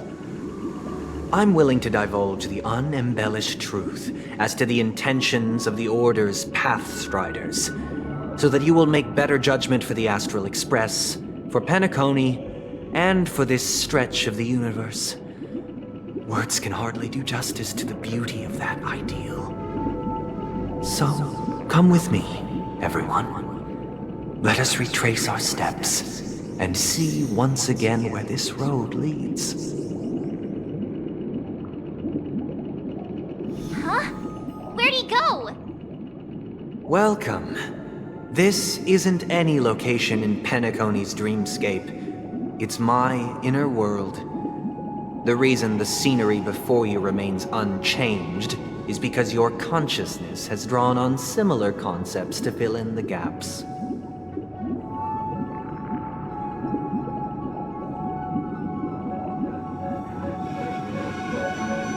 Did you do the same to Welt? It's a tuning process, stronger in effect and more draining on the mind. The gray-haired guest has experienced it before, so he should understand what it entails. Tuning allows you to intuitively grasp my feelings, which also means that I cannot hide anything from you. Now, everyone, please look at the huge screen. The road we once took begins here. From this point on, you will witness the numerous decisions I've faced. I've selected a portion of these to share with you. I believe after going through similar predicaments, you'll be able to better understand my thoughts. Let's begin. The first decision. A story about a baby bird. This story happened when Robin and I were very young.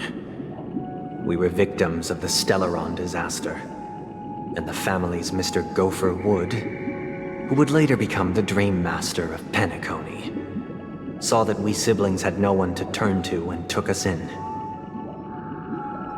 Later on, Robin and I lived a time with nary a care in the world.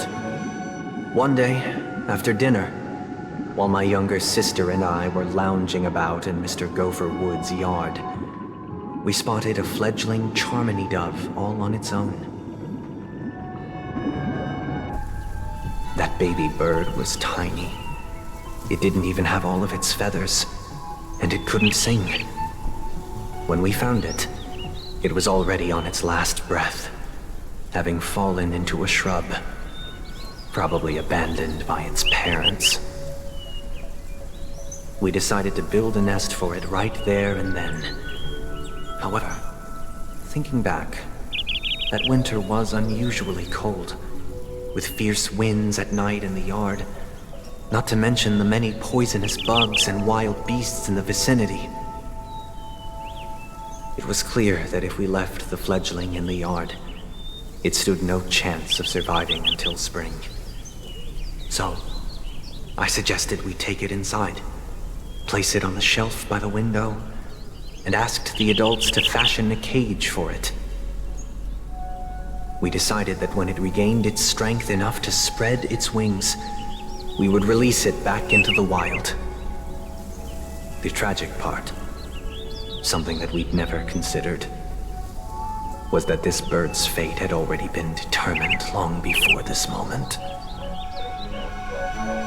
Its destiny was determined by our momentary whim. Now, I pass the power of choice to you all. Faced with this situation, what choice would you make? Stick to the original plan, and build a nest with soft net where the Charmony dove fell.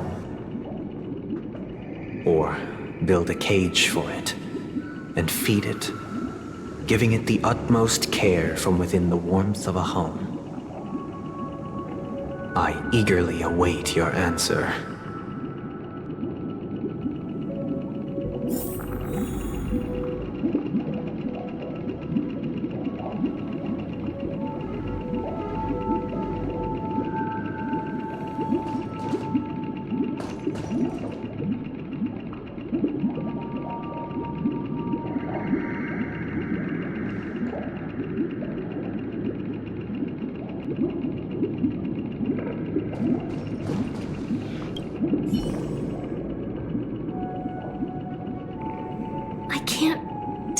His intentions right now, but based solely on that question, I would probably choose to build that dove a cage. Even if I was gonna release it back into the sky, it'd have to be strong enough to fly first. If I left it where I found it, I fear it'd never get the chance to fly ever again.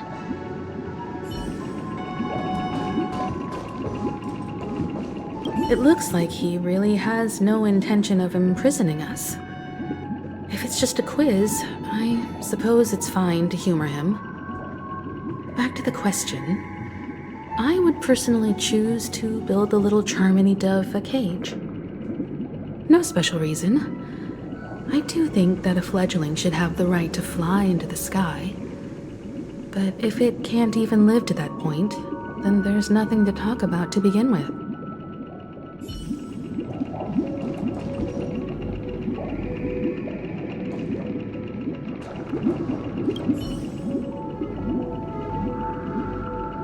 That guy just casually throws this kind of question at us? What exactly is his deal? But fine, I'll answer, I guess. If it were me, I guess I'd choose to build a cage for the little Charmony dove.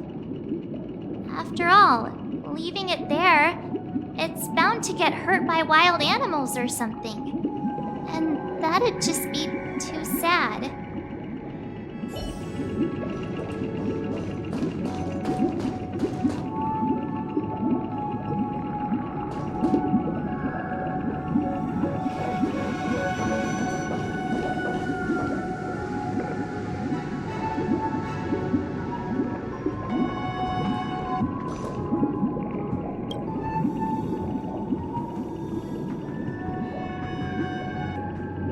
I'm happy to see that you made a choice similar to ours.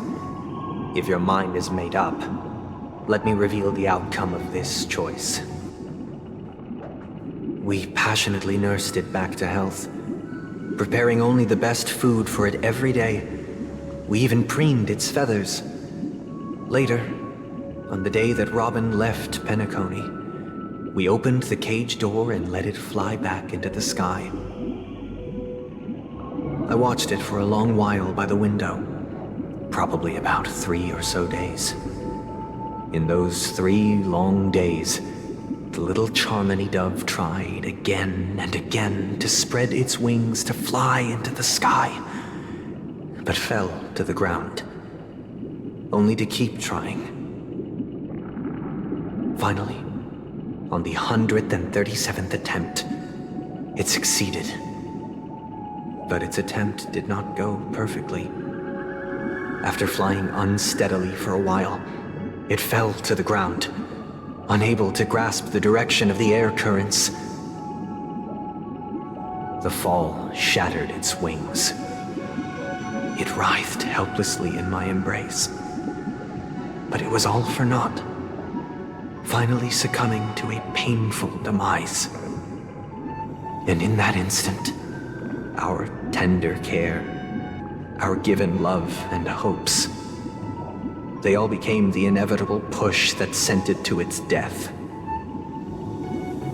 I deeply regret the choices we made. Next, let us head to the second decision.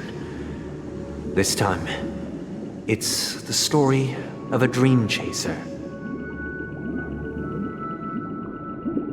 This story happened when I was appointed as Bronze Melodia, a position exclusive to the Oak family, charged with listening to the problems and vexations of Dreamscape residents and providing them with the relevant guidance. It was during that period that I had the opportunity to hear voices from all corners of the Dreamscape. Joy, sorrow, arrogance, regret. The complex tapestry of human nature that formed the world. And I was fortunate to catch a glimpse of it. He was a dream chaser and an illegal stowaway. Just like the rest of them, he came to Penacony in search of a better life. Except that, to most people, the price he paid, I suppose you could say it was everything.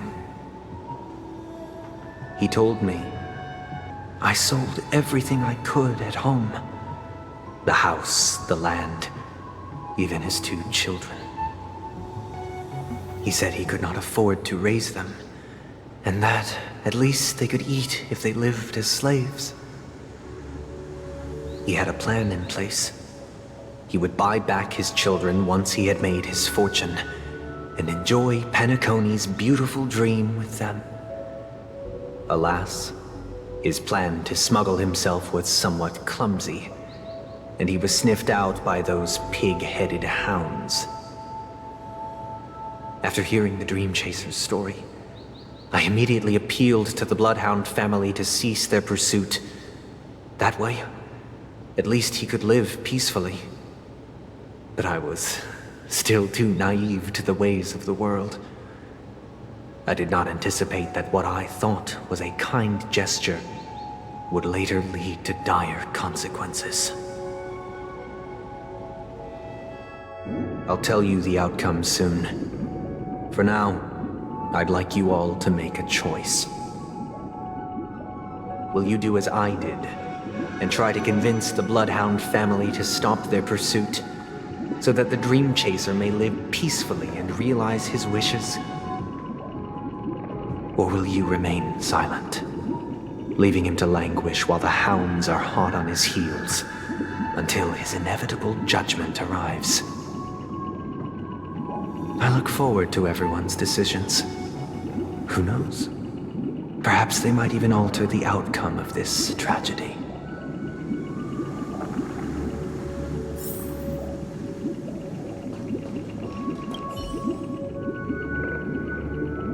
A Dream Chaser story. If I acted out of kindness, I would probably ask the Bloodhounds to stop their pursuit and lend him a hand.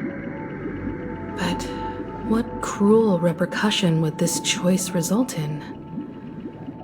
I think Sunday must have been deeply impressed by the limitations of the strong defending the weak through this incident.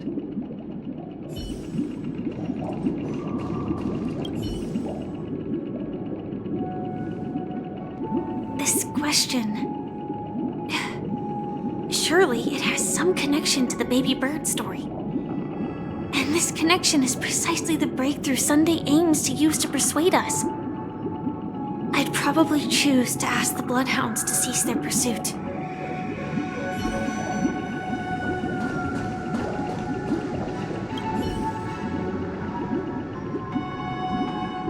It seems illegal stowaways are really quite common on Penacony. But that guy in the story, I don't think he deserves any sympathy at all. He sold his kids to chase a dream. Even if he intended to go back for them, it's still insanely irresponsible. With that thought, there's only one choice. Let the Bloodhound send him back home. This person deserves to be punished.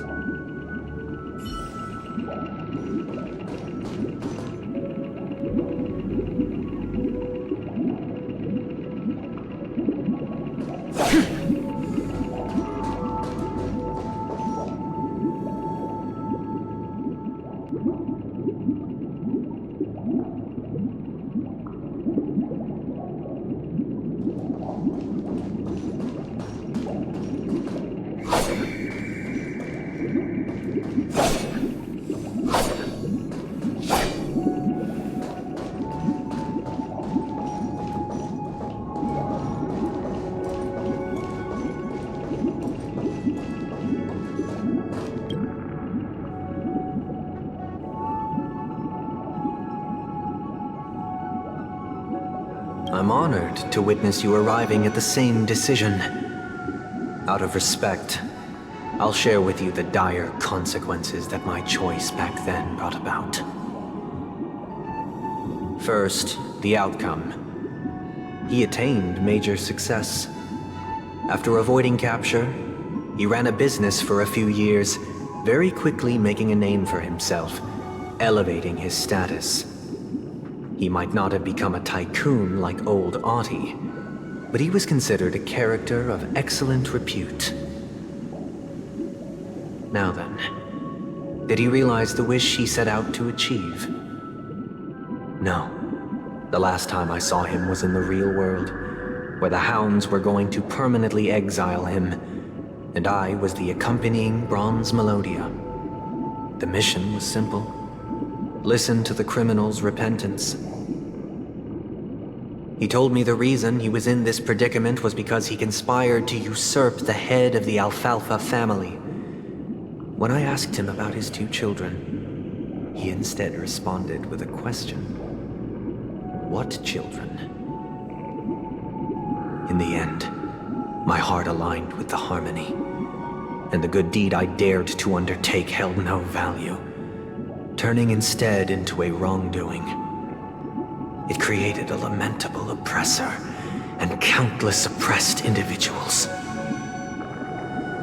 As to your choice, I once again offer my heartfelt apologies. Next comes the third and final decision. And the story this time is my own. This story happened the day I was appointed the Oak family head. At that time, Mr. Gopherwood was the current Dream Master, and as per his wish, we had a private conversation. What surprised me was that the Dream Master had only come to deliver a letter to me. He let me read its contents, and it was a letter from my sister.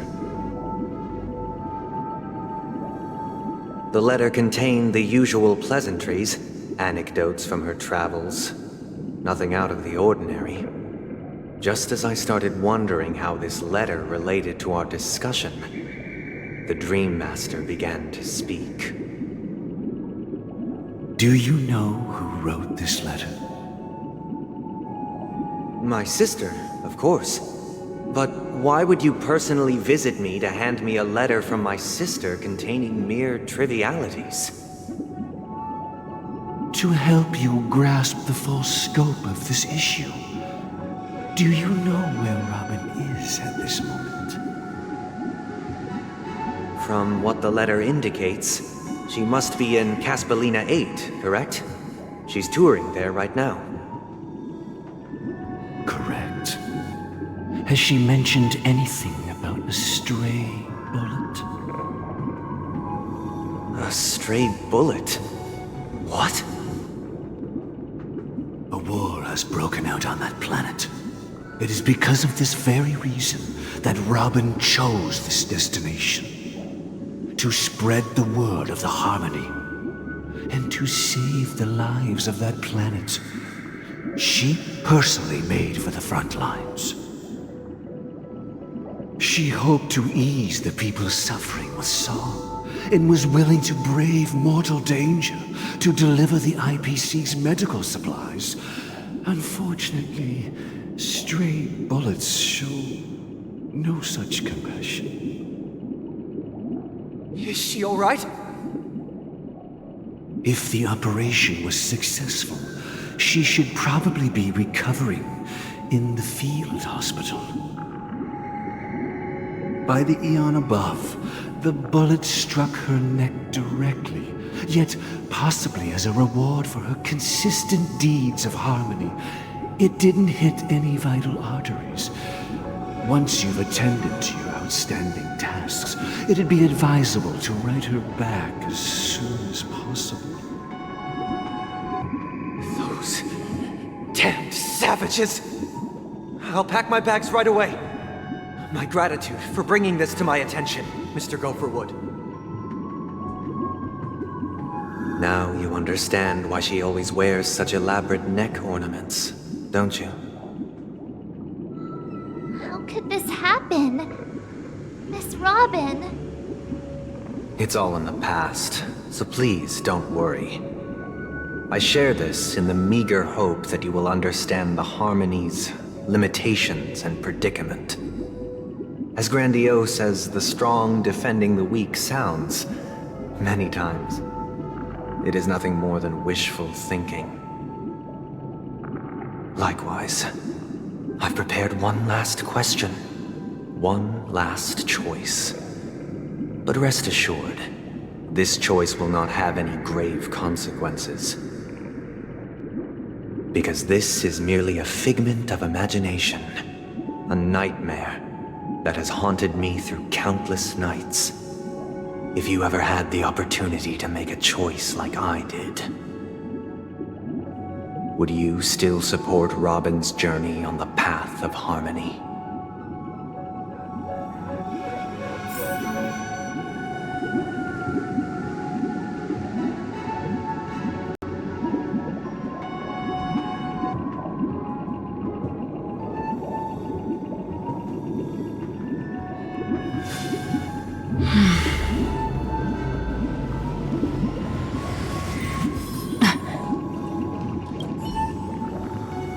I often feel like I've dreamt of similar scenes on certain nights. In the dream, I see blurry faces. I don't know who they are, but I sympathize with all of them, fighting for survival against some unfathomable force. Their confusion and fear are lucid to me, but I also remember they chose never to give up. Just like Miss Robin. If Mr. Sunday's question leaves you puzzled, you should find the answer from your own experiences. With each trailblaze, dangers and tribulations will surely follow. But would you ever back away? Would you stop March and Don Hung from reaching their next destination? I believe you have an answer of your own in your heart.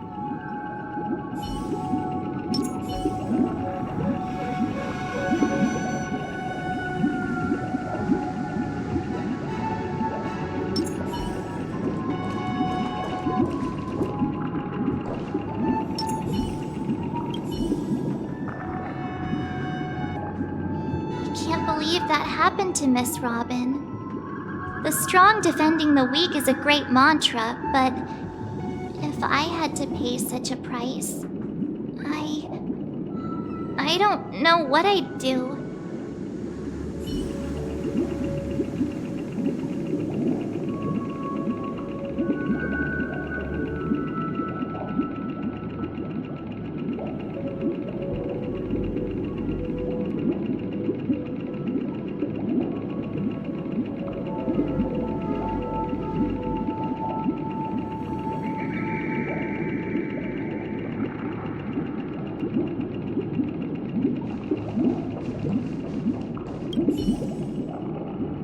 Miss Robin's courage is admirable. And here I was thinking she was just another superstar celebrity. But the fact that she's also Mr. Sunday's younger sister? No, I doubt he'd wish harm on his own flesh and blood, no matter how grand the ambition.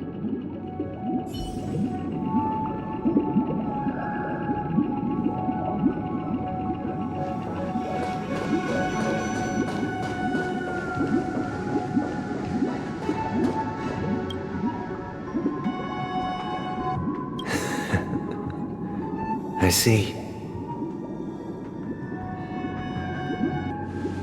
I am now aware of everyone's stances. Raising these questions merely serves to illustrate one point. The plight of Penacony cannot be salvaged by the harmony. The true foundation for a sweet dream paradise can only be established through the order where the strong govern the weak. I know the suffering of being tormented, The turmoil of losing your way, how sorrow, and even despair, set in when matters don't work out. All of this causes me unending pain, because this is not what happiness is at all. We must teach the weak how to live a happy life, and this life isn't some noble propriety that the upper crust preaches, but in definitive terms, a way of survival that belongs to everyone. So what is your definition of living a happy life? Good question. Human consciousness is fundamentally an illusion, a cage known as self-worth. People lured in by this illusion make mistakes, yet still ask that external influences bear the burden. When one mistake after the next permeates the masses, they become impossible to trace. Thus, the amassing of these individual cages culminate to form a prison, a place dictated only by the rule of survival of the fittest. Nature is always accompanied by predation and sacrifice. Its antithesis is known as order. That is what I want to do. Unite people's happiness under the banner of order. They won't need to make bitter choices any longer, nor face the weaknesses of humanity. They can cast aside their primal instincts to build a haven for mankind. Simply describing thoughts is far too abstract, so allow me to provide a simple example. As you all may know, there are societal norms like weekends and long weekends that exist on some worlds. During these hard-earned rest days, people are given the chance to extricate themselves from the stresses of everyday life, allowing a certain tranquility to return to their souls. And it is only on these days that people do not have to adhere to the law where the strong prey on the weak. They can live out their lives happily during these brief intermissions. It's just a pity that 2 or 3 days are still too fleeting compared to the span of a lifetime. From where I stand, society's ideal system should be 7 rest days. Following Sunday, there should ensue a second, a third, and indeed an infinite procession of Sundays. This should be the face of the new world. Idyllic, eternal, peaceful days. And thus, every person can return to their base selves in this utopia. Some gaze in reverence at the stars, pouring their whole beings into calculating the distance between us and the isolated world of Pagana. Meanwhile, some seek refuge in quiet corners, holding one another, unencumbered by the chains of unwelcome obligations. There would be no need to bear the hardships of reality. Only in this way can humanity face the inevitable end with the purest of spirit, living a life of dignity. This is what it is to live in bliss. Miss Firefly, you who are stricken with entropy loss syndrome, you of all would surely understand this.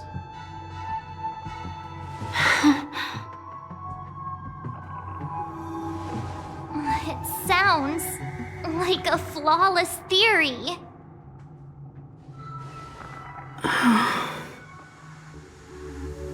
But what is the price to attain all this? The cost is minute, merely a personal and eternal sacrifice. If this paradise is to be maintained for everyone, someone must remain trapped in solitary awakening until the end of the cosmos. Awakening. Which means that this so-called paradise is still a dream. Stepping into this paradise means forsaking reality, correct? It is not forsaking, but transcending. Flesh, blood, sorrow, weakness. If the physical is the root of spiritual suffering, it is only logical that we defeat it.